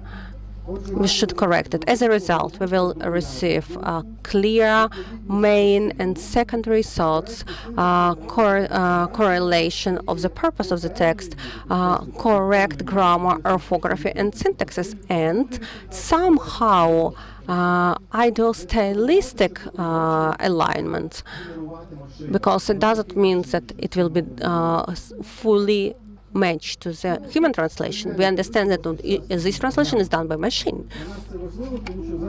Here is the comparison table of partial and full post-editing. We will have a practical task right now. We will look at some text translated by the machine, and for you, you should understand whether it would be easy for you to post-edit it or not. So partial, good enough, fit for purpose; full post-editing, close to human translation. So in the partial, clear understanding of the outcome source; in the full, clear understanding of the purpose with the full message and details. Partial, lack of stylistic correspondence and alignment; in the full, ideal stylistic alignment. Partial, syntaxes and grammar could be unnatural, but with the clear main thought; and in the full, correct grammar, orthography, terminology, aggressivity, syntax, and so on. And in partial, of course, we just don't correct it. We leave it as it is. The first sample of the text translated by the machine. If you can't see it on the slide, I could read you a text, just a translation, and just feel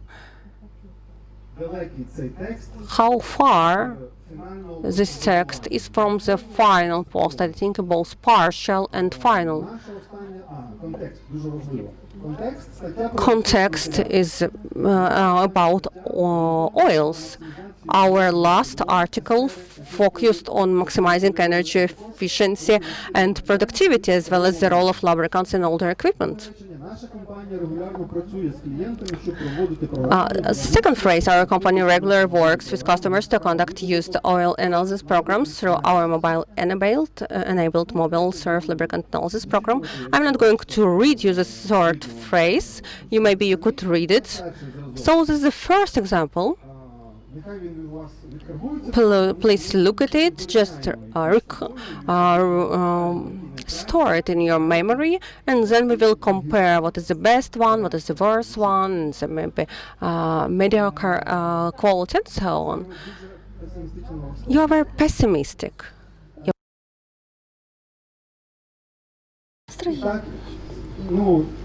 The second option.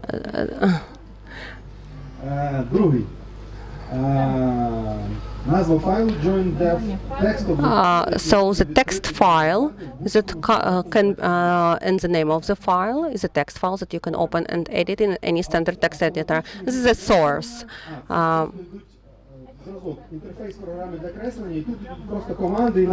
So this is just a source, this is an interface for drawing program, and that automatic drawing views are views that you select create in view creation before creating a single part, assembly, or a cast unit drawing.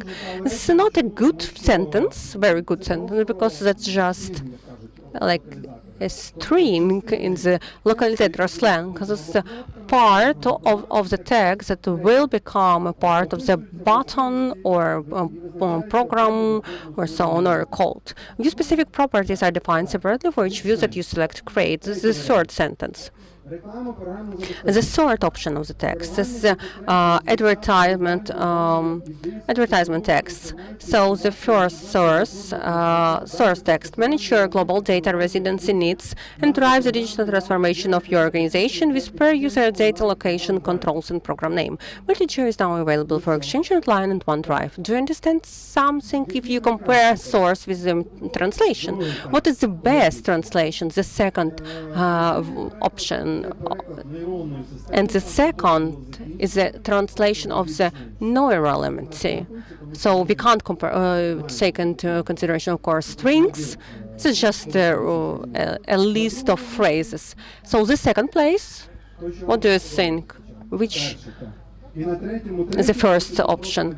And the third, the worst translation, of course, the third option, because here we just a list of words and no sense. Of course, marketing text could be translated in different ways. If this is a market indicating to gadget promotion, yes, it could be translated by the MT, but I agree with you that it's difficult right now to translate marketing text for selling the services. It's difficult. Yeah, it's too early. What are the outcomes? What MT quality depends on? Type of MT system. So we looked at the three main types, their historical background, their pros and cons. Second, depending on. So quality of the training texts. You can't expect that rubbish in will not cause rubbish out. Peculiarities of text. The last third option of the MT translation. Did you recognize that it was too long? And the longer is the phrase, the sentence, the less qualitative is the result. Some peculiar features of the text is the third option on which quality of the MT depends on. So the second outcome, MT, is a logical outcome of the progress. We can't stop the progress. We should struggle for the fair remuneration for our efforts, but we should not fight with the MTs. So, of course, we can't agree with the MTs, but it would not stop MT. You should be used to work with MT or find a niche. You should not fight with it. It's fighting with the MT sphere is the same as trying to fight with the train. Each MT system is good in its own niche, and neural MT is not always the best option. The second case was the statistical case, and there was a hybrid statistics plus neural. Problems with MT in the Eastern Europe, it's not about its usage, but about inadequate assessment. It relates to the correlation and trying to use text corpuses from the Western Europe in the Eastern Europe. And sometimes, for example, today we could see English, Spanish, and we could try to correlate with English, Ukrainian. There should be discount of 60%. And here we try to prepare huge volumes of text, and we try to explain that in the English-Ukrainian pair, this discount is not appropriate at all, because in different language pairs, engine trainings are absolutely different. And for English-Ukrainian pair, 60% discount is not appropriate at all. And it's a productive way to work with MT. So you should not fight with MT, but you should struggle for the decent remuneration for your efforts. And the third outcome is that in Ukraine, non-translation companies should initiate usage of the MT, but a final client initiates usage of the MT. Company and the translator should stand on the same positions. So clients suggest us to use a PEMT. It means that those big clients, following them, we suggest to you, we give you this assignment for post-editing. So being in the same boat, let's have the same standing. Let's just define the decent remuneration for post-editing. Thank you very much.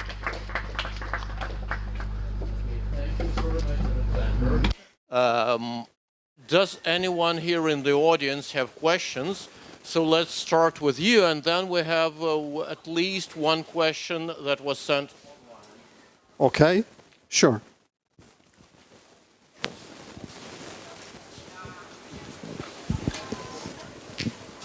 Okay, Федор.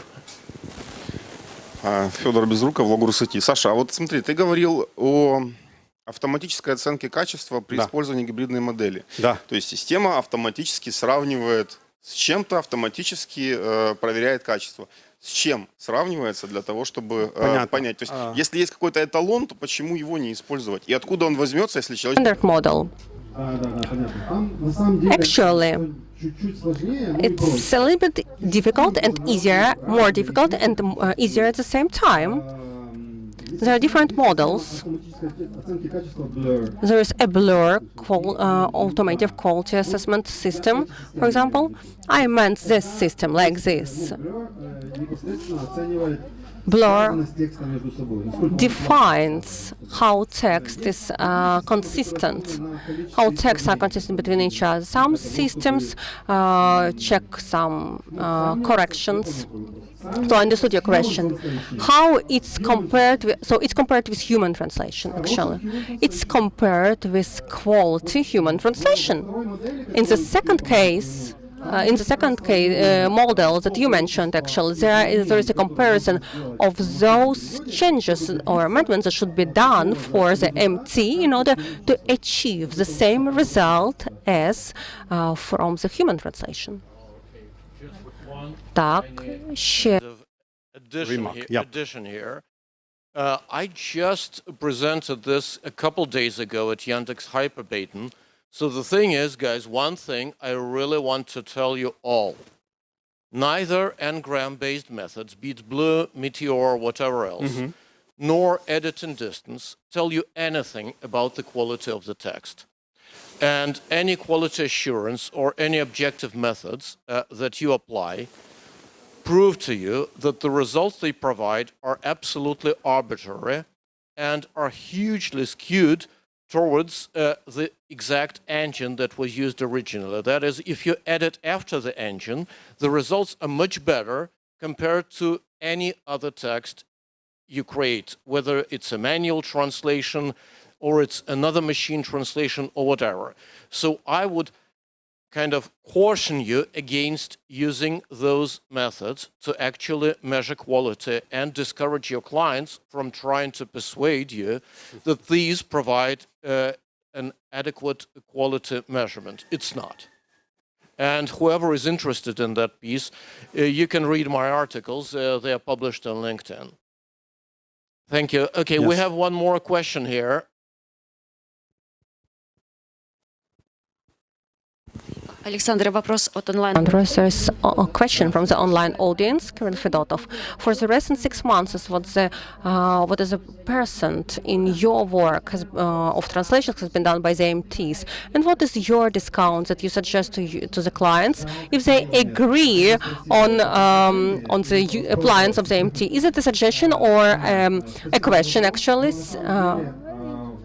What a pity is that Kirill is not with us today here offline, but in the hybrid model, in the English-Russian pair, where for fuzzy and 100% match, there is a human translation memory is used, and in other cases, machine translation, we have 30%. In the English-Ukrainian, the discount is lower, significantly lower, because quality, of course, is lower, and not all people use it. Discount depends on the quality. As I have said in my presentation, so our specialists are very professional, highly professional ones, and so they know how to check and what to suggest our clients. So it depends on the translation quality, but the highest discount that we suggested, 30-35%, plus minus 5%, so maybe I'm mistaken, but not more than 5%. I don't remember more, actually, but we do really a lot of the POX editing of MT.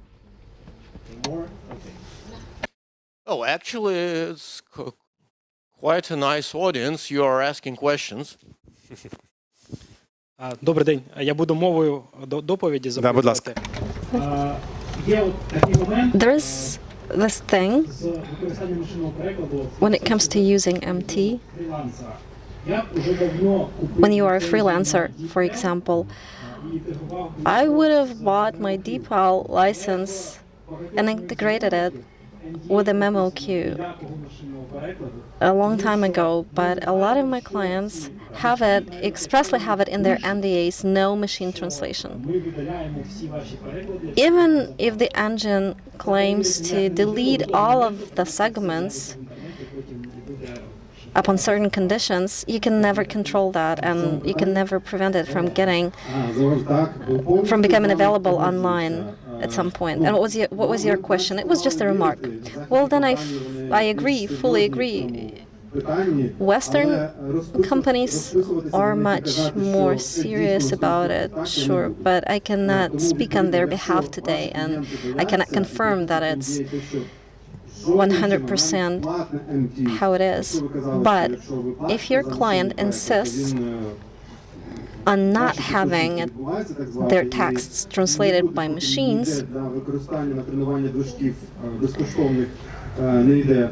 then it's how it should be. And you can never be sure that at some point those segments will not be used for any other purposes by any other entities or operators. So you need express permission from your client, otherwise it would not be ethical. I remember how during the first UT conference, someone said they had researched the entire market in the Eastern Europe, but they didn't find any case when the translator was prosecuted for using MTs or for similar mistakes. But I can tell you for sure that there have been precedents, because there are all those apps, semi-spies, that can they can restore the text, reconstruct the entire agreement, for example, from separate segments. So there could be severe legal consequences. I know that for a fact. Hello again, and thank you for this delivery. My question is this. Since we have this opportunity to talk offline, I have to ask you. We've been talking about quality quite a lot. It's come up many times. But it is, in fact, not about the quality per se, but about any document, any standard that we as freelancers could use when we negotiate with our clients, to explain to them something that is already obvious to us, that there is no machine that is able to produce the same quality of translation as a human. Where do I refer my clients? Well, thank you for your question. I don't think it could be textbooks that you could reference, but maybe the process that I mentioned on one of my slides, because that data is openly available. I will not be naming this company, but you all know who I am talking about. There's this company who is very clear on their conditions as regards full or partial post-editing. And even when it comes to full post-editing, it says that it has to be close to human, not human translation. So you could refer to that document. I'm not sure if they are the biggest player, this company, but they are one of the biggest, definitely. And they realize that it cannot be human quality. It is close to human translation. MLVs know that, but not the end clients. The end client might think that we just get this machine to translate something for us, and then we send it for post-editing. But it's not how it happens. The machine delivers different sorts of sentences. That's why it is close to human and not human. This is where you should start from when you negotiate. I've mentioned this a few times that 10 years ago, it was really a challenge to communicate this to their client, but not anymore. It's easier today.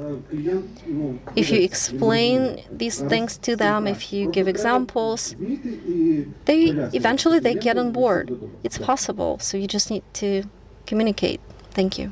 Okay, we have one more applicant. We have 5 more minutes. Саша, я с позволения твоего добавлю по поводу стандартов. A brief comment from me, if I might add, as regards the standards. For MT, you can find the respective ISO for post-editing adopted a few years ago. So if you need a standard, use this. And secondly, if we're talking about data storage, just recently I looked into the service agreement of Google, and it says that we do not save your segments that you are providing us for training the engines for now. So this for now thing is there, and you never know if it backfires. Okay. Thank you so much once again. And we are eagerly waiting for all of you in exactly a half hour for the next presentation, which is Fyodor and myself presenting the Doomsday of St. Valentine's Day. Okay, see you there. Thank you. Thank you very much. Do not run away, and let's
So I hope that our online participants also had nice coffee with really delicious cookies while we were enjoying them here.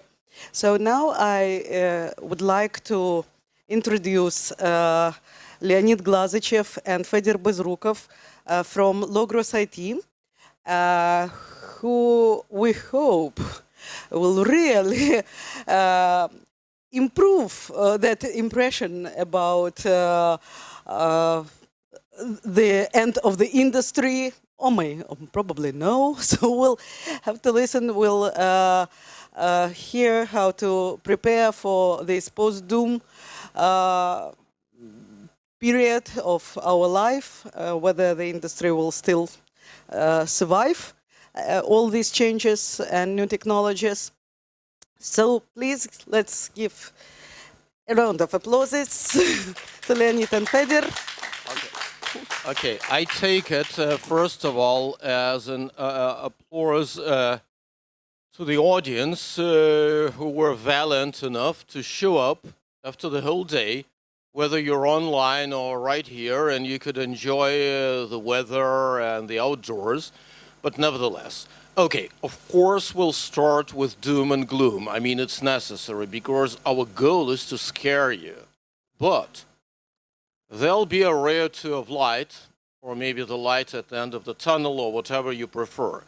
So we'll definitely try to conclude on a more positive note. But first, beware. We're absolutely serious. Now, just a very short forward. If you think that Doomsday is dedicated to the COVID-19 pandemic, you are wrong. This topic was proposed for UTIC 2020 in late January, very early February 2020. And that's why the name of the presentation, because we were preparing for Valentine's Day, actually, and discussing it. And I suggested the topic that had nothing to do with COVID. We were not self-isolating at that moment. And the world, except for Asia, was not scared enough.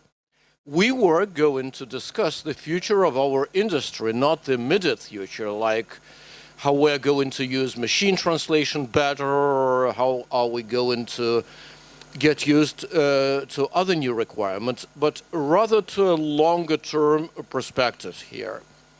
Okay, so without further ado, let's get to the slides. Okay, so first, the question to you. Has the industry reached its maturity, or it's already overripe? And let's talk. So first of all, the topic I already mentioned, that it has nothing to do with COVID. It touches upon deeper subjects and gloomier subjects. So first of all, why are we thinking that we are reaching or looking forward to doomsday unless we do something or unless we change something in our behavior?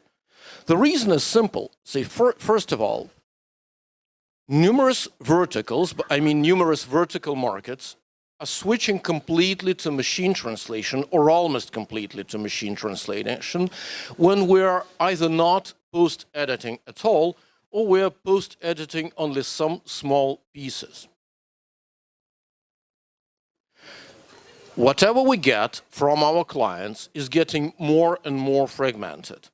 We're not getting whole documents any longer, not even paragraphs. Sometimes it's a couple of phrases or even part of a phrase, absolutely standalone, absolutely no context. It's very hard to translate it properly, but that's the reality. Moreover, it increases overhead because if you are sent, even in the most automated workflow system, you are not getting a text that you translate. You are getting 50 requests per day, each of them very small, and you have to process them all, you have to figure out what it means, and it's a tiny part. It's challenging, it's stressful, and it's actually less pay, more work.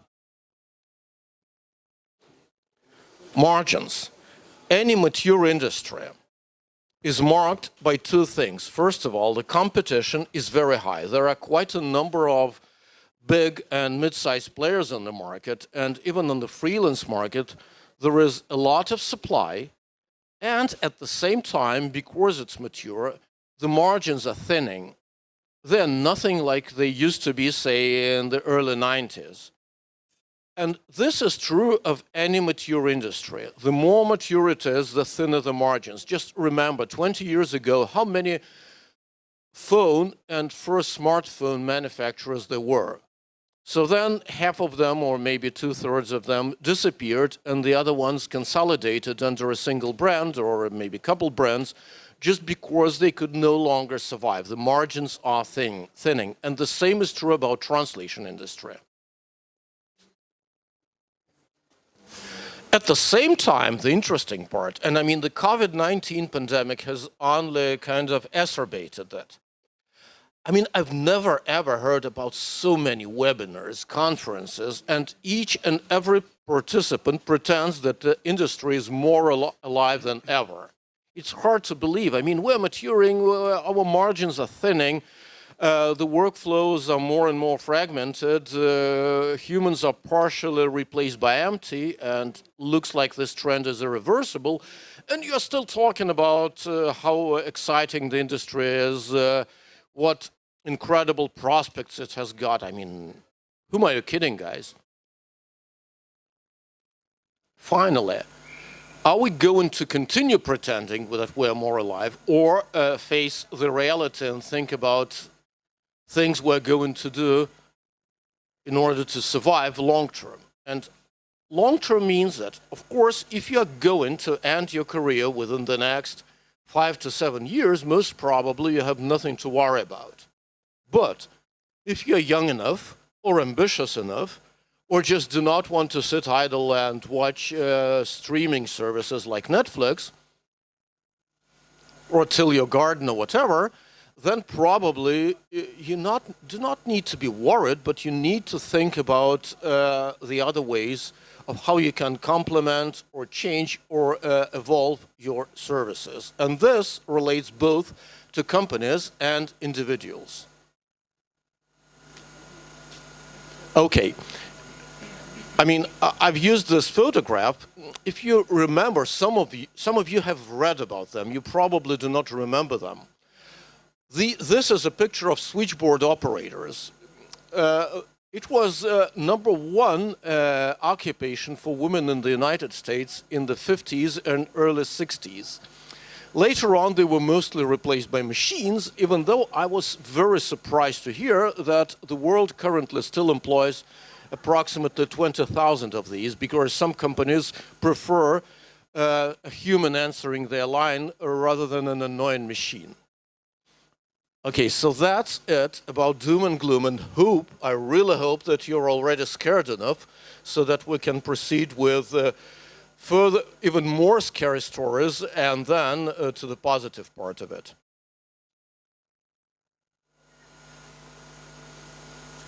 Okay, thank you, Leonid. Some recent trends might sound very alarming for the industry professionals. Among them, machine translation. It's a new trend when raw MT is used without any post-editing. If you can understand what this is about, that's fine, no matter how funny and awkward it may look like. You understand that, that's fine. Next is fragmentation plus automation. More and more often you receive, as Leonid already told, only short pieces of text. In many cases, high fuzzy matches sent to you by automated TMSs. You no longer see the big picture. You can't make the whole text look great. Your work is just a small piece in a pile. And sometimes it's a diamond in a compiled dung heap. Sorry. Next, the expectations for text quality have decreased significantly. It's almost okay now to use instant messaging or Twitter style for writing and correspondence. True professionals who can't live without polishing their work again and again may think that their time has passed and it's hardly possible to survive in this new cruel world.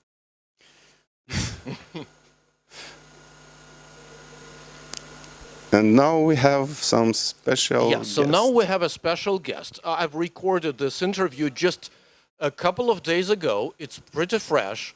And now you'll hear the thoughts from one of the biggest companies in the world and one of the fastest growing.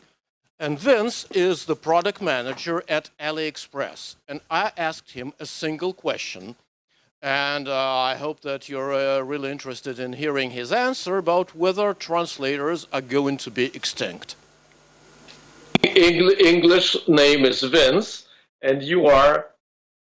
I'm product manager in AliExpress. We are trying to make language a kind of strategy to help us to increase the efficiency of the platform, and also just like what we said, bridge people from different culture.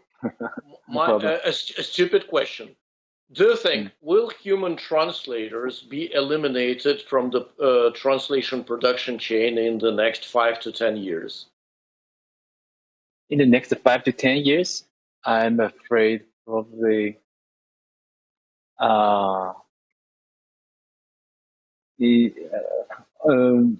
you might have already seen the video called Wandering Earth from China. In the video, the protagonist had this device that can understand what the other is saying instantly. What I think is that it might be like that in the future, because our neural machine translation technology and because a huge amount of the copper are there to train the engines. However, just like what I had shared with you about cultural exchange, people, they have different background, they have different understanding. As long as the diversity of each area exists, this cultural exchange will exist, and because it's constant, the change is continuous. So machine is still is always catching up with the changes, and as with changes of this diversity. I think even not only for 5 to 10 years, even longer, as long as humans' diversity is a little bit ahead of the machine still cannot predict this different needs from the people. We still need human to input knowledge, to instruct the machine to do a translation that actually would resonate among different groups of people. It's not only word-to-word translation, just like the baseball cap. Okay, it's a baseball cap, but people's understanding on the baseball cap are different. It's kind of specific type, very diversified kind of baseball cap with a different name. So human can help the machine and to make it more specified. So, but generally, I think the role of the human and machine are different. Usually, it had been the machine helping human to translate, helping the human translator to do the translation, right? We use translation memory, terminology, even we use machine translation to help translator to do that. We use interactive machine translation thing, but later on, what I see in the industry, in this industry, is with the cost estimation algorithm blending into the whole process. It seems that human is not translating; they are curating the output from the machine translation in order to make the machine more human-like, to cover, let's say, 95% of the scenarios that the translation is needed. So, I mean, the role is changed. It had been machine helps translator to translate. Now it's been, now it is. Translator is curating the corpus to help machine. Thank you so much, Vince. I really appreciate you finding time to answer this couple of questions. And I really enjoyed your summary. It was a great line. Okay, so just to remind you, I mean, the summary of it. Earlier on, machines helped humans to translate. Now humans are going to help machines to translate by curating the content. Okay, think about it. And this is from one of the companies that's using it extensively and that's growing very fast. Okay, so what to do and where to run in these dark times? Companies may consider expansion in other countries or markets, and individuals may remember the second foreign language they have been learning, studying long ago, but haven't used for some time. And everyone can look for opportunities in the adjacent areas. After all, the language is used to present what? Content. You can switch to a higher level, develop content instead of translating existing one. Subtitling is another potentially interesting area. In the nearest future, some digital TV providers may come to your market, Ukrainian for example, with tons of content, and some of which may need to be localized, including subtitles. Think about standing out in your niche and start offering solutions rather than services. Concentrate on real clients' needs. Okay, let's move to the next slide. Okay. Just a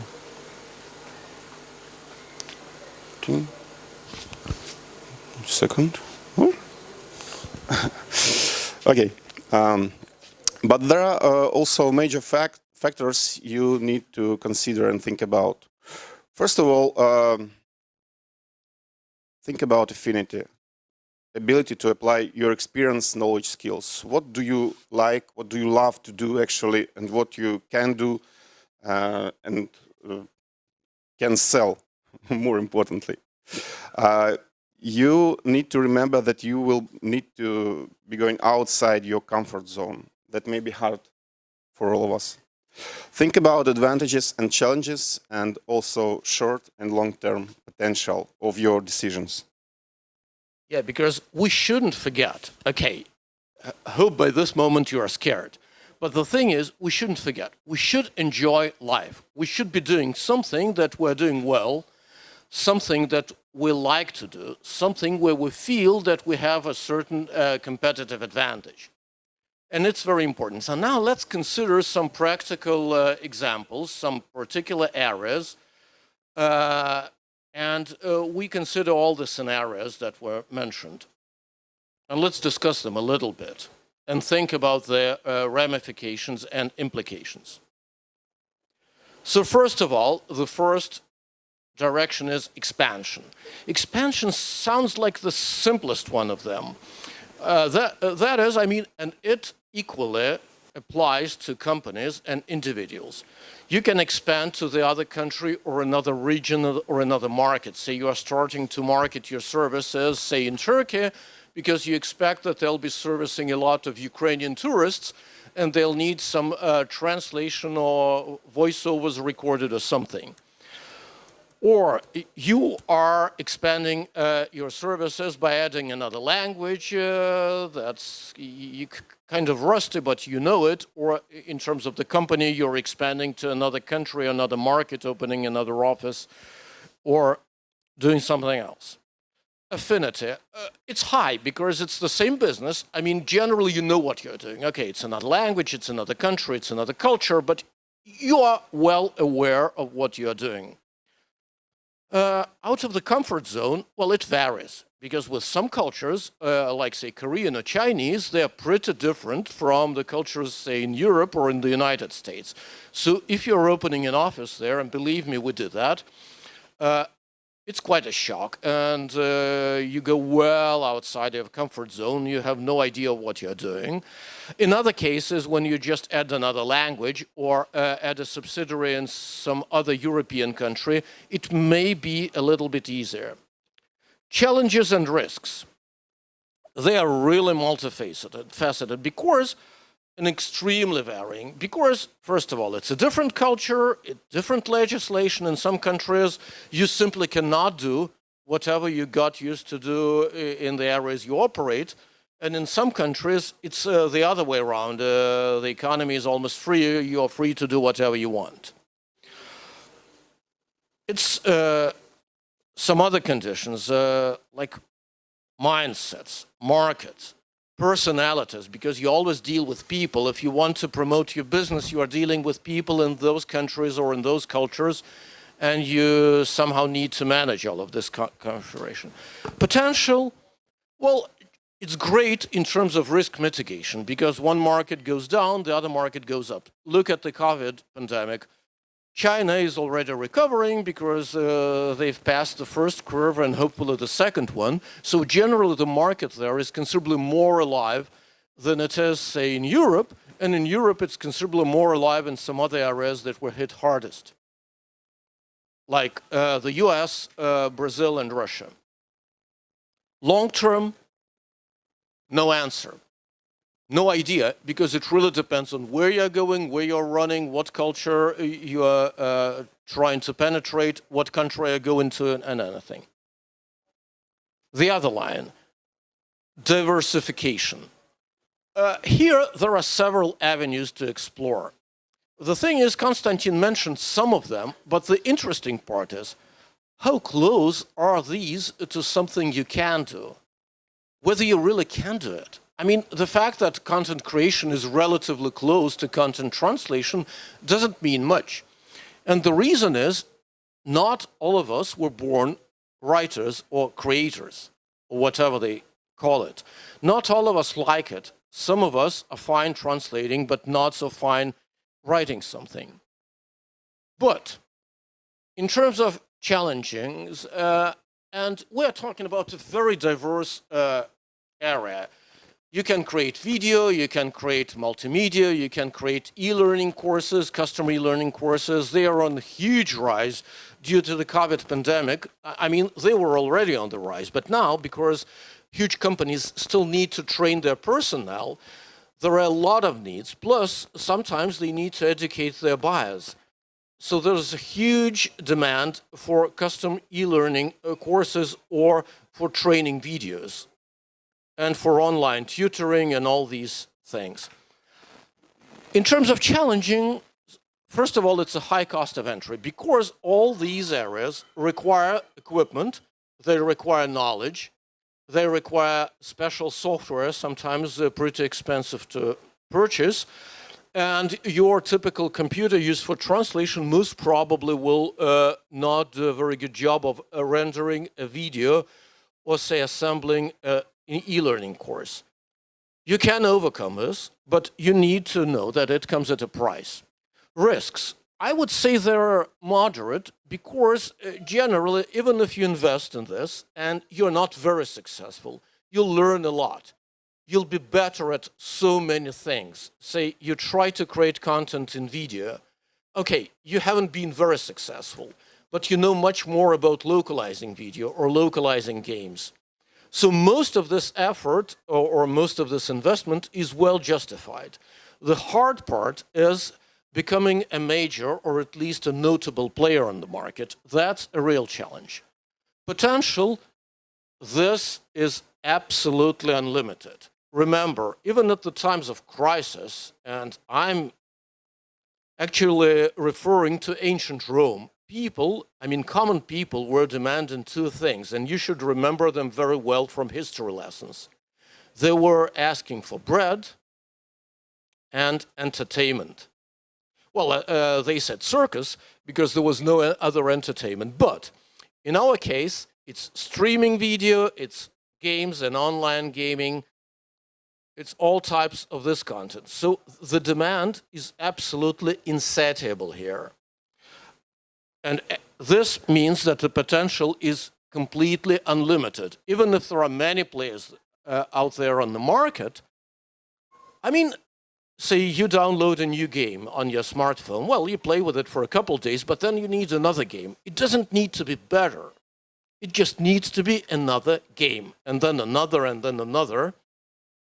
If you're not an addict, then probably you know a couple of them.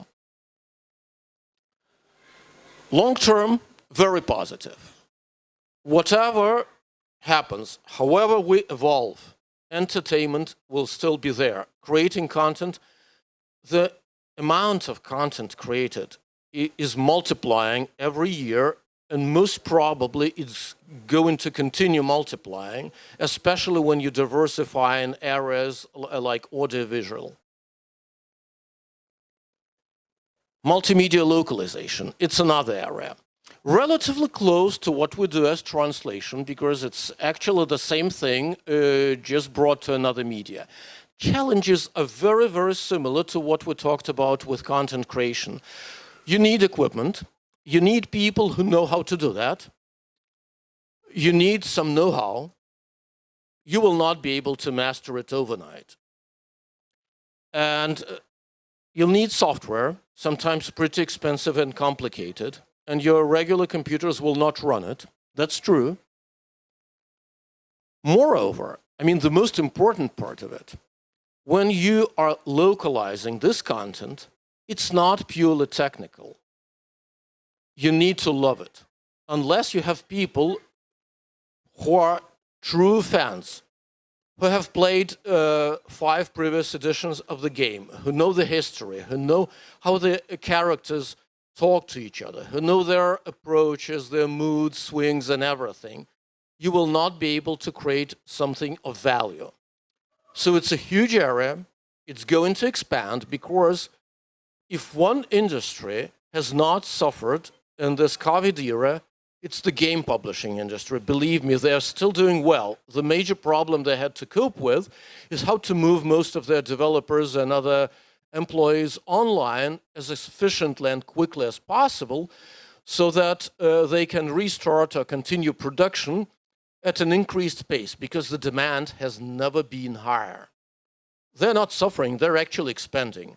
And the same applies to localization. They'll need more markets, they'll need more people, they'll be pursuing it with vigor. So the potential is very significant, and long-term outlook is very positive. But you either need to love it yourself and be ready to invest, or you need to bring those people on board. And once again, risks are moderate. Yeah, you can spend some amount of money and time and hire some people. You may not be very successful, but you'll learn a very important trade that will help you with some other things. Say when you decide to create content or record audio, or I don't know, maybe you'll tutor somebody online, and all those skills will be quite useful. Web design and page setting, and many other things. Okay, risks are moderate, of course, because actually you do not need a huge investment, even though, of course, you need the skills and the software and sometimes the equipment and everything. Potential, I would say medium to high. It's not as high as with creating or game localization, but when it comes to web design, the demand is still very high. I do not think it's as high as with content creation or game localization and entertainment localization, but it's pretty high, pretty reliable, with a good long-term outlook, even though I would say it's probably a little bit more limited, because the companies only need that many websites or landing pages or something like that, and probably they're not ready to reinvest and redesign every year or 2 years. So generally, this area, of course, the sites will be updated and changed and everything, but most probably the demand will be more limited. And given that there are some very strong players out there in the market, it's not that easy to compete with them. On the other hand, the investment is lower. And once again, you'll learn a couple of things that are very important. Once again, I want to reiterate that we're talking about both individuals and companies. It's fully applicable to both kinds of translation providers. Other areas, you can consider teaching, yoga classes, whatever you like. Just give yourself a second chance. Think about areas where you are strong, where you have a competitive advantage, areas that you really like or maybe love, areas that you think will bring you to the future and where you have a natural advantage. Okay, so what did we do at Logros IT? We combined all three approaches. We started to provide new services and develop existing ones, like content creation. We also started to work on the markets that were new for us, China and Korea, for example, far more actively.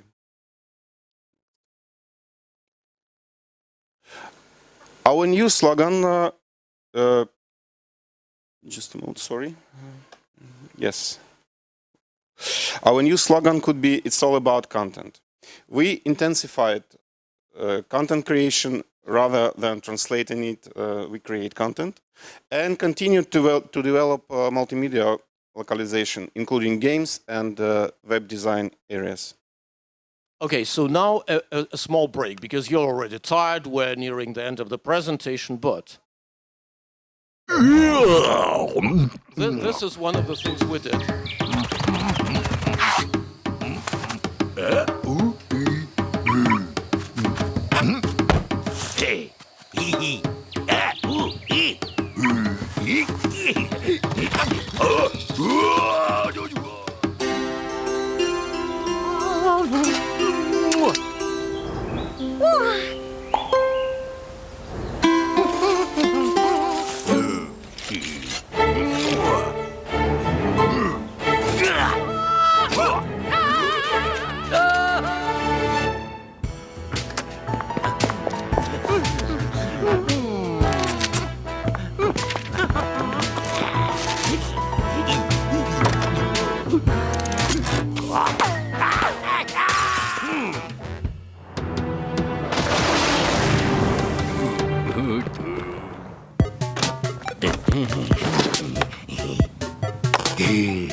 Okay, so that's one of the areas we diversified into.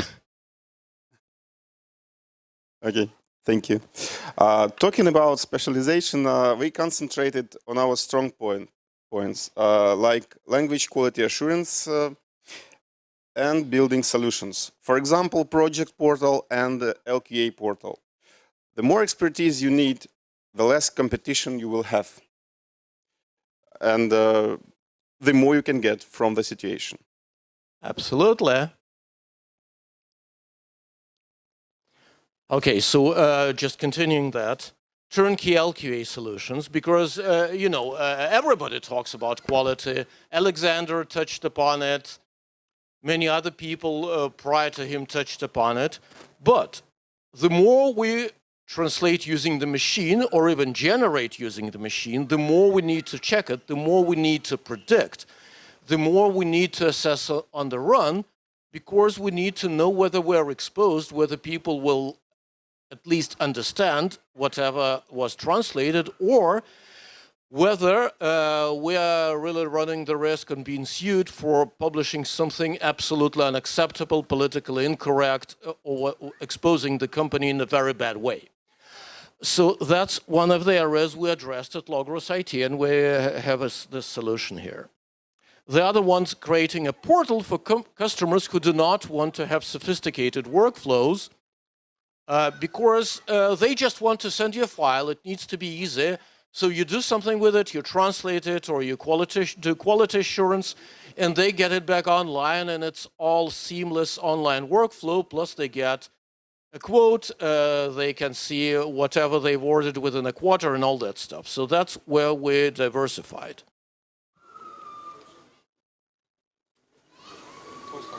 Yes, and that's the real pie chart showing what we are doing now. So the thing is, believe it or not, but translation and localization account for less than 50% of the company's global revenue. The bigger half, constitutes game localization, which is a big thing, 20%, creative services, 18%, and technical services and language services, 10 and 7. So once again, we do not know the right way. We do not have the silver bullet. We have no idea whether we're doing it right or not. We've put the eggs in one basket, not in one basket, but in multiple baskets, and we hope that we've done the right thing. And we tried to be honest with you and consider various scenarios and talk about risks, affinity, various other implications. And we're very open to the discussion, to your questions, to your ideas, to your suggestions, to your criticism, and whatever you've got in stock for us. And thank you so much, actually, for your patience and being present here or listening online, despite the fact that it's already early evening. And maybe some of you would like a cup of coffee or just stroll in the park or dive into the river. Thank you so much. Friday evening. Oh, Friday evening, my God, it's a happy hour, or maybe an unhappy hour for you. Thank you so much once again, and your ideas, criticism, comments, questions are very, very welcome.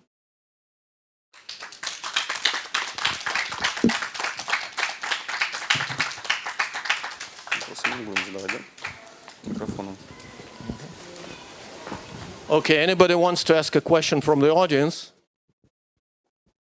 So the first question is, first of all, thank you very much for such an insightful presentation, really. I refreshed myself when I was listening to it. Yes, so the question is, are there any other fields that you're going to major in future? Is that all? Are you satisfied with what you have? Is it enough of diversification for you? Or maybe you're going to continue this, and what will it turn into if so? Thank you. Well, a great question with a subtext, I would say. Well, so first of all, I will emphasize, in our view, it's a triangle. It's specialization that is doing something better and delving deeper than the others and providing some specialized services or product. Second, it's expansion, be it geographical, language expansion or whatever. And only the third one is diversification. It's not the only solution, as some experts in the industry try to emphasize. They are omitting the other two. So it's important to think about them as not an unholy trinity. So these are the three things you should consider, not just one. Second, no, we're never satisfied. First of all, because otherwise you're not entertained enough. Second, because you've already done something, you've invested into something, you want something new, just to continue being entertained, to continue being alive. I mean, I've been in this industry for quite some time, Fyodor as well, and we really need to be excited about something new. Regrettably, we're not ready to share, because something that's not a final product, that's not on the market yet, I apologize, but we're not ready to share. But believe me, we're not going to stop where we are. I just wanted to add, to underline, if it's legal, if we can do it, if we are going to get paid for it, we will do it. Yeah, even if it's almost legal, we'll most probably do that.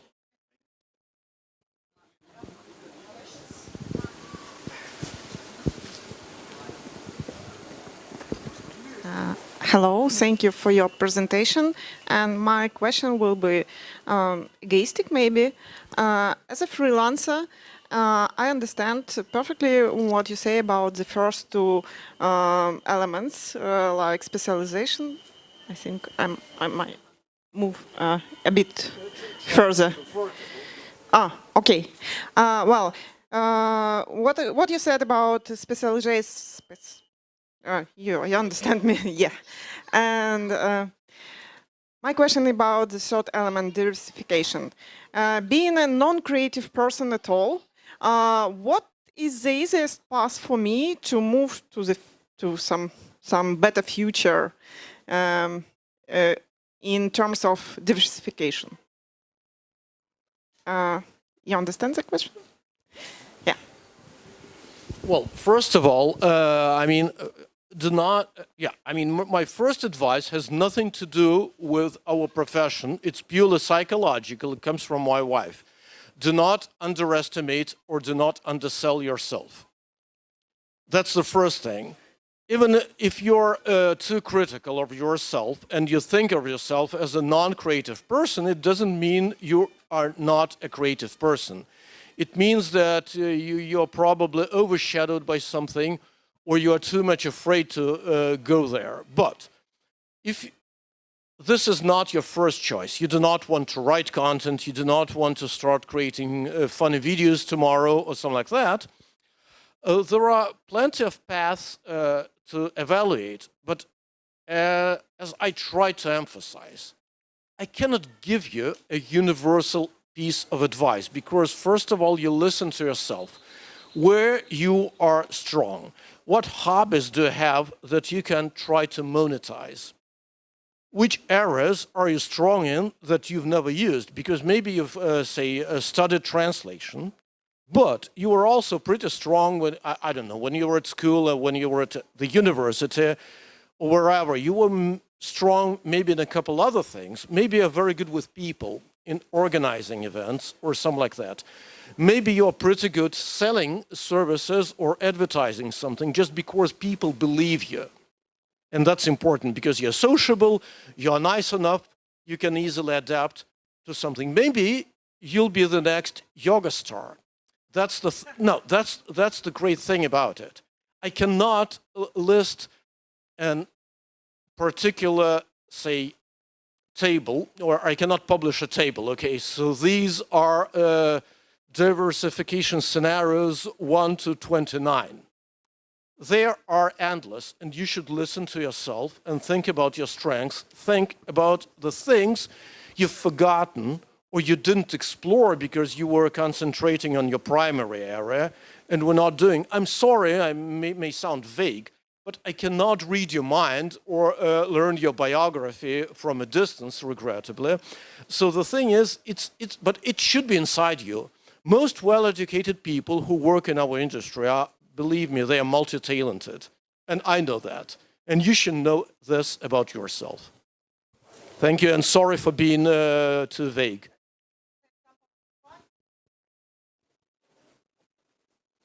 Example of your wife? You said your wife made it, like being...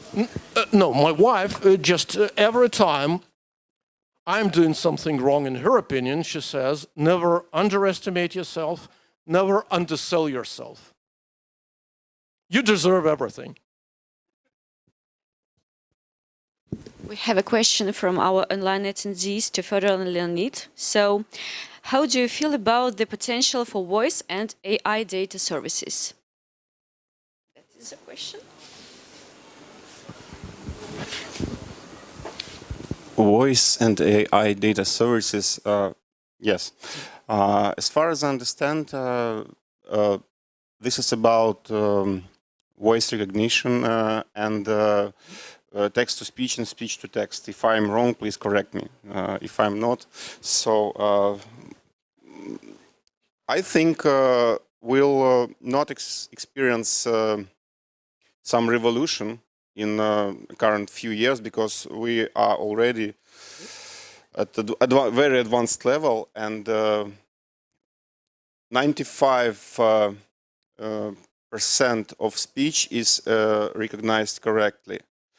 And speech generation and neural AI engines like deepfake make really fantastic things. So I think we already are at a very advanced level, and I don't know what to add here. Well, I have a couple of words to add here.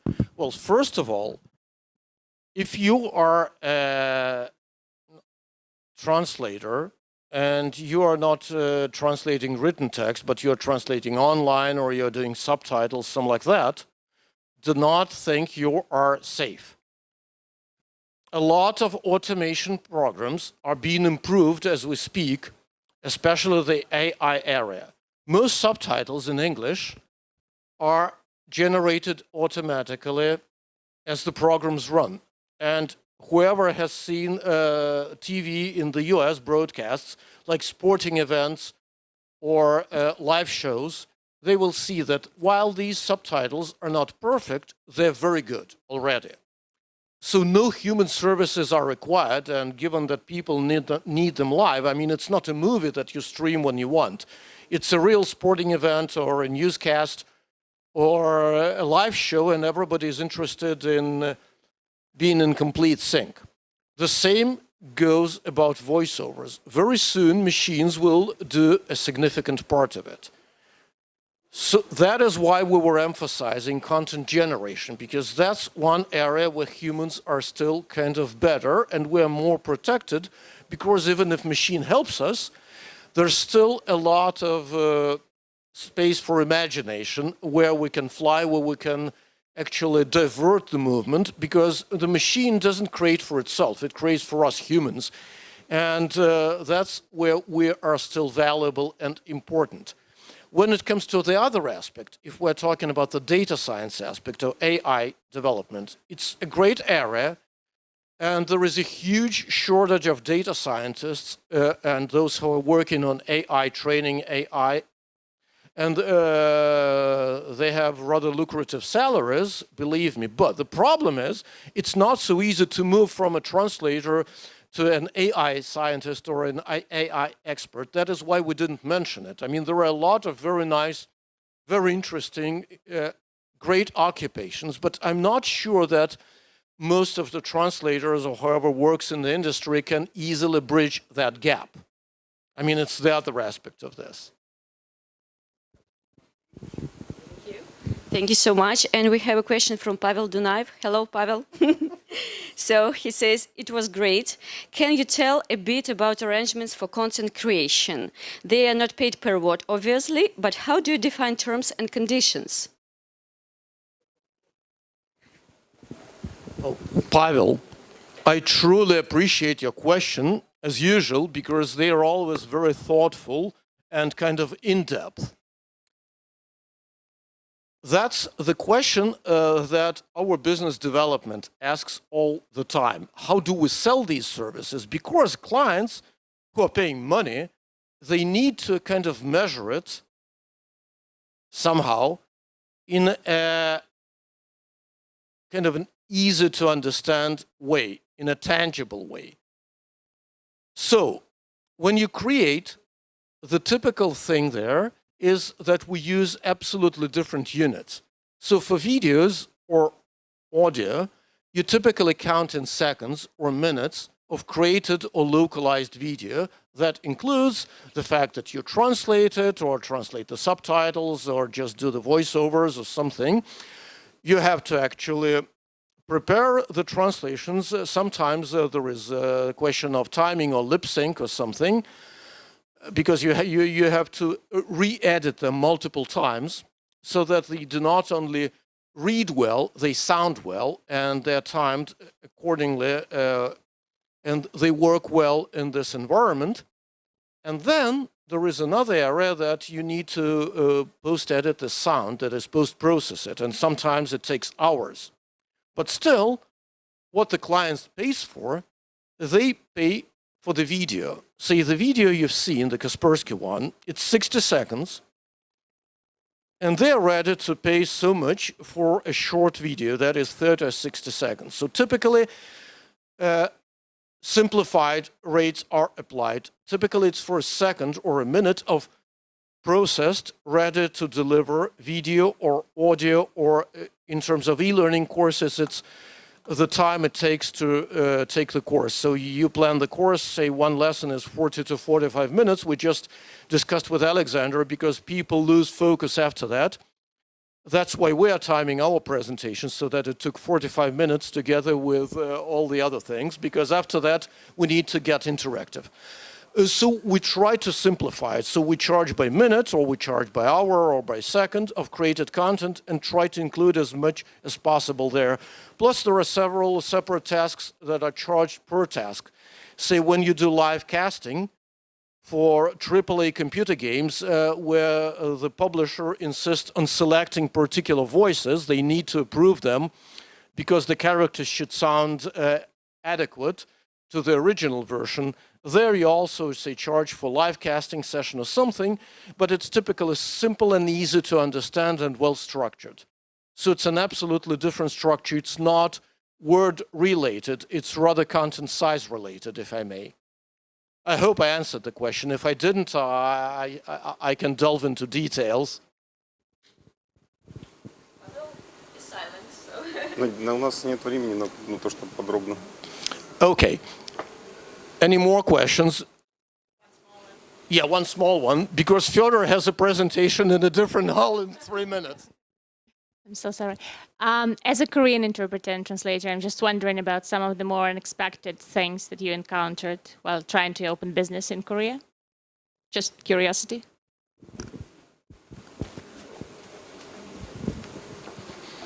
Okay, a very brief answer. Everything.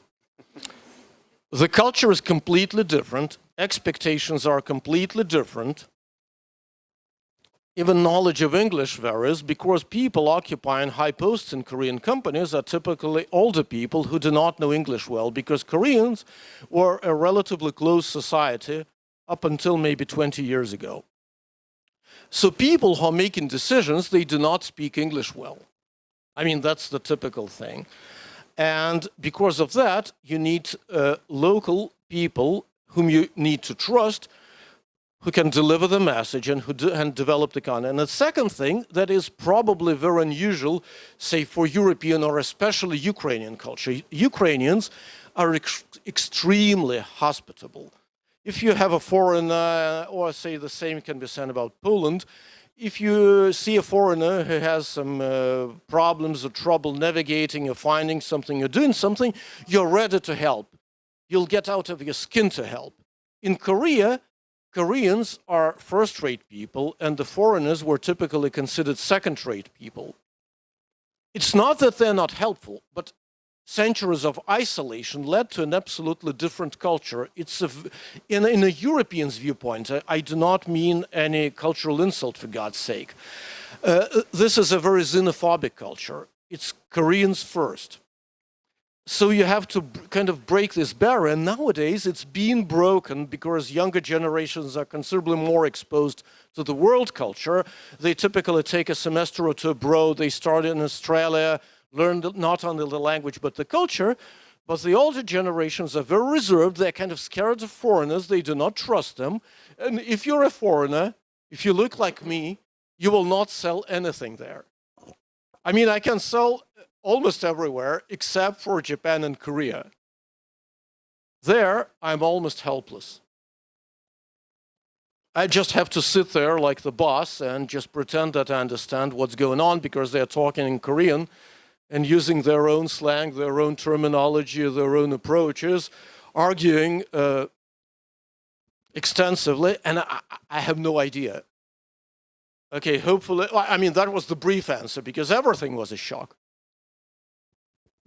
Thank you so much once again. We really appreciate you. We're a wonderful audience, and we especially appreciate the fact that instead of the happy hour, you were here with us.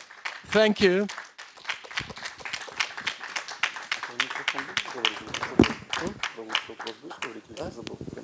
Okay, one more thing. I mean, you are free to leave, but we were listening to your questions very attentively.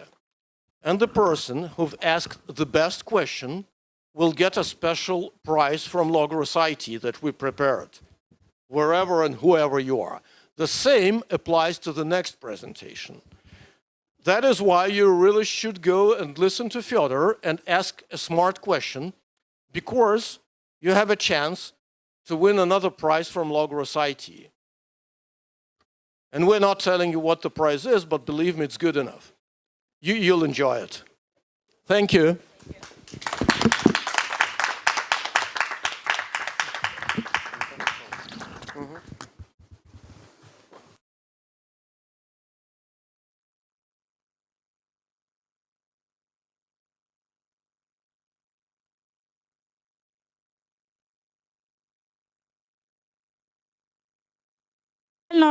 In 2 minutes, we are going to have a report about the prospects, about the industry of translations. So please be here.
Our report, there will be the last one for today. So the Linguistic Center, Anastasia Struk is in translation industry all her life, and it's not exaggeration. She's been working there actually together with the company, and the company was grown together with the company, and she knows more than anybody else, and that means that she knows it pretty well, and she chose the career wisely. And Anastasia is wants to add new services, extend geographically, and also get new services. Anastasia is also an organizer for different events, including translation and events like conferences. Tatiana Anastasia made her way from a project manager to the head of the translation department. And today we are going to speak about a renewal of a brand of translation field in Ukraine. Hello, welcome everybody. Today we want to speak about the brand of translation field. What do we do with it? And the basis of our research was a surveying from 743 respondents. We wanted to ask the opinions from all the participants. So we asked students, freelancers, representatives of agencies, PMs, and business owners. But first of all, we would like to get to know each other better. My name is Olena Glivinska. I studied to be an interpreter and translator, and I was a freelancer translator. Right after the university, I started working in the localization department in the translation agency, and later I became the head of it.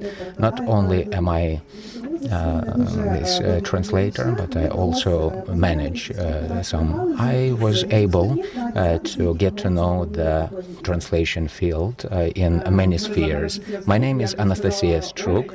As Ola mentioned, all my life that I remember, I've been in this field. Actually, my choice had been made, and I don't feel sorry about it. I and Elena, we have this opportunity to speak to people who are experienced, who have been in this industry for a long time, both with the students and the school children who want and aspire to be translators. So people, ideas who are in the business for many years are different from those who want to enter this business. So I would like to ask a question. What associations do you have with the translation industry?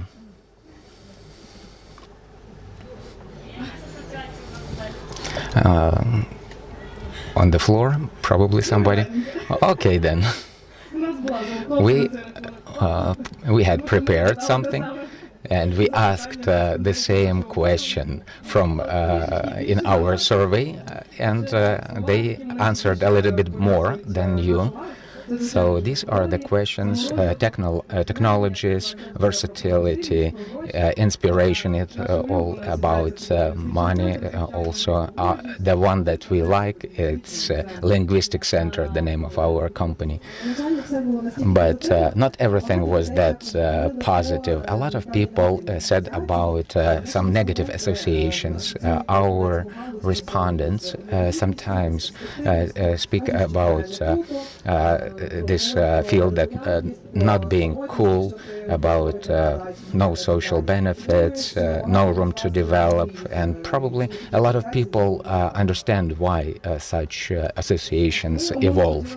And we split our categories up to 25 years old people who do not have that experience, and more than 25 years old that know about the industry a little bit more. And it happened so after the analysis that 62% of the people after 25 years old they said positively about the industry. At the same time, people before 25 years old were not that positively minded. So what's wrong and what has to be done? We found out, following the results of our survey, that many students asked a question about whether they made the right choice or not. So they, a lot of them speak about being in different about recognition, about being in different translation associations. So some kind of self-esteem, and nobody speaks about going further steps on the career. Also, the development of MT and neurological technology also probably hinders the development of this, and a lot of school children don't want to go further and enter into this profession. And also the ratio between the efforts made and the income taken cannot be comparable. For example, to compare with the IT people, the translators have to invest more efforts. And education of translators is a different thing. A lot of times it is more theoretical than practical. And very often that theoretical knowledge cannot be applied well in practice. And unfortunately, many teachers at the chairs of translation, they are theoreticians. They are not practical people, but there are not enough workshops where the translation are willing to share their classes, their knowledge. We still don't have enough of those. And also a lot of translators speak about invisibility. We all want to be recognized, to be seen. But if you are a translator and you write translation, not many people see you. And a lot of people are not connected with, who are not connected with the translation industry. They just look at the translator as an instrument. Really, it's a person who studied a lot and So if we take it all together, the situation with the translation industry is as follows from our point of view. The translator's profession is not so trendy as it used to be before. A translator is a person who knows the language. That was the previous vision. Nowadays, lots of people who are not even in the translation industry can do the same. Many conferences and while communicating with the business owners, I've heard that it is quite a problem, a real problem, to involve people into this sphere. People keep leaving the company, rather they are dissatisfied with the wages or with the opportunities. Of course, the quality also is damaged in the situation. Due to the fact there are no certain standards which would distinguish which translation is appropriate, which is not, the notion of quality is quite vague. Of course, this situation cannot influence the attitude to the translations. Not everything is so bad, because we can change ourselves, all those negative tendencies. If we take the bull by the horns, what can we suggest? We can suggest such 3 strategies. The first strategy is to recognize the changes. We understand that globalization doesn't, and it is an endless process. The companies want to come into the international market, not only national.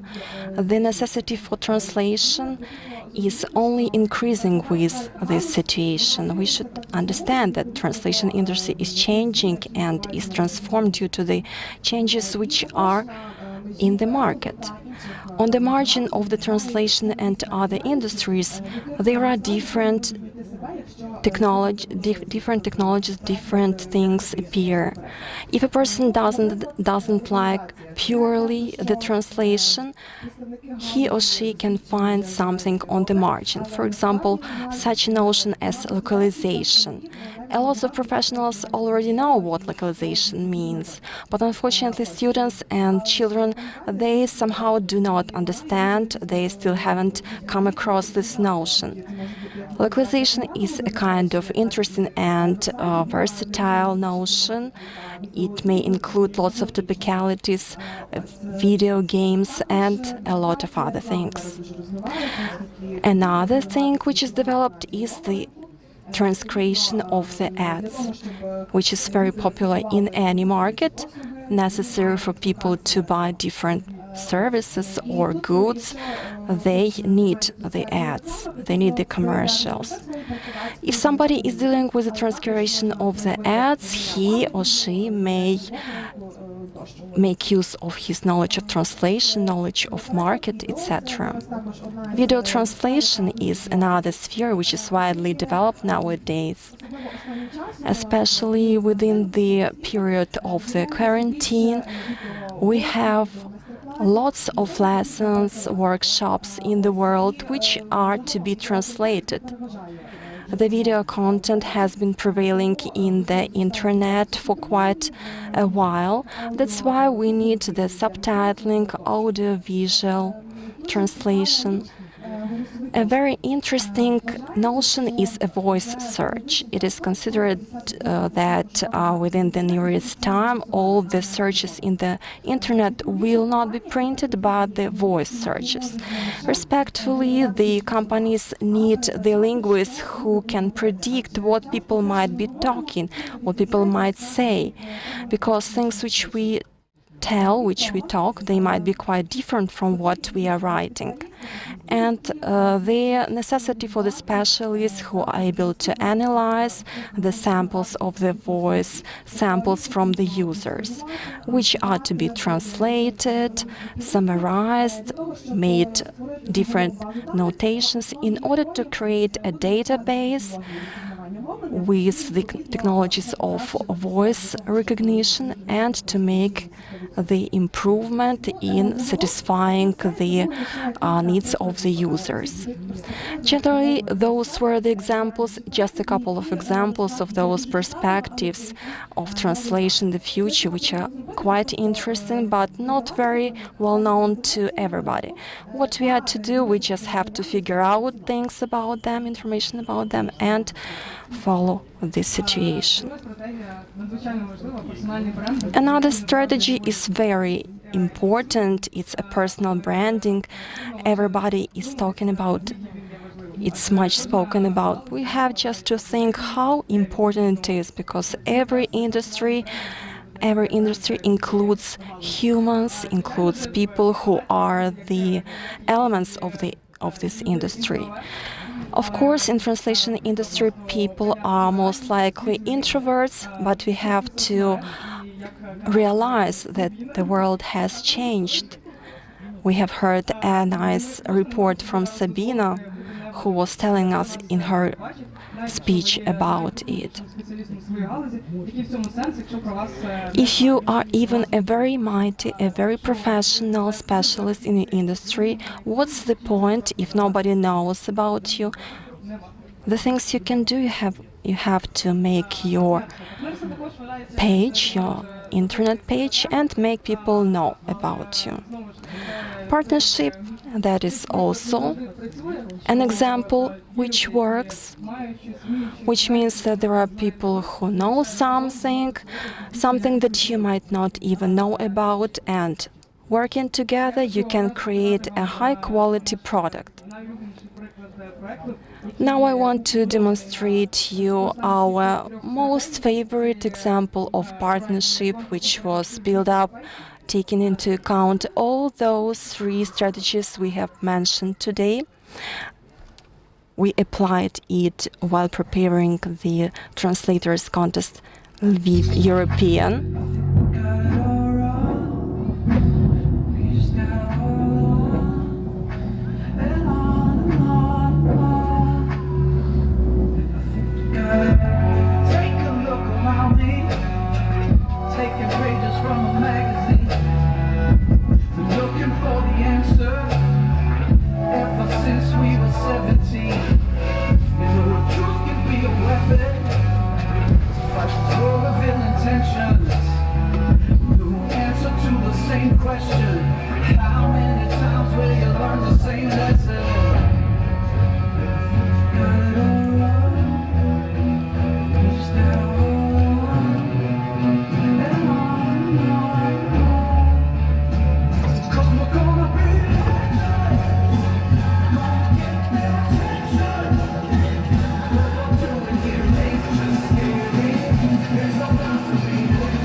Там потім переможники, ми вручаємо, і все класно, і гарно.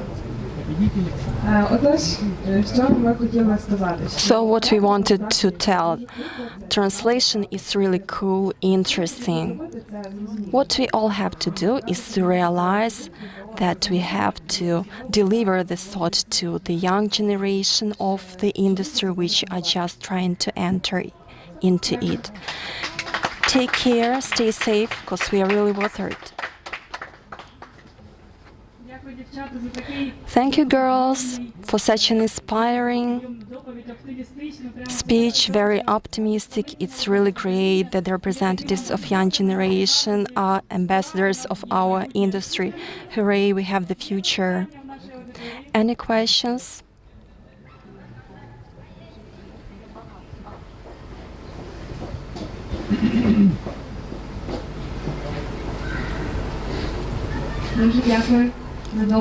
Thank you for your speech. It's very clear. I could clearly understand what are the visions from the youth on the industry, translation industry, and I've heard a lot of them, a lot of those views. As far as I belong to them, I'm one of the young representatives of translation industry. So the question is as follows. What do you think are the most perspective trends in the development as the organizers of the translation contest? What do you think are the perspectives?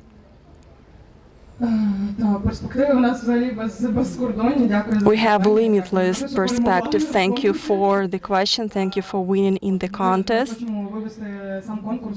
What we really want to do is to make the contest of the ministry level for everybody to understand the importance of the contest on the governmental level. We want the school children to influence their entering the educational establishments, especially those who win in the contest. So we want to develop the idea. We want the information about the contest to go to different parts of Ukraine. I was very happy to see the contestants from different parts of Ukraine. So my aim is to encourage a great number of young generation, not to discourage them, but to show them everything faithfully. Unfortunately, we don't have a lot of young representatives here. There might have been more. For me, the real representatives of the industry are the real generations.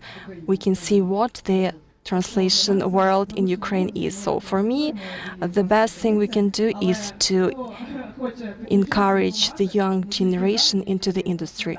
All those who want to support us, we appreciate it.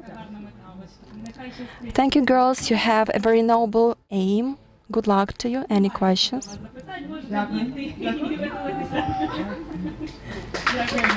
Thank you, girls.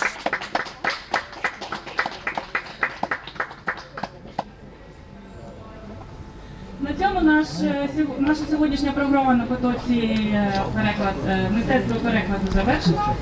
The program for today's Art of Translation is over. See you tomorrow. Have a good evening.